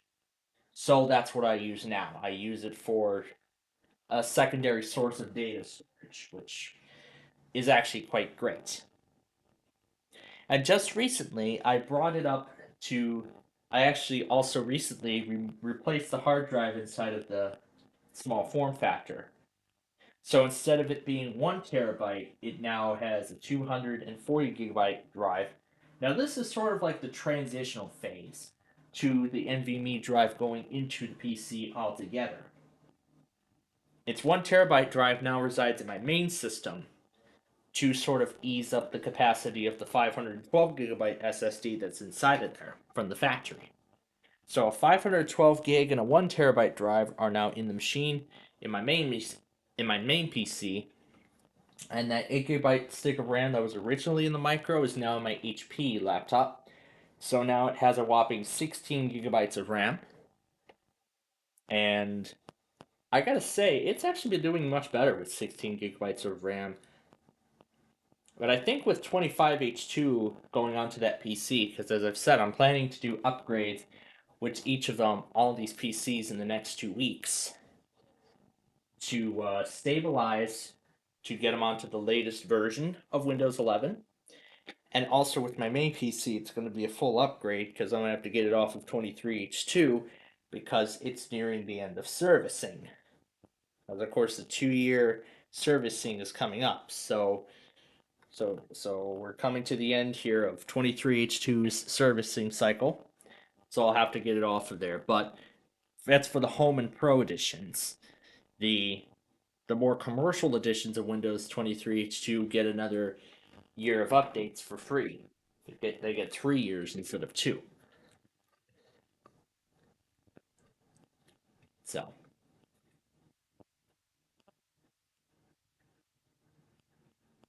So yeah, I gotta say this year was actually quite interesting. So yeah, the small form factor I acquired first, and then retired the Vostro, ThinkPad, and Inspiron, and a majority of the other PCs from my possession, and that micro PC now stand instead.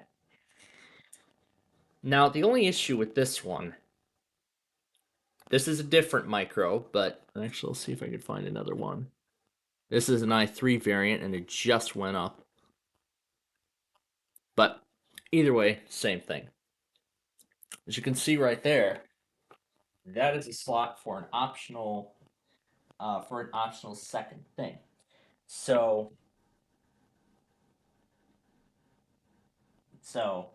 essentially, I could throw in another component, like let's say another HDMI cable or VGA port. I could throw another another HDMI port into there, or a VGA cable, which I was thinking of doing because of now how much RAM I've put into this PC along with how much storage. I was thinking this could replace, my HP laptop in terms of streaming operations and my Inspiron in terms of streaming, so in terms of streaming the radio station. So, essentially, my micro combines all of those operations into one system, which I think is pretty nice. But the problem is, one of my grandparents, my Nana in particular, her monitor is from 2003, which is VGA only. Of course, by then, HDMI wasn't even a thing. But the issue with this is that I cannot really take the VGA port out natively. It's like it's like super glued onto the frame of the device. So I couldn't really do anything about it. But you know what? It's all right. I mean, there is a VGA port on the small form factor, so I mean, I could take the small form factor instead. But I mean, that thing is going to be too heavy to carry. So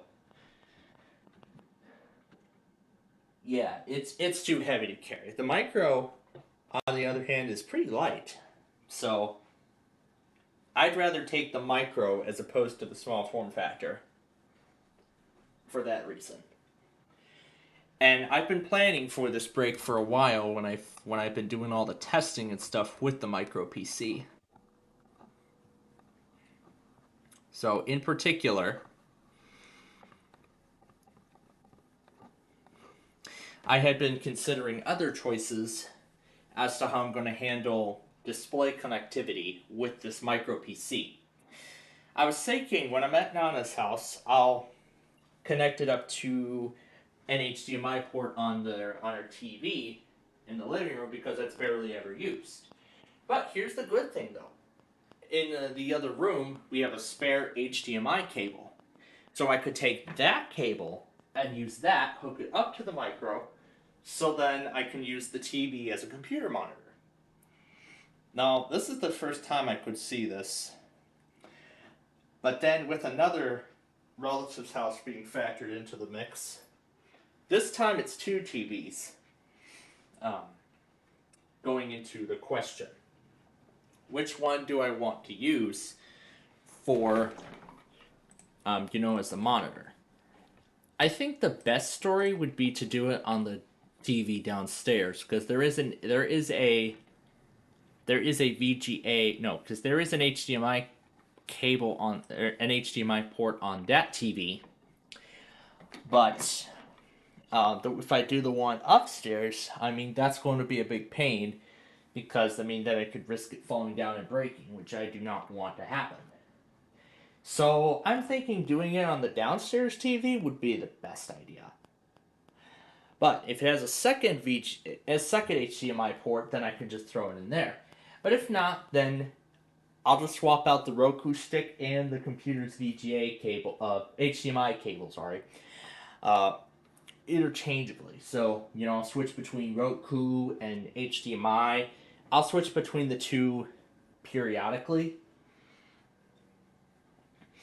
So I can check on the computer, make sure everything's still working, and then I can connect up the Roku stick, and then I can watch some TV downstairs and whatnot. So.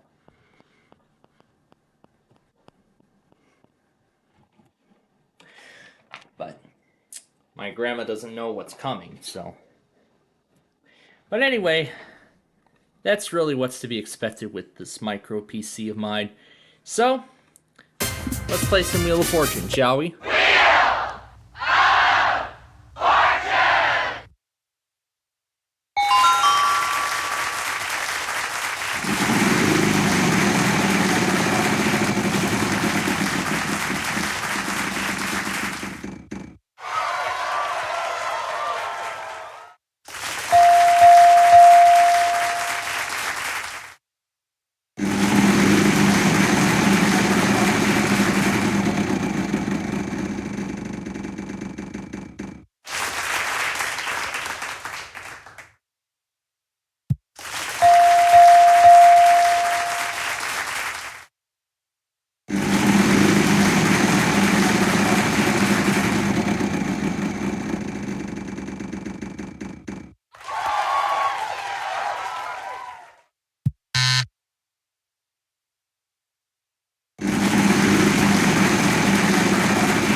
All right, we do have a. I just saw a couple weeklies show up on the monitor, so let me take care of those.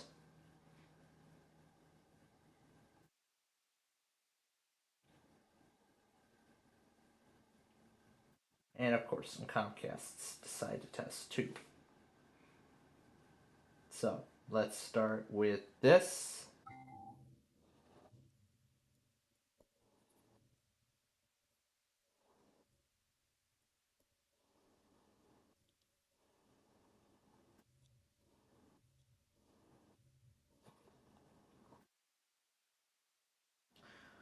Then this one.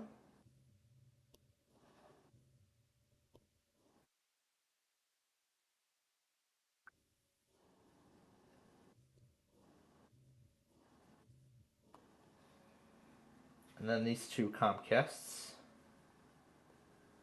This is a weekly test of the emergency alert system.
Okay. All right, we are done with that machine for now. Let's go ahead and transition over to the Windows 7 PC so we can do Hyperbowl next. And then that should take us to the start of Monopoly.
State and federal prosecutor. He's going to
All right, so that is that.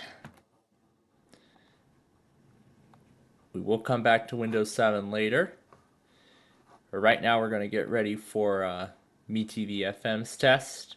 I saw WALK test as well, so as such, we're going to do it as a double feature.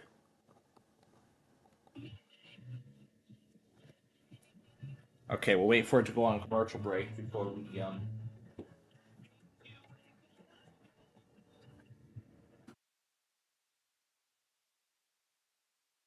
down a bit.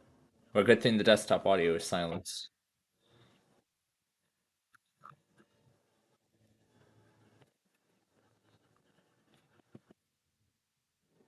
Okay, good. We got the sound going.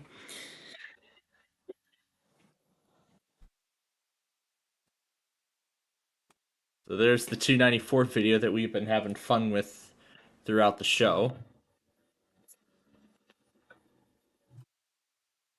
We've been having too much fun with this throughout the show so far.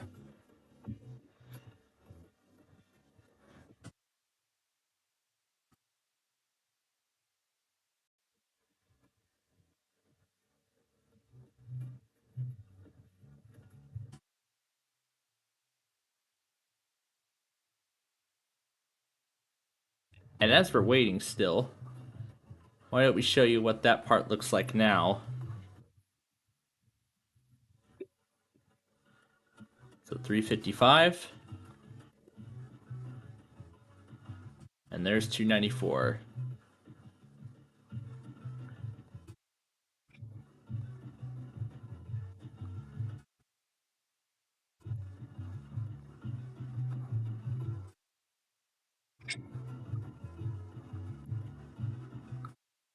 So there's no longer a cache.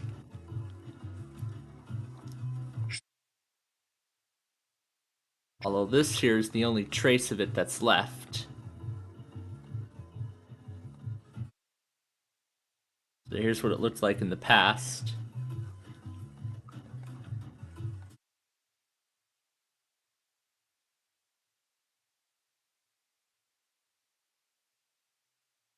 So this is a relic of the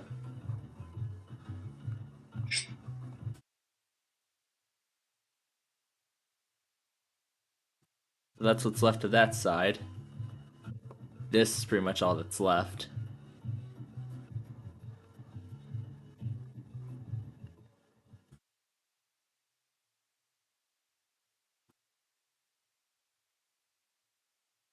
There's the sign that says exit 5 to go to I-80. That truss was just installed. This was its foundation, and now the actual truss is installed.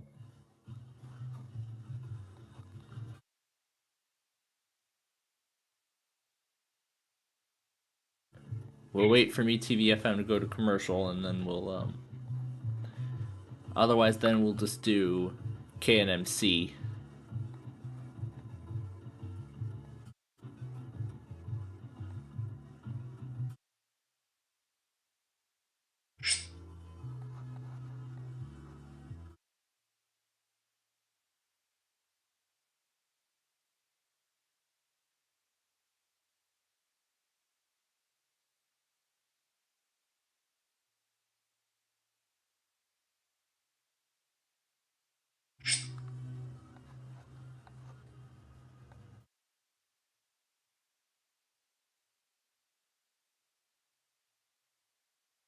Wow, that pier had been breaking apart since like 2012.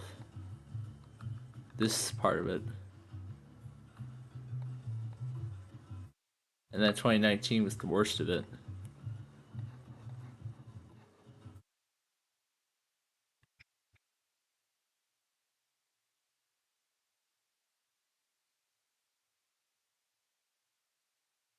Yeah, and then there was also that long sign.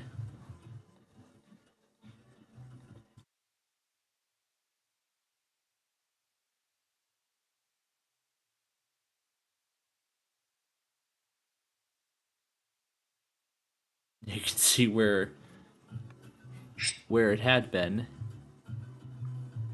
8294 East.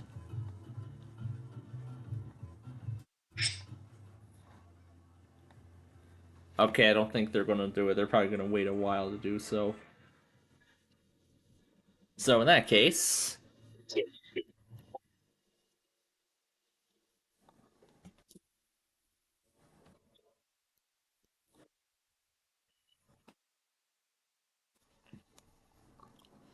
let me try that again.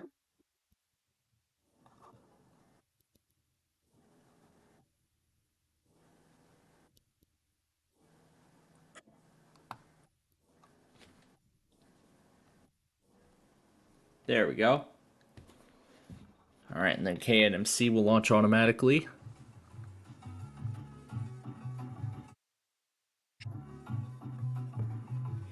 Yeah, and then meanwhile, I've been watching a highlight reel of what's new in 25H2, including a new battery, icon, and what's this here? Radio station.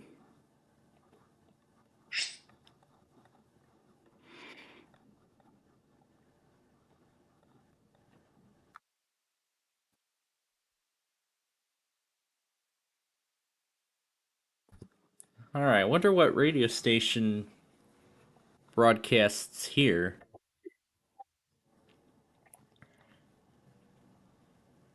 Markham, Illinois.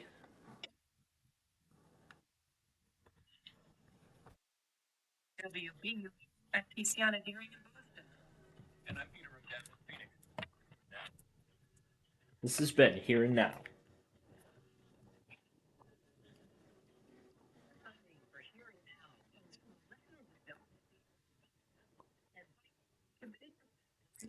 And here's some power lines from Oswego making their way here to Harvey.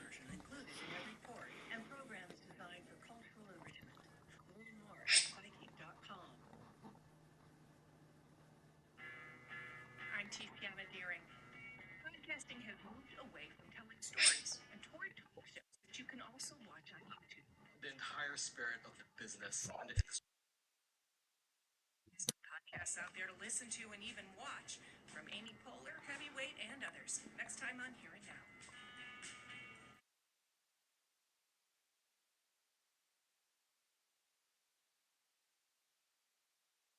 And then here's Sibley Boulevard with all these train crossings.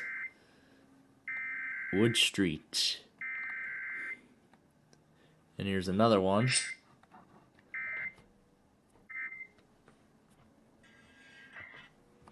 Alright. Now it's Monopoly time, ladies and gentlemen. Let's go ahead and load up Vista again.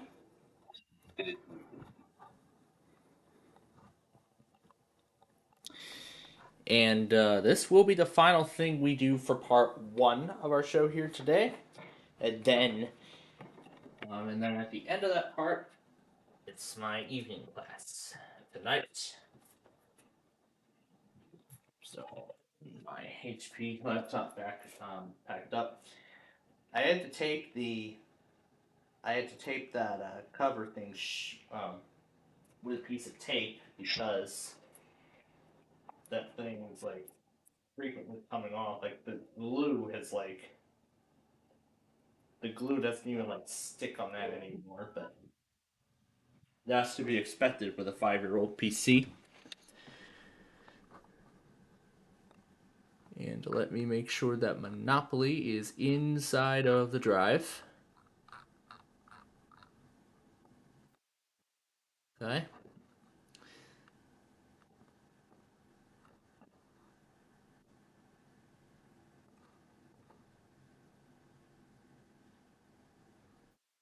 Okay. All right, we got Monopoly in there. And let's start the game. Hi, I'm Mr. Monopoly. Let me help you get started. Now, first, want to play? Have a look through the cards for your name. If you're neat, which token would you like to be? Good enough.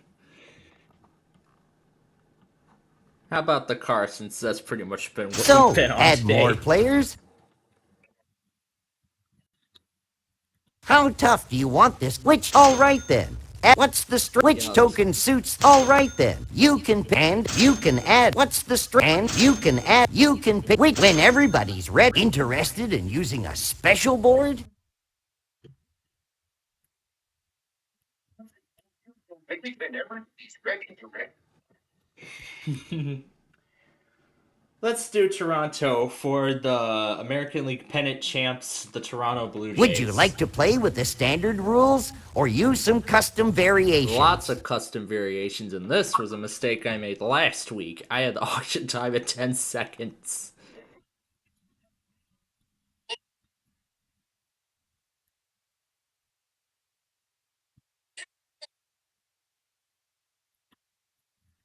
Alright, now that everything's correct, let's start. Top Hat, it's up to you. It's showtime!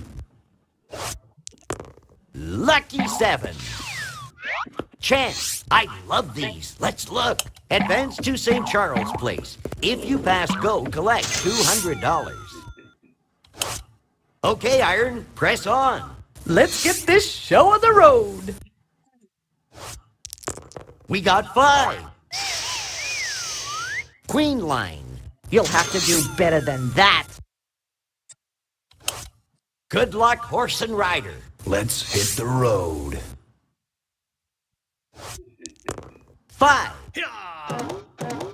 Queen line. That's chumps change. You have control of the dice, Cannon. Let's take the field. 6. Cambridge Town. Anybody got a bullet I can bite on? Let's get going. You made a good choice picking me. An AI player wants a trade. A successful trade, yes. Snake Eyes. Community chest. What'll it be? Payout or be paid? You inherit $100. 4.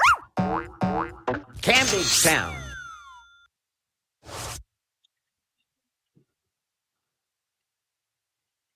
An AI player wants a trade.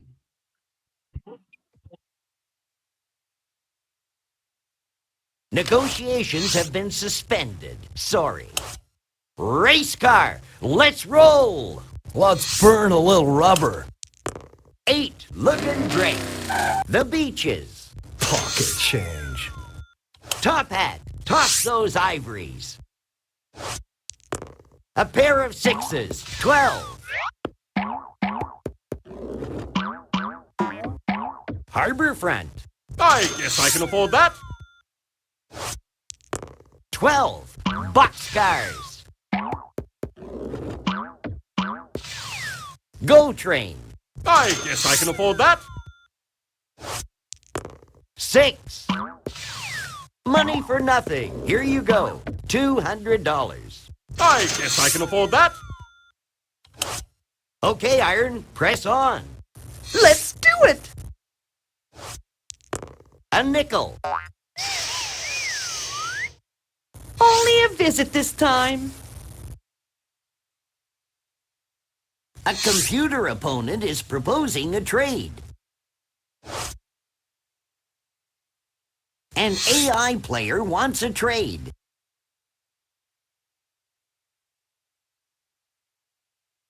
Negotiations have been suspended. Sorry.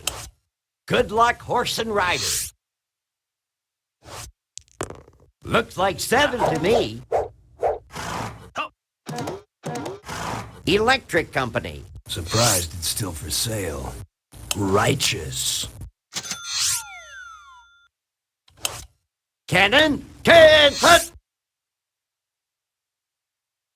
5. Don Valley. Anybody got a bullet I can bite on? Your turn, doggy. 5. Don Valley. It's still money. Let's motor, race car! 2. Just visiting the jail. We got 6. Spadina Avenue. Pocket change. You got control of the dice, Top Hat. Looks like a 9. Where does that take us? Just visiting. How fortunate. Okay, Iron, press on. Looks like a 4 to me. Toronto Island. You'll have to do better than that. It's your turn, Horse and Rider. Looks like 11 to me. Harborfront. That's chumps change. You have control of the dice, Cannon. 12.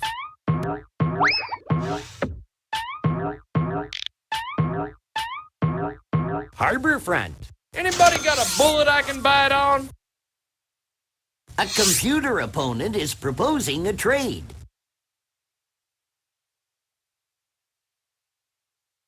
The trade is complete. A pair of 6s. 12.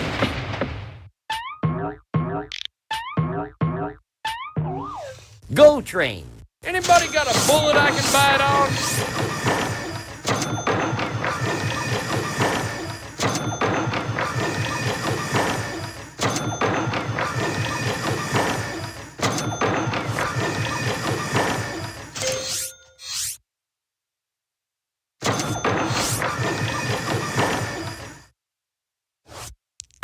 Seven.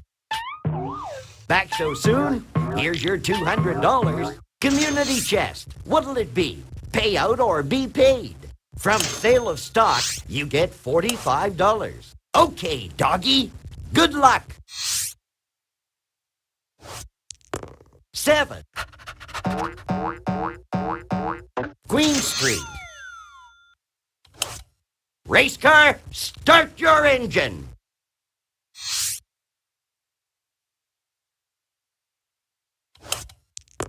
Eater from Decatur. Yorkville. Pocket change.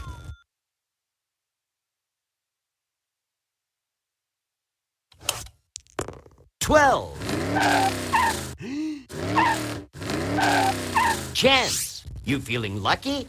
Take a walk on the boardwalk. Advance token to boardwalk.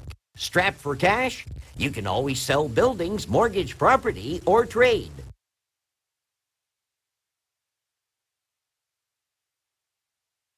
Which property would you like to mortgage? And you'd like to mortgage which property?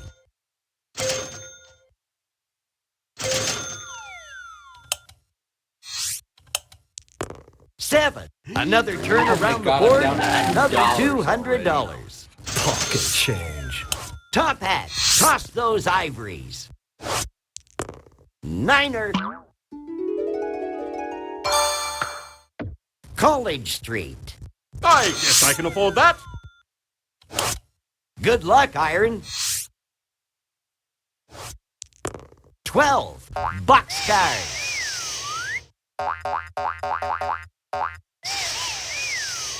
Young Street. You'll have to do better than that.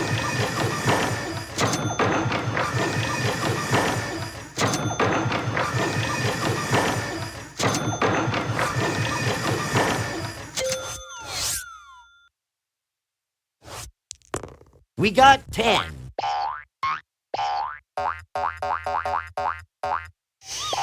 Chance, let's see what it is. Your building and loan matures. Collect $150. 9er. Here's some easy money. Queen line. Horse and Rider, you have the dice. Ace, deuce, 3. Young Street. That's chumps change. You have control of the dice, Cannon. 7. The Annex. I love being a property owner. Just let me bask for a second. Okay, doggy. Good luck.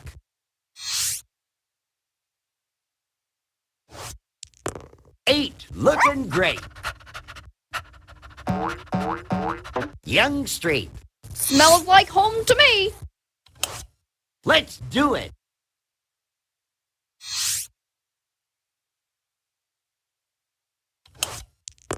We got 4. Just visiting the jail. Top Hat, toss those ivories. Niner. Waterworks. I guess I can afford that. Good luck, Iron. Both hands, 10. Young Line. At least this doesn't cost me nothing. 10.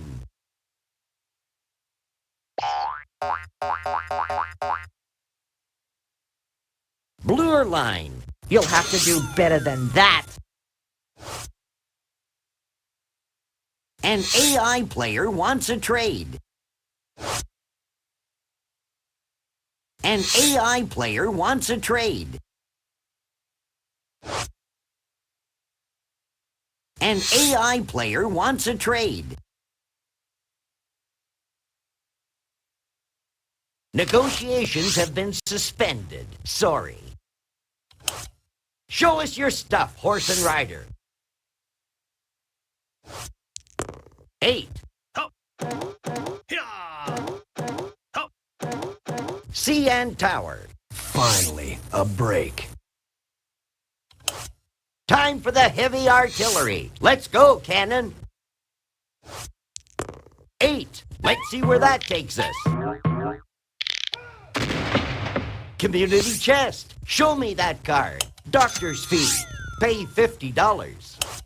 Let's do it.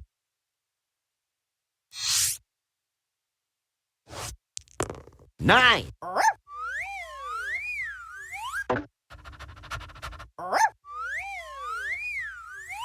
Go Train.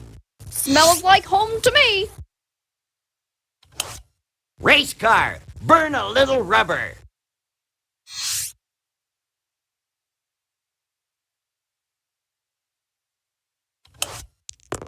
Eater from Decatur. Queen Street.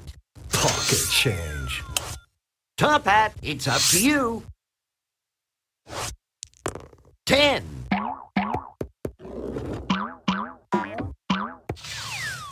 Must they always tax us poor rich people so mercilessly? 4. Around the board again. Here's your $200. Community chest. Show me that card. Bank error. A computer opponent is proposing a trade.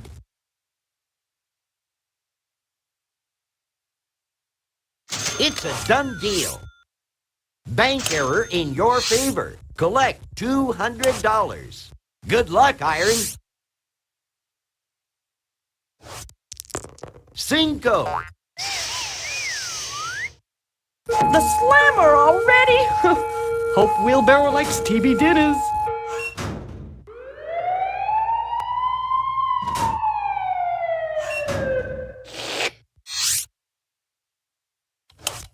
Horse and Rider, you have the dice. Niner. $200. And you didn't even do anything. On the right track. Sure beats the barn. Toss those cubes. 7.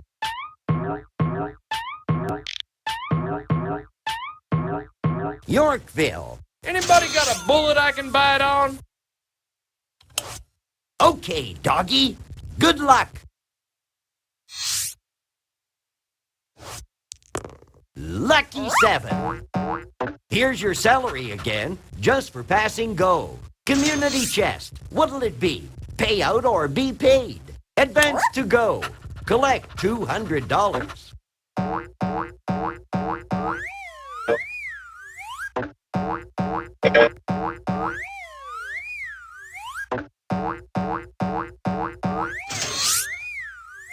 Here's $200 just for looking so good. Race car, start your engine. 9. Bloor Street. Pocket change. Top Hat, it's up to you. 10.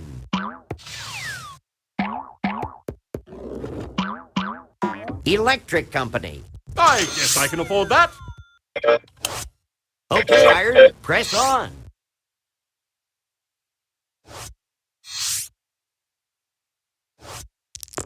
3. Good Luck Horse and Rider. A nickel. The Beaches. That's chumps change. Bringing out the big guns. Your turn, Cannon. Looks like a 9. Where does that take us? Community chest. Show me that card. Get out of jail free. This card may be kept until needed or sold. Your turn, doggy. 9. The Annex. Race car. Burn a little rubber. Both hands. 10. Forest Hill. Pocket change. You'll have to raise money by selling Well, I buildings, can't, mortgaging so property, or unfortunately, trading. this is going to become an That's it for exhibition you. game now. Better luck next time. Let's do So it. wow, it's over as quickly as it begins, so...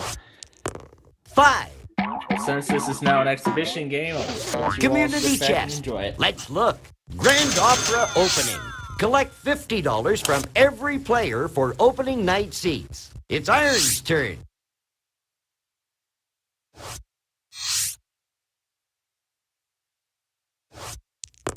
Lucky 7. Horse and Rider, you have the dice. 8. Let's see where that takes us. Spadina Avenue.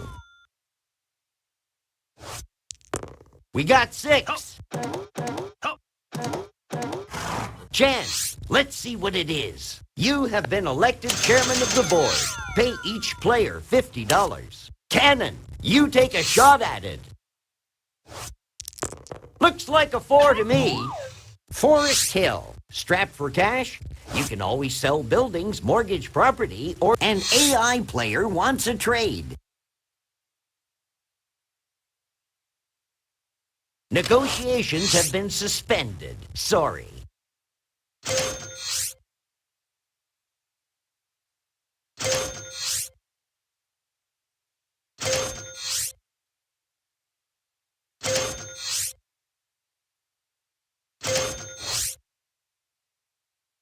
Time to pay the piper.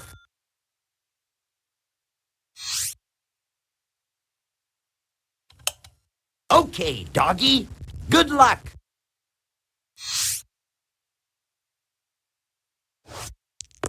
Eight. Community chest. Let's look. Income tax refund. Collect $20. Looks like 7 to me. Yorkville. Smells like home to me. Top Hat, it's up to you.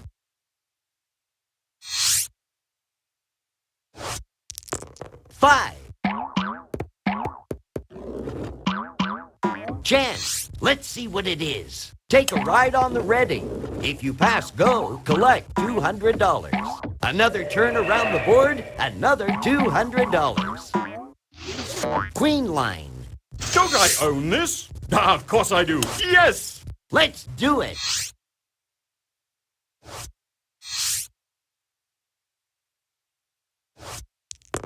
Eater from Decatur.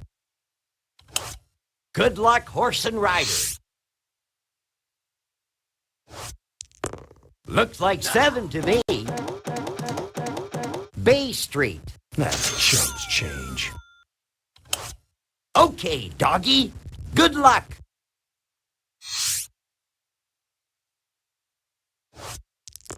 Two. Young straight. It's still money. 6. Sky Dome. Lots of squirrels in this neighborhood. I like that. I'll bet the dog food is made of pate around here. 9er. Here's your salary, $200. It's still money. You've got control of the dice, Top Hat. 6. Don Valley. I guess I can afford that. Your turn, Iron.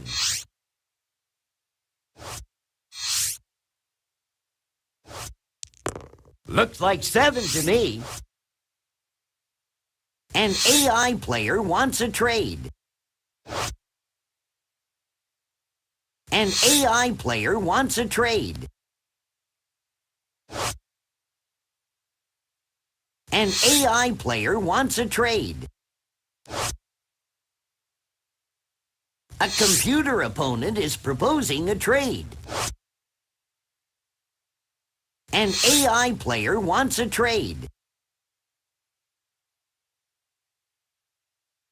Negotiations have been suspended. Sorry. Community chest. What'll it be? Pay out or be paid? Pay hospital. $100. Horse and rider, you have the dice.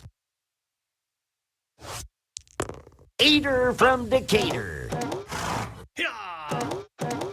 Forest Hill. Strapped for cash? You can always sell buildings, mortgage property, or trade.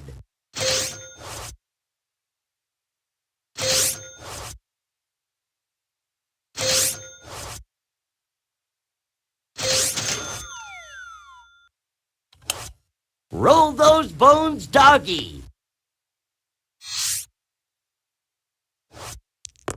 7. The beaches. It's still money. Top Hat, roll and good luck. 8. College Street. I guess I can afford that. Okay, Iron, press on. 6. Harborfront. You'll have to do better than that. Good luck, horse and rider. So, this is how the rich folk live. 7. Pass go. Collect $200. It's easy. Gallop, boy. They're after us. Roll those bones, doggy. 3. Don Valley. I lead a charmed life. What can I say? You've got control of the dice, Top Hat. 8. Bloor Street. Well, it won't cost me anyhow. Okay, Iron, press on. 9er.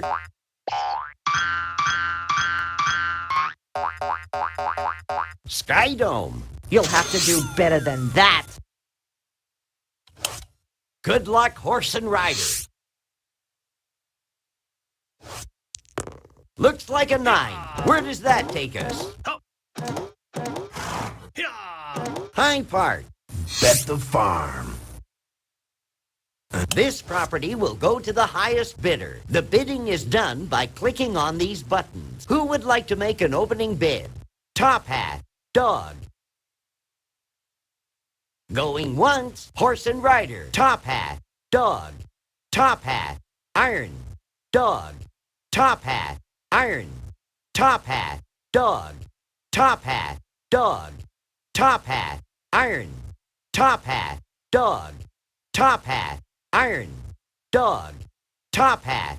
dog, iron, dog, iron, dog, top hat, dog, top hat, dog, top hat, iron, top hat. Going once, going twice. Sold! Congratulations on buying a splendid property. Roll the ivories.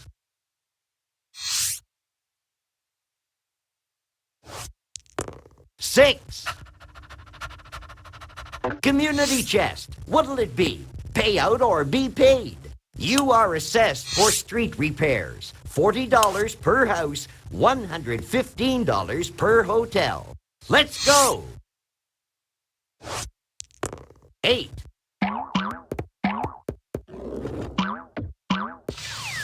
Go train. Good luck, Iron. 7. Rosedale. Is there a black cloud over my head or what? You'll have to raise money by selling buildings, mortgaging property, or trading.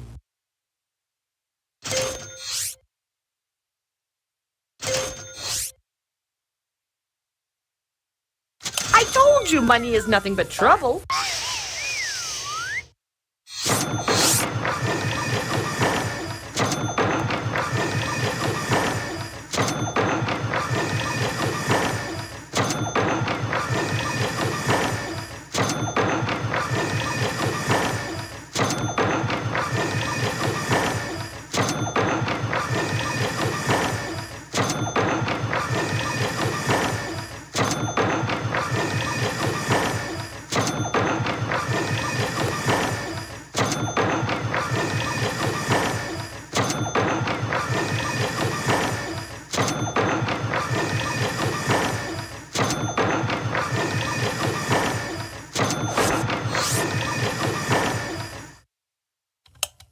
Horse and rider, you have the dice.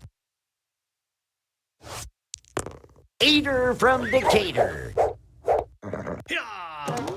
St. Lawrence Market. That's chum's change.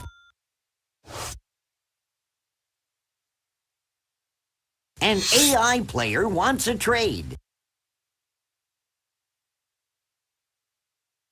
Uh-oh, the trade is canceled. Okay, doggy. Good luck. 2. College Street. Man's best friend, and this is how I get treated? You rolled a 3. Chance, let's see what it is. Go back 3 spaces. You'll have to raise money by selling buildings, mortgaging property, or trading.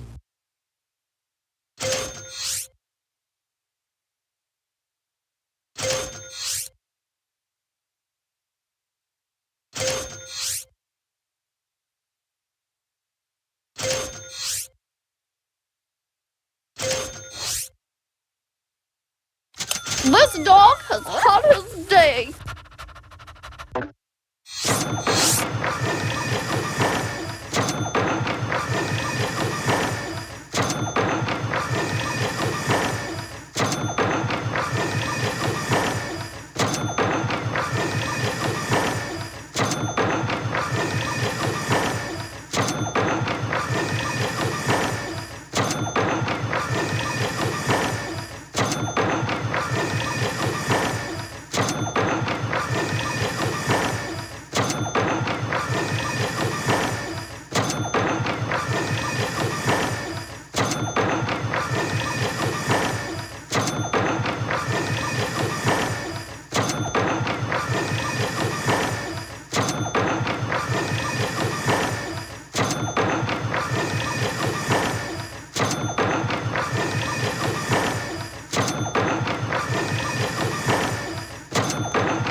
Top hat, roll and good luck.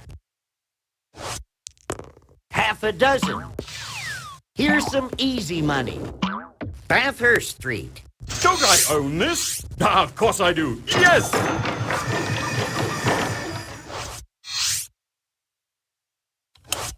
It's your turn, horse and rider. Great day for a ride. Half a dozen. Bloor Street. Good. No toll to pay. Looks like 7 to me. CN Tower. That's chump's change. Strapped for cash? You can always sell buildings, mortgage property, or trade. I'm about to lose my grub stake. It's all over! We have a champion!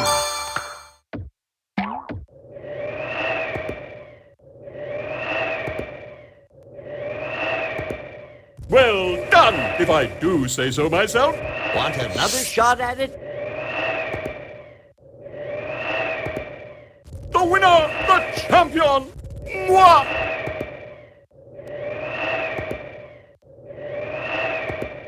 Hooray for me!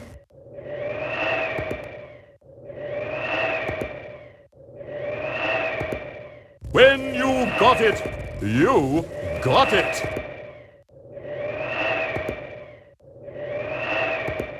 Well, bully for me! I win!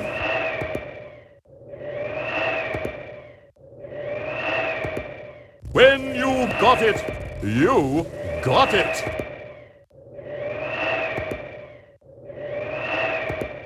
Hooray for me!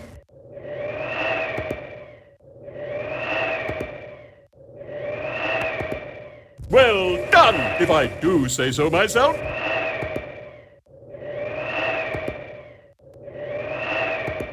Well, bully for me! I win!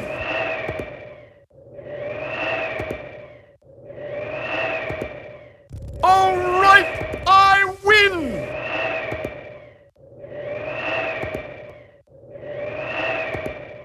The winner, the champion, moi!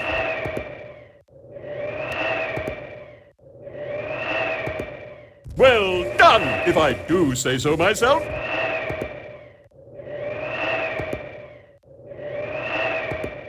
Hooray for me!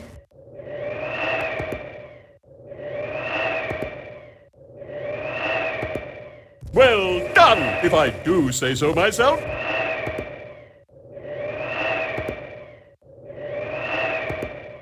All right, I win!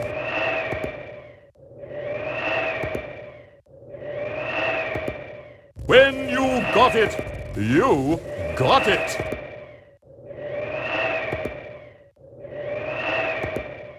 All right, I win!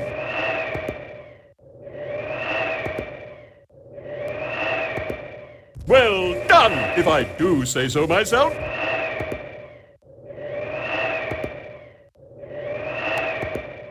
The winner, the champion, moi!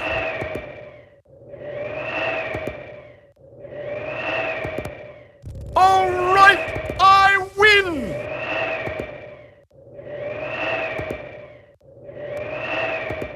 Well, bully for me! I win!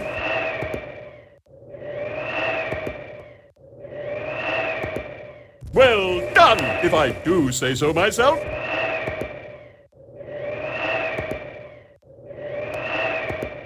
When you got it, you got it.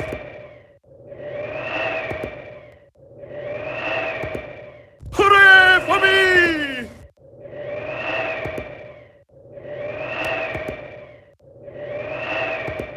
Well done, if I do say so myself.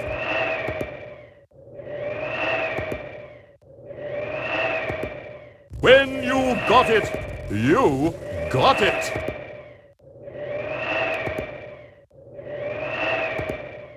All right, I win!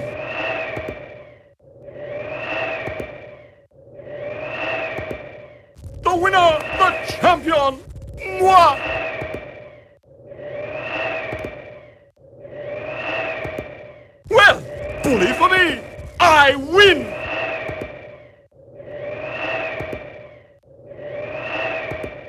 Well done, if I do say so myself.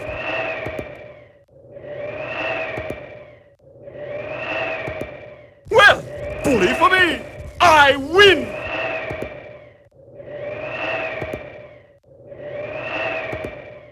All right, I win!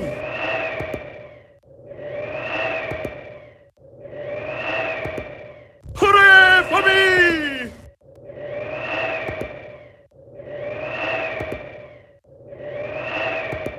Well, bully for me! I win!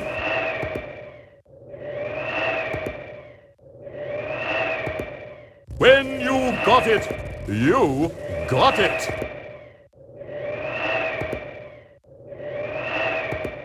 Hooray for me!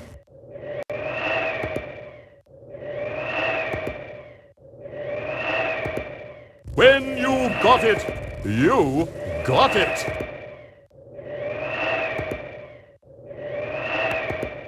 Hooray for me! Oh my god, it's actually over? Wow. When you got That it, was fast. you got it!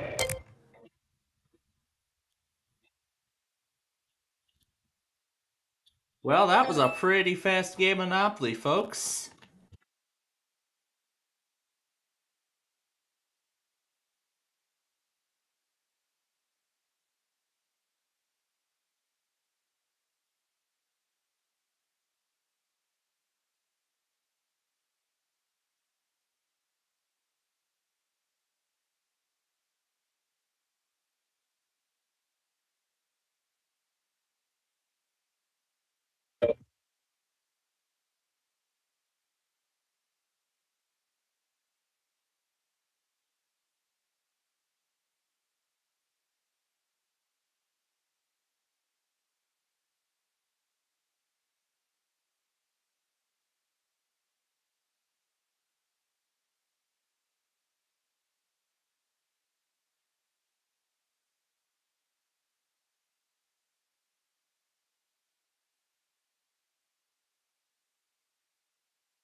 Didn't we just hear from WGLS this week already?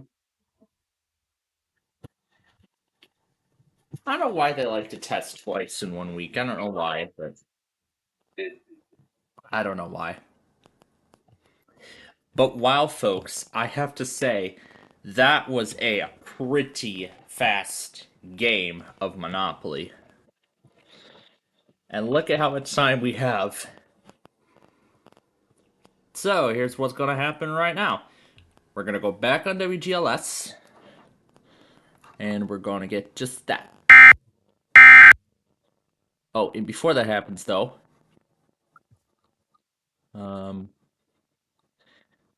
let's see. Any more? Nope. Okay. Alright, you know what we're going to do? Comcast and GLS together! This is gonna be great. Ready? Begin!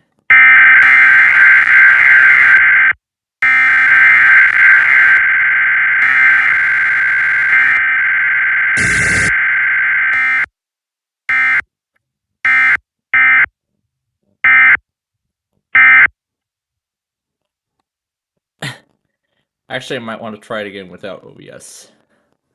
Alright, take number 2. Go!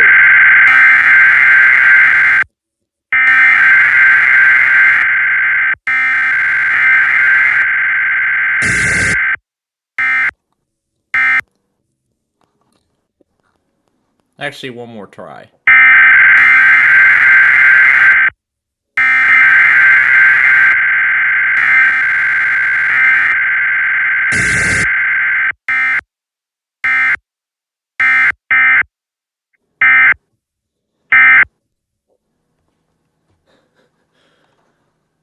Well, it doesn't get any better than that, doesn't it? Alright. So, I have to say, that was a pretty fast game of Monopoly.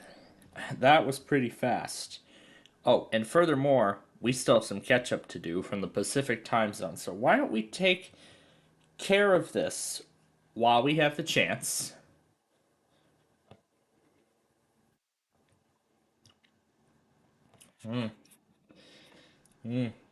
They must have went to Pigeon Forge again.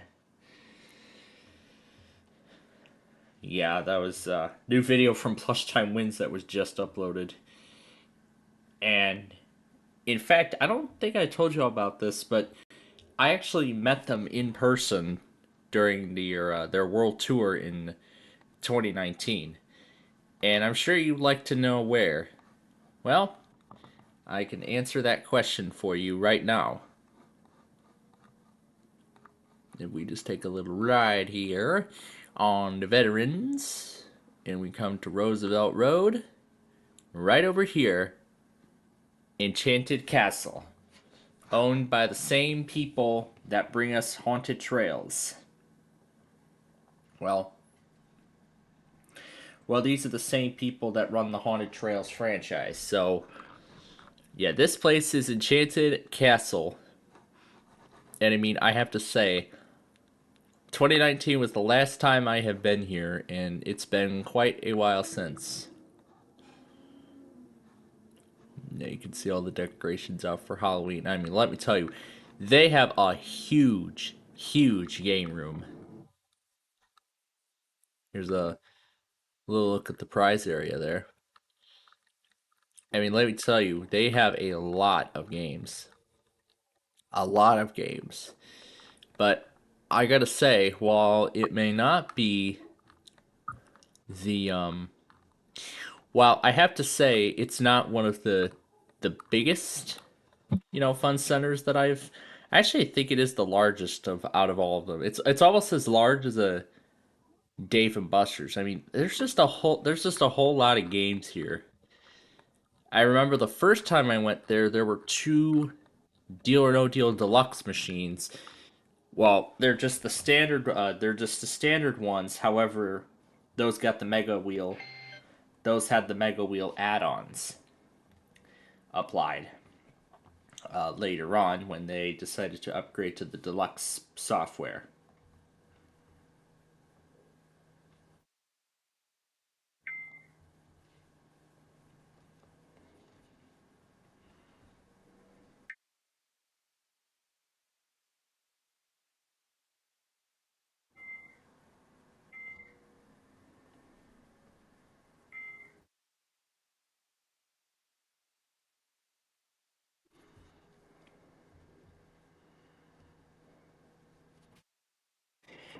And then when I went there again in 2019, they actually reduced it down to just one Mega Wheel game, one Deal or No Deal machine. But unfortunately, that's actually back now on the original software. Now,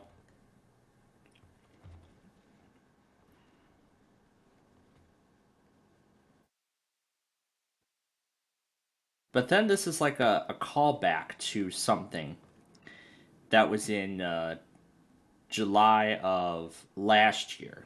You remember I told you all the story about July of last year, where on our way back into the Chicagoland area from Southwest Michigan, we made we actually had a lot of time on our hands after Elkhart, Indiana. So we decided to happen to hop on by Odyssey Fun World because we had not been there ever. So it will probably be the only time we ever visit because, yeah. I mean, the place is sort of in disarray, I guess I could say, because I don't know if I've seen the reviews, but yeah, pretty terrible reviews on the place, I gotta say. And while they did have, yeah, there you go, you can see right here, this was August 25, so nothing, you can see nothing much has changed since we were there, but you can see right there, yeah, that's the Deal or No Deal game.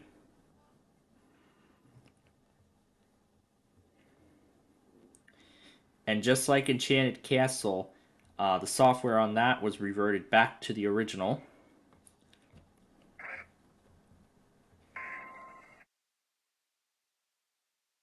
Okay, this came first.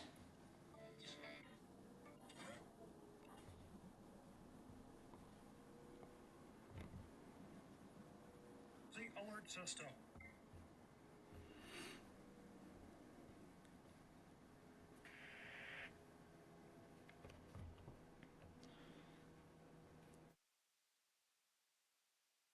Okay, and then Faribault.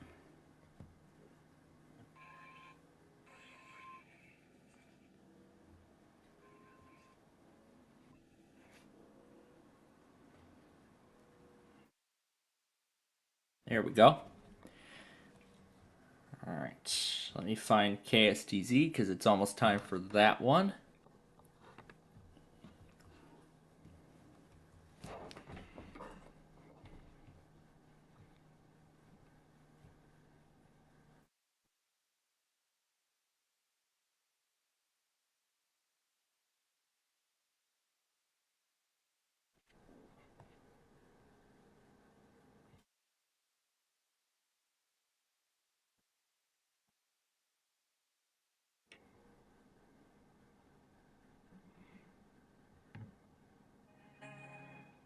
Let's do KKHJ for a change. No, let's do that instead. But yeah. And then I explained the story on, you know, how the only time that I played the Deal or No Deal game when I was there, I did win the big prize, but since they had downgraded that to the original software, of course, there's no mention of the Mega Wheel. Which was a bit disappointing, but I understand why whatever happened, happened. That's because, you know, there may have been a time when the Mega Wheel component itself may have stopped functioning properly. which I mean I've seen on several arcade videos in the past, which the wheel would just not move at all, or the wheel would just continuously spin and spin and spin around when applied to power, and it won't stop. It's crazy. So,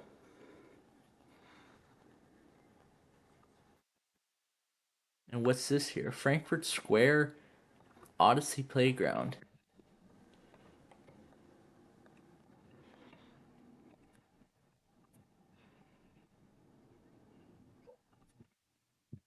I suppose this complements Odyssey Fun World.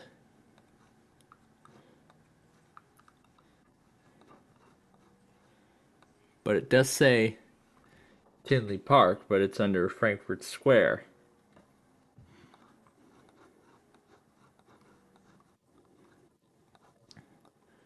You're not even able to see Odyssey Fun World from this area, because it's all the way over here. Brookside Bayou Park.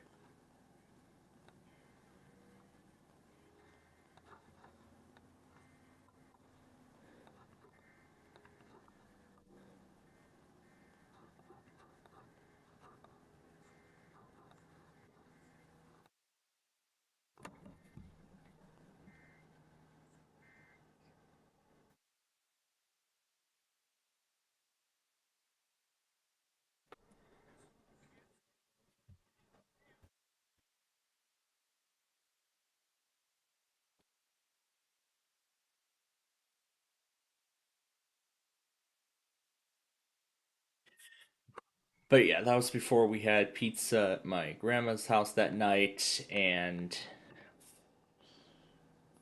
yeah, that was before we had pizza at my grandma's house that night. And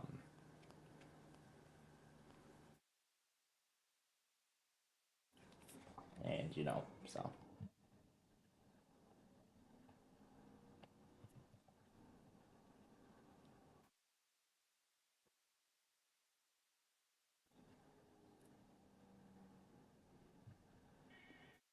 Alright, now comes the 10-minute wait to see if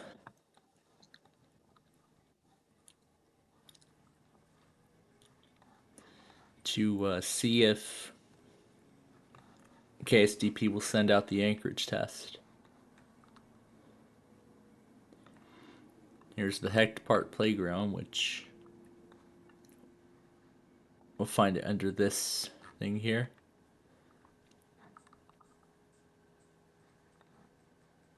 This is where we'll get closer previews of it.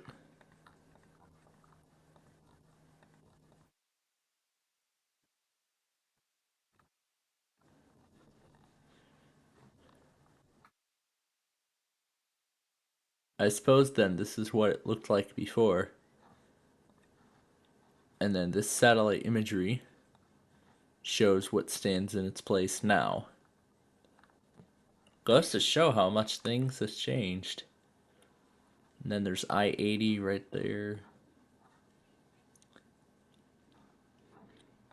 Tinley Bowl in the backyard. I have not heard of this place before, but sure does look like some pretty interesting Brunswick bowling software they have.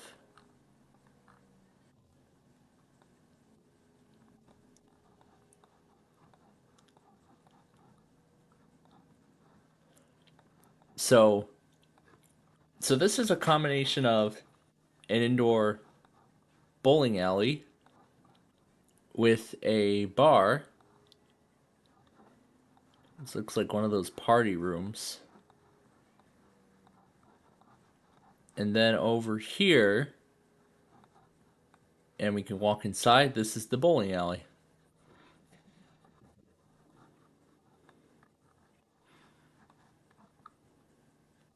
There's an indoor beanbag area.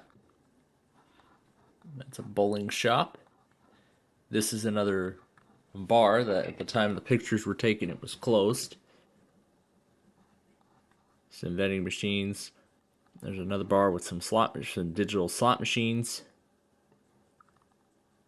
And then I don't know why there's kids things up here. There's like a garage sale or something. I don't know. There's some more.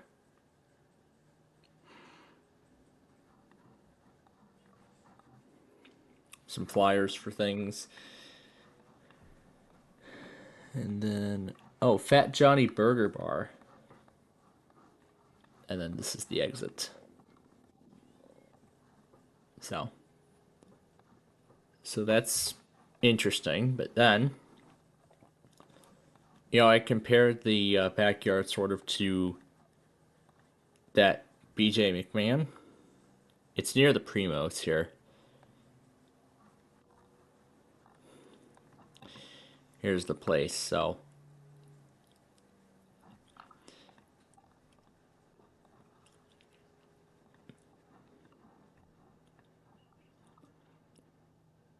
So this is the indoor main dining area that I was expecting to, you know, have dinner in, but that's not what we got.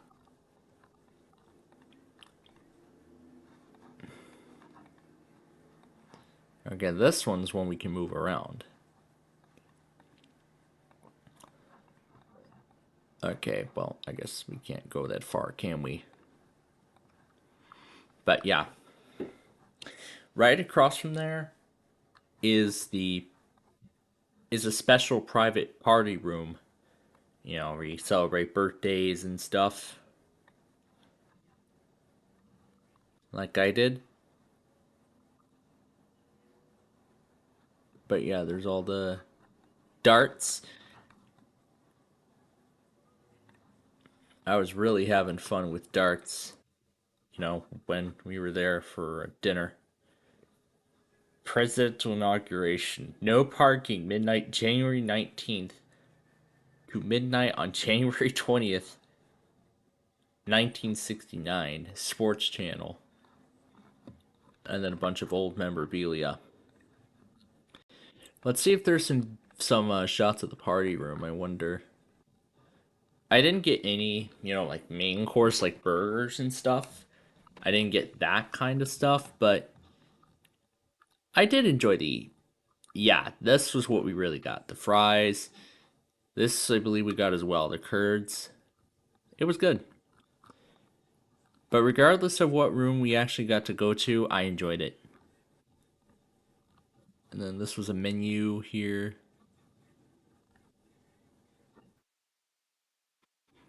Warning, this is not a fast food restaurant. Orders are cooked as they are taken. If you are in a hurry, please call ahead. Oh, there's Honolulu.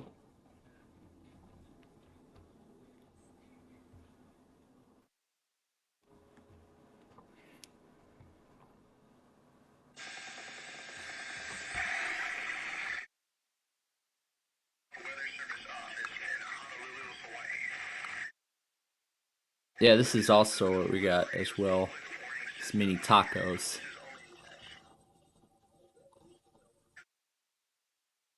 Eric the Red, established 1971. And it was actually only my first time to hear, but it was good. Wow about TGI Fridays. So, I guess this is like a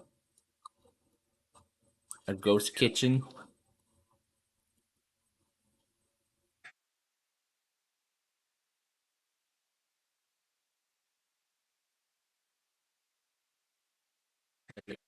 Is with the note on the door.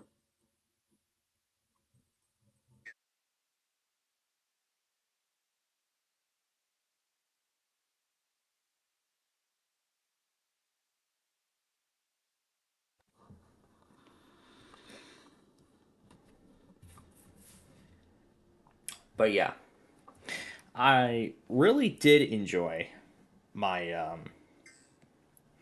I really did enjoy spending my 21st birthday at an actual bar because yeah. Dang it. But yeah, Mainly because I'm actually now old enough to. I mean, I did talk about the whole story involving my 21st birthday, so.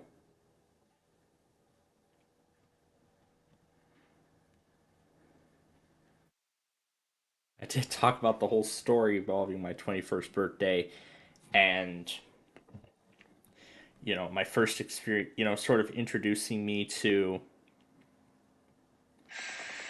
the consequences of gambling addiction and, stuff like, people, things that many adults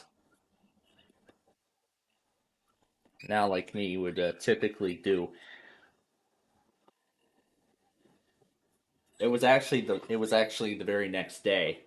Went over to TJ Choose to watch the Bears, to watch the Bears game, and then, um, and during that time, of course, played let's see, darts, and that same bowling thing from the Yorkville Hometown Festival that I did a video on a few months ago. It was at the very end of August, in fact.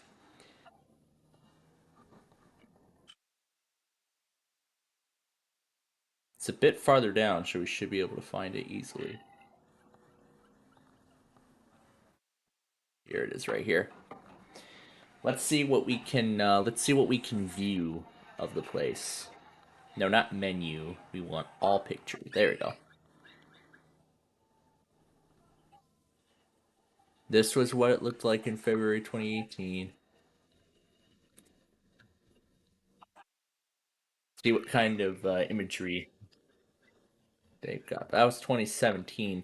Last time I was here was in 20. Before then was in 2022.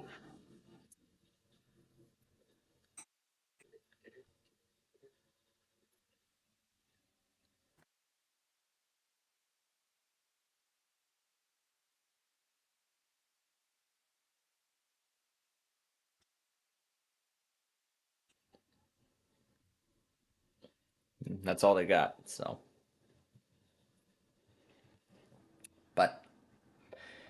but essentially that video. But essentially that thing. What is this? Windows 11 25H2.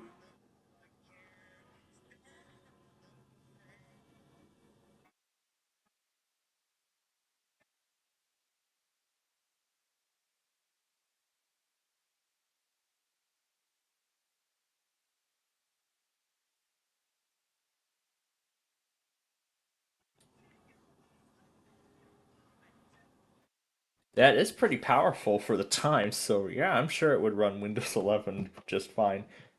A fun, interesting night rough-heading Main Street Downers Grove. When was this taken?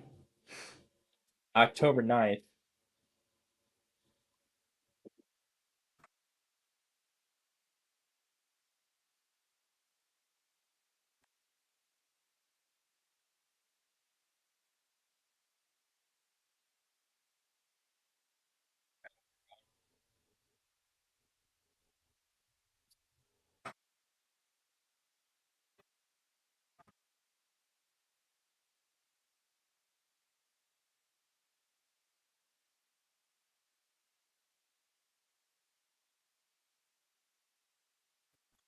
So he was there for a while. Well, the night he was there.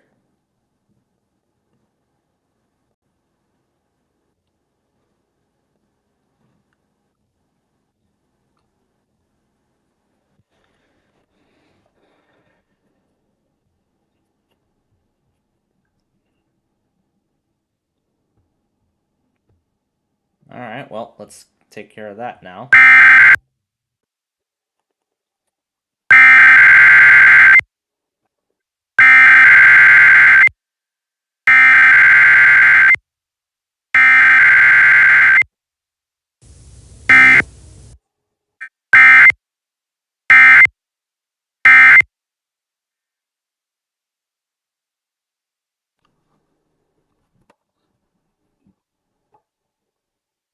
Alright. But yeah, I gotta say, my 21st birthday was definitely an amazing one at that, but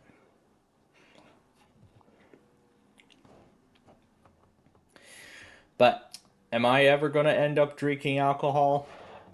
You know, just like my my parents? Hell no. Hell no. I'm not going to do that. I know damn well. I know damn well what's good for me and what's not. But shouldn't do that all the time. Maybe every once in a while, but not on a regular basis. So, it makes total sense. Okay. Now, anyway. I think that's enough for now in terms of Google Maps, because I can't really think about looking at anything else. So I'll just go ahead and let you. Oh, what's the other thing we got to do? Oh yeah, we're gonna do the. It's right. We're gonna do the Tom Ben thing while I go have dinner. So let's see. Let's look through my commercial jingle collection, see what we got.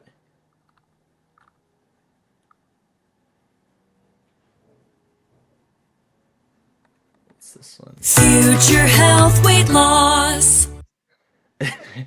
Sure, we could try some of these jingles. For a hole in your roof. Do I have the desktop audio? Oh, god damn it. I had the desktop audio on, but it doesn't matter. What else can we try? Walter E. Smith. Oh boy. What do we want to try? No, I don't want to try. Let's see.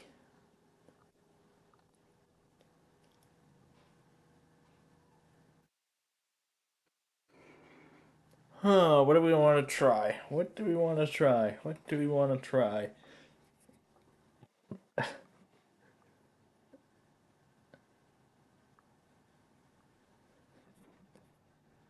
What should we try?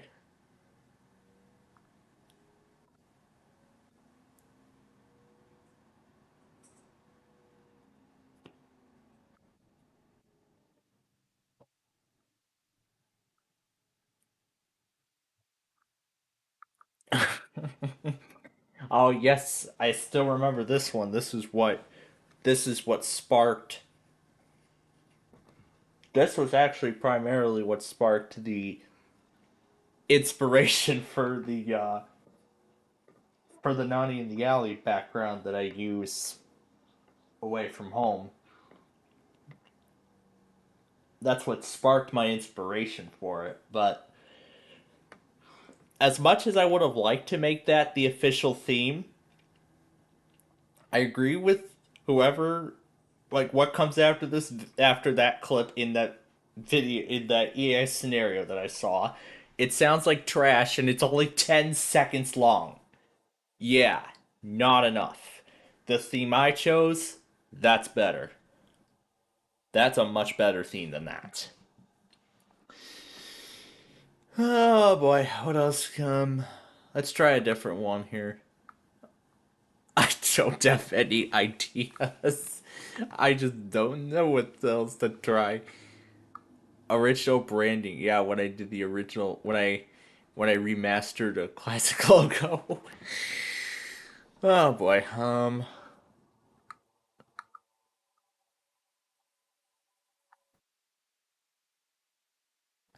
Oh, we have a collection of sorry clips, don't we? Sure, we haven't touched some of them in a while. And I know Brandon would like his. I know Brandon would like his daily dose of them. Might as well go ahead and delete that folder of critical drivers because I'm not gonna put any OSs on there anymore.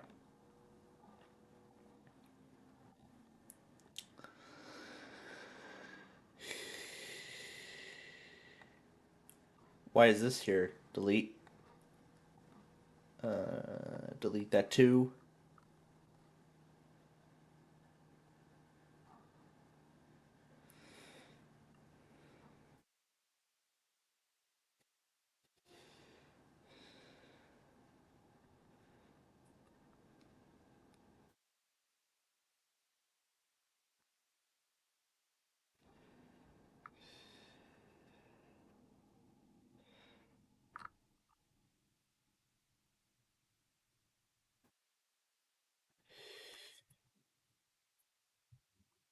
Oh, here's a clip we haven't tried yet.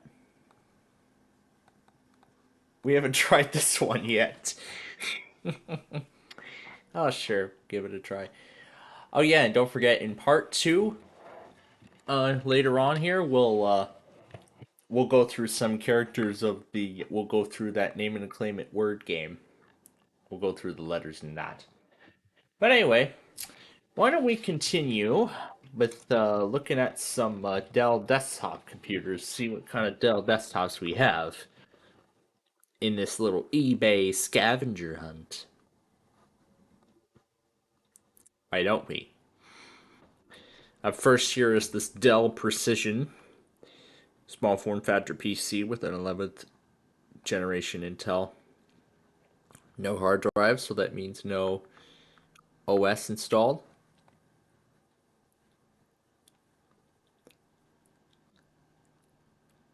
And the case surely does explain it all.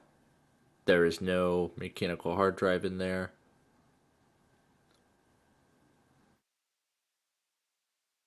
And there's supposed to be room for an NVMe SSD, but I don't think that's in there either. Wait, let's pull the listing back up. Let me look. Let's see, because he shows the BIOS, so...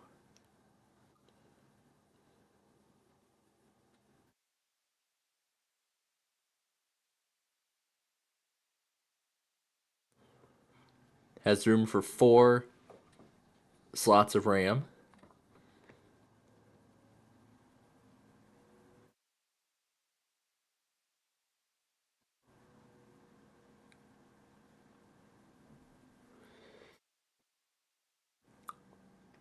This doesn't show anything related to the drive on the first screen. Well, actually, if you showed the second half of the BIOS, we could confirm that there would be no drive. Here's a Micro 7050 with only a 7th generation Intel, which of course is not compatible with Windows 11.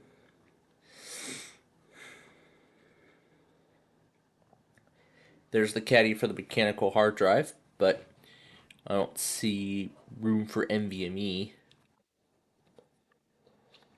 But we can see here, slot M1, slot M2.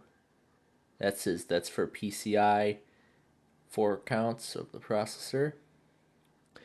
There's the 8GB stick of RAM, but no mention on the hard drive on this screen. But here we get more of the specs. And we can see that there is no hard drive, because it says PCI SSD none, SATA none, SATA 4 none.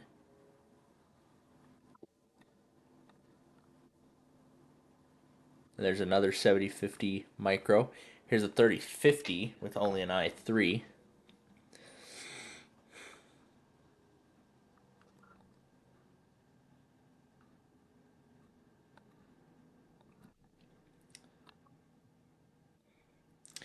And then we have a 7070 micro with an 8th generation Intel processor, which does not have a hard drive installed, nor does it come with a power cord.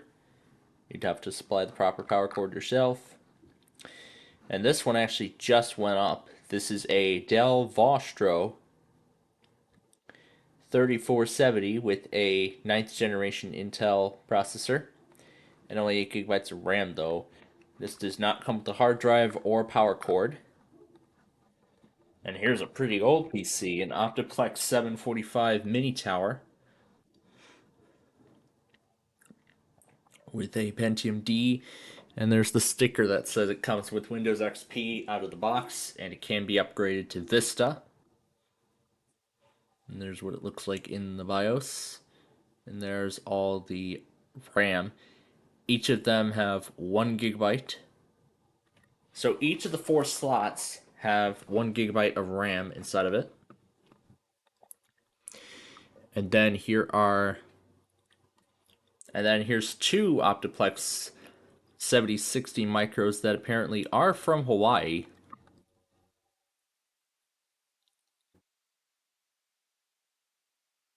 Both of these have 16 gigabytes of RAM, and it does say they are labeled for parts. But it says, does not come with an SSD or power adapter, but it will boot to the BIOS. No further testing has been done from there, so it's labeling it for parts. But yeah, so although the PC does turn on, whoever obtains the system, if they want to resurrect it, they'll need to obtain a copy of Windows, Linux, or Linux, whichever one they prefer, and install the new hard drive, whether it's SATA or NVMe. Well, either of the two. And then here's one of those micro towers or mega tower, whatever it is, tower. This is a 5040 giant tower PC. Only 6th generation Intel processor though, so not compatible with 11. This one is an Optiplex. Oh look, it's the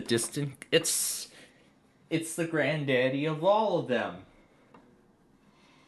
The Micro is the child of this. This would be the father. The small form factor would be the mother, and the Micro PC would be their child. Well, that is if we put it all together. But anyway, would I want to add this to my collection? You know what? That would actually complete, the 3060 family. That really would complete the family, to be honest. Oh, that must be dinner.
Okay, well, that was only preparation for the first part.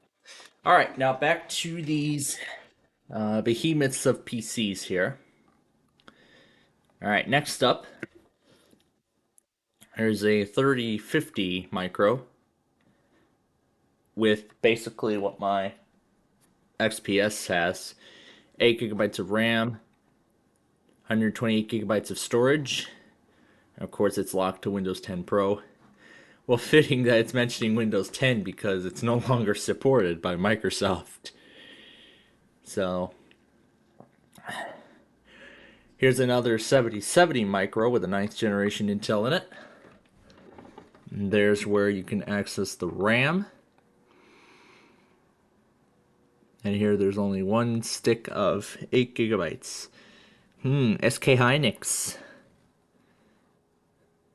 And then right underneath there, that's where let's see, somewhere there's a slot for a PCIe card. Oh, this is where the NVMe SSD, one of the slots is where an NVMe SSD would normally go. Next up is a 5050, which does not have a hard drive or a power cord. but does have 16 gigabytes of RAM and a 7th generation i5 processor. But from these older ones, it looks like that cover is sort of removable, but not quite on these newer generations, although it seems like it. Here's a 5050 micro that had the requirements for 11 bypassed.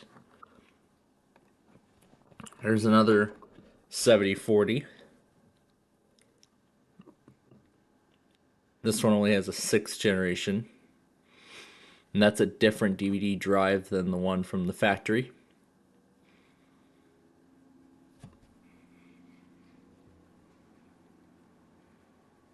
So then it has 16 gigabytes of RAM. There's no hard drive or power adapter. Here's a collection of 3050 micros.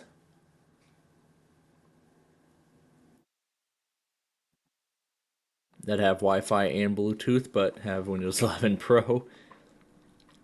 Here's another 3060 micro, which is literally what I have. 16 gigabytes of RAM. This one has Wi-Fi, wireless technology, and all that stuff. And then here's one of those Lenovo ThinkCenters. This one's a small form factor machine. This one you can go up to 32 gigabytes of RAM. You could go up to 4 terabytes of storage, but personally I would do 1 terabyte and then just get the extras separately.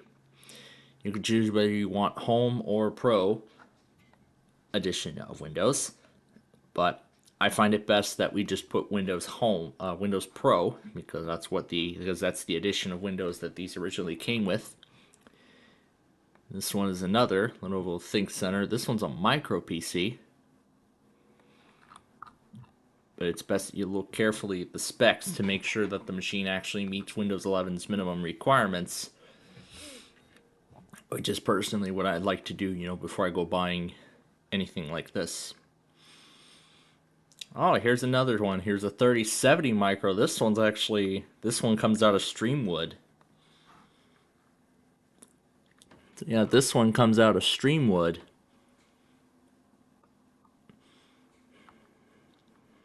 Which is in this particular region. So there's actually a pack of there were actually 5 of them sold. There's only one more left in stock on that listing. This one's a 9020 with an i7. This is a larger. That one's a small form factor. This is the Mega Tower. This one's a 7010. And then here's the 7010 Micro desktop PC that my father's school now has. This is the ones that replaced the 3060 Micro, along with that HP Business Tower.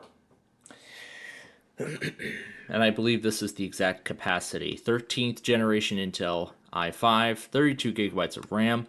I cut the RAM size in half on those, so 16 gigabytes, which is doable for the organizations. It's a modest amount. It's just enough for them to do whatever they need to do. 1 terabyte, yeah, they don't need 1 terabyte, but this would be kind of nice though, personally, considering this is refurbished. They did get these refurbished actually, so very interesting. So that was nice of them. They saved themselves some money. I don't know who took this picture, but there's like what is that, Family Guy or something like that in the background. Maybe they should have turned that off before setting this, before submitting the pictures. But whatever. Here's a 30. Is this a 3060 or is this? It's a 5060 micro, but also this one meets the Windows 11 requirements. Here's a 3668, which is not compatible because it has a 7th generation. Here's a 3671 with a 9th generation Intel i5 chip. And this has a combination of 256 gigabytes of NVMe storage, and then an additional 500 gigabytes of mechanical hard drive space, and has Windows 11 Pro installed. This thing would have originally shipped with Windows 10, but they had the audacity to take a screenshot of the out-of-box experience on Windows 11. But good to know. Here's a 3070 small form factor that, well, I'm not going to be missing much even if I get that, because it's the same thing. Here's a 3040 with a dented case. This one has an AMD. This says it has an AMD. Oh, it has an Intel Core i5 processor, but then it has an AMD graphics card on it. Yeah, you can see here. That PCIe slot, that's an AMD graphics card. But there is no hard drive in this machine. And there's no extra VGA ports either. 7010. This is the older version. 3040 with the requirements bypassed. Has a Pentium. This one just had a price drop. 3050 with only a 7th generation Intel Core i3, which does not meet Windows 11's requirements. There's another 3050 Micro. Here's a pretty old one.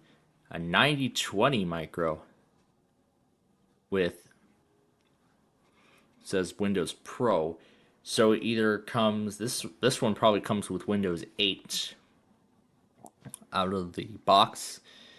But basically everything that you'd expect from a modern day PC. This one just has VGA and DisplayPort. You don't get the option, you know, there's no option of HDMI because I believe HDMI was not a regular norm yet on most of these PCs. There's an HP ProDesk with Windows 11 Pro.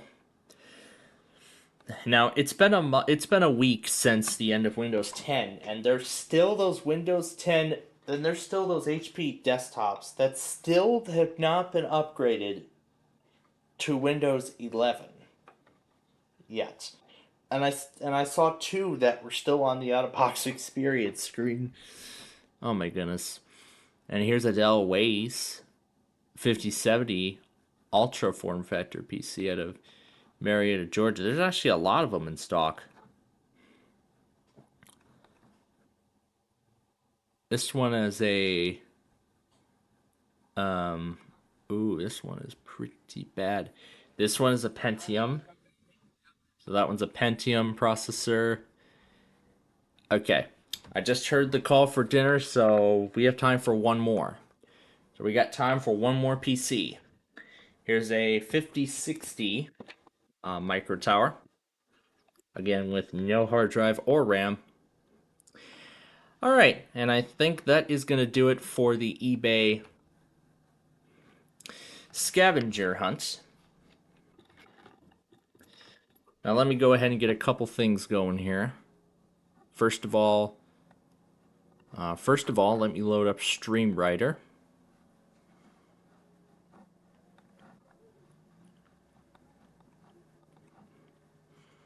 So that way I can have it handle all the automated tests while we're gone. Next, I'm going to load up Max Audio Pro so that way we can do what we're about to do. And then Talking Ginger. And also while we're here, let me flip the color back to default blue. There we go. Alright. This time we're going to do that one sorry clip that we haven't done yet. So, you ready? Let's go.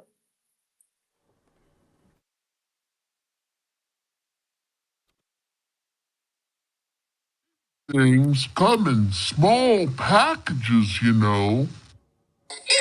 Things come in small packages, you know.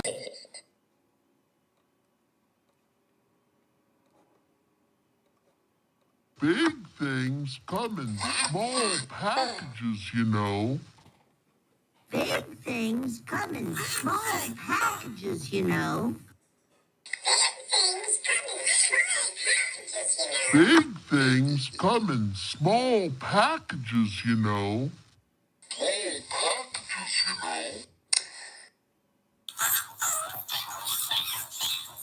Big things come in small Big packages, things come you know. in small packages, you know.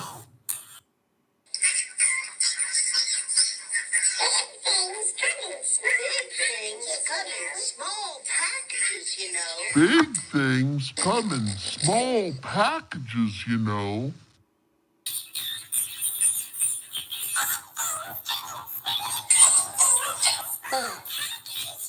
Big things come in Big small things come in packages, you know. small packages, you know.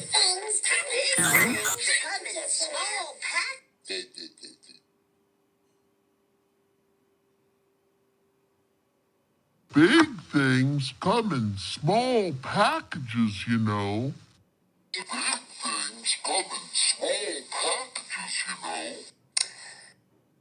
Big things come in small packages, you know. Big things come in small Big packages, you know.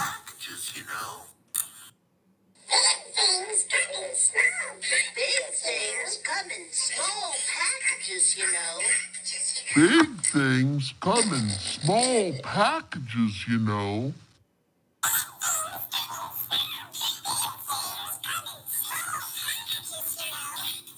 Big things come in Big small things come in packages, small you know. packages, you know.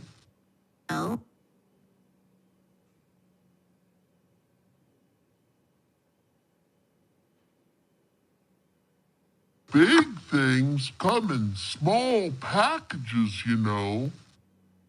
Big things come in small packages, you know. Big things come in small packages, you know. Big things come in small packages, you know. Big things come in small packages, you know. Big things come in small packages, you know. Big things come in small packages, you know. Big things come in small packages, you know.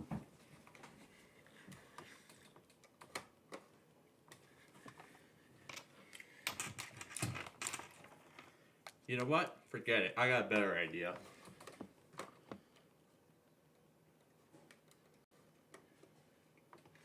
Where is it?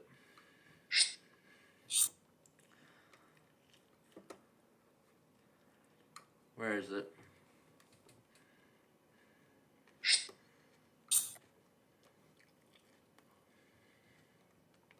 Surprise, surprise. Seven.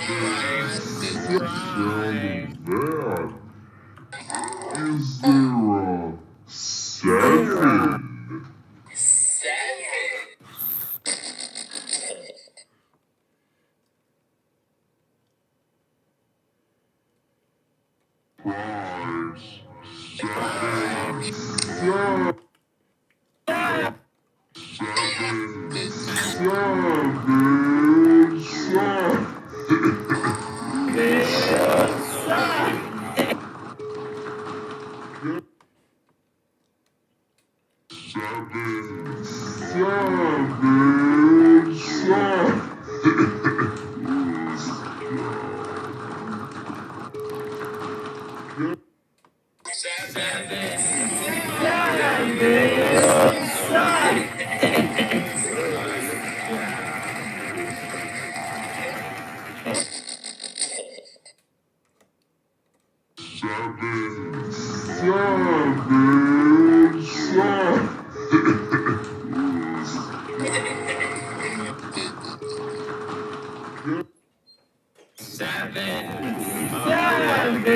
a 7?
Alright, that's good enough.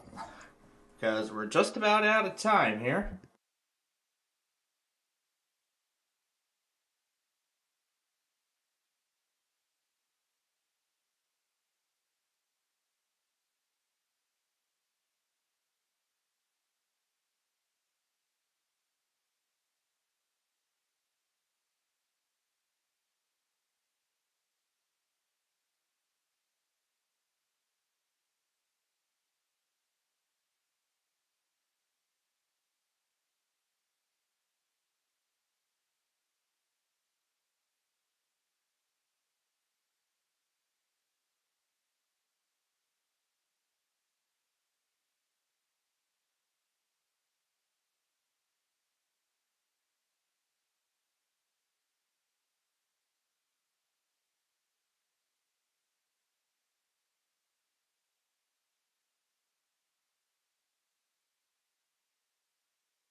Alright, we are just about to conclude part 1, and I see Tampa going now, so let's take care of it.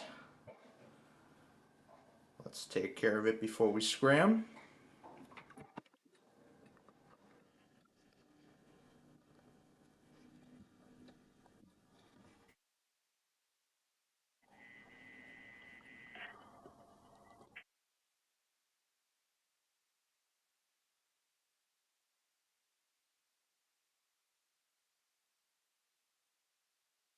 Shouldn't be running. That's the old one. There we go.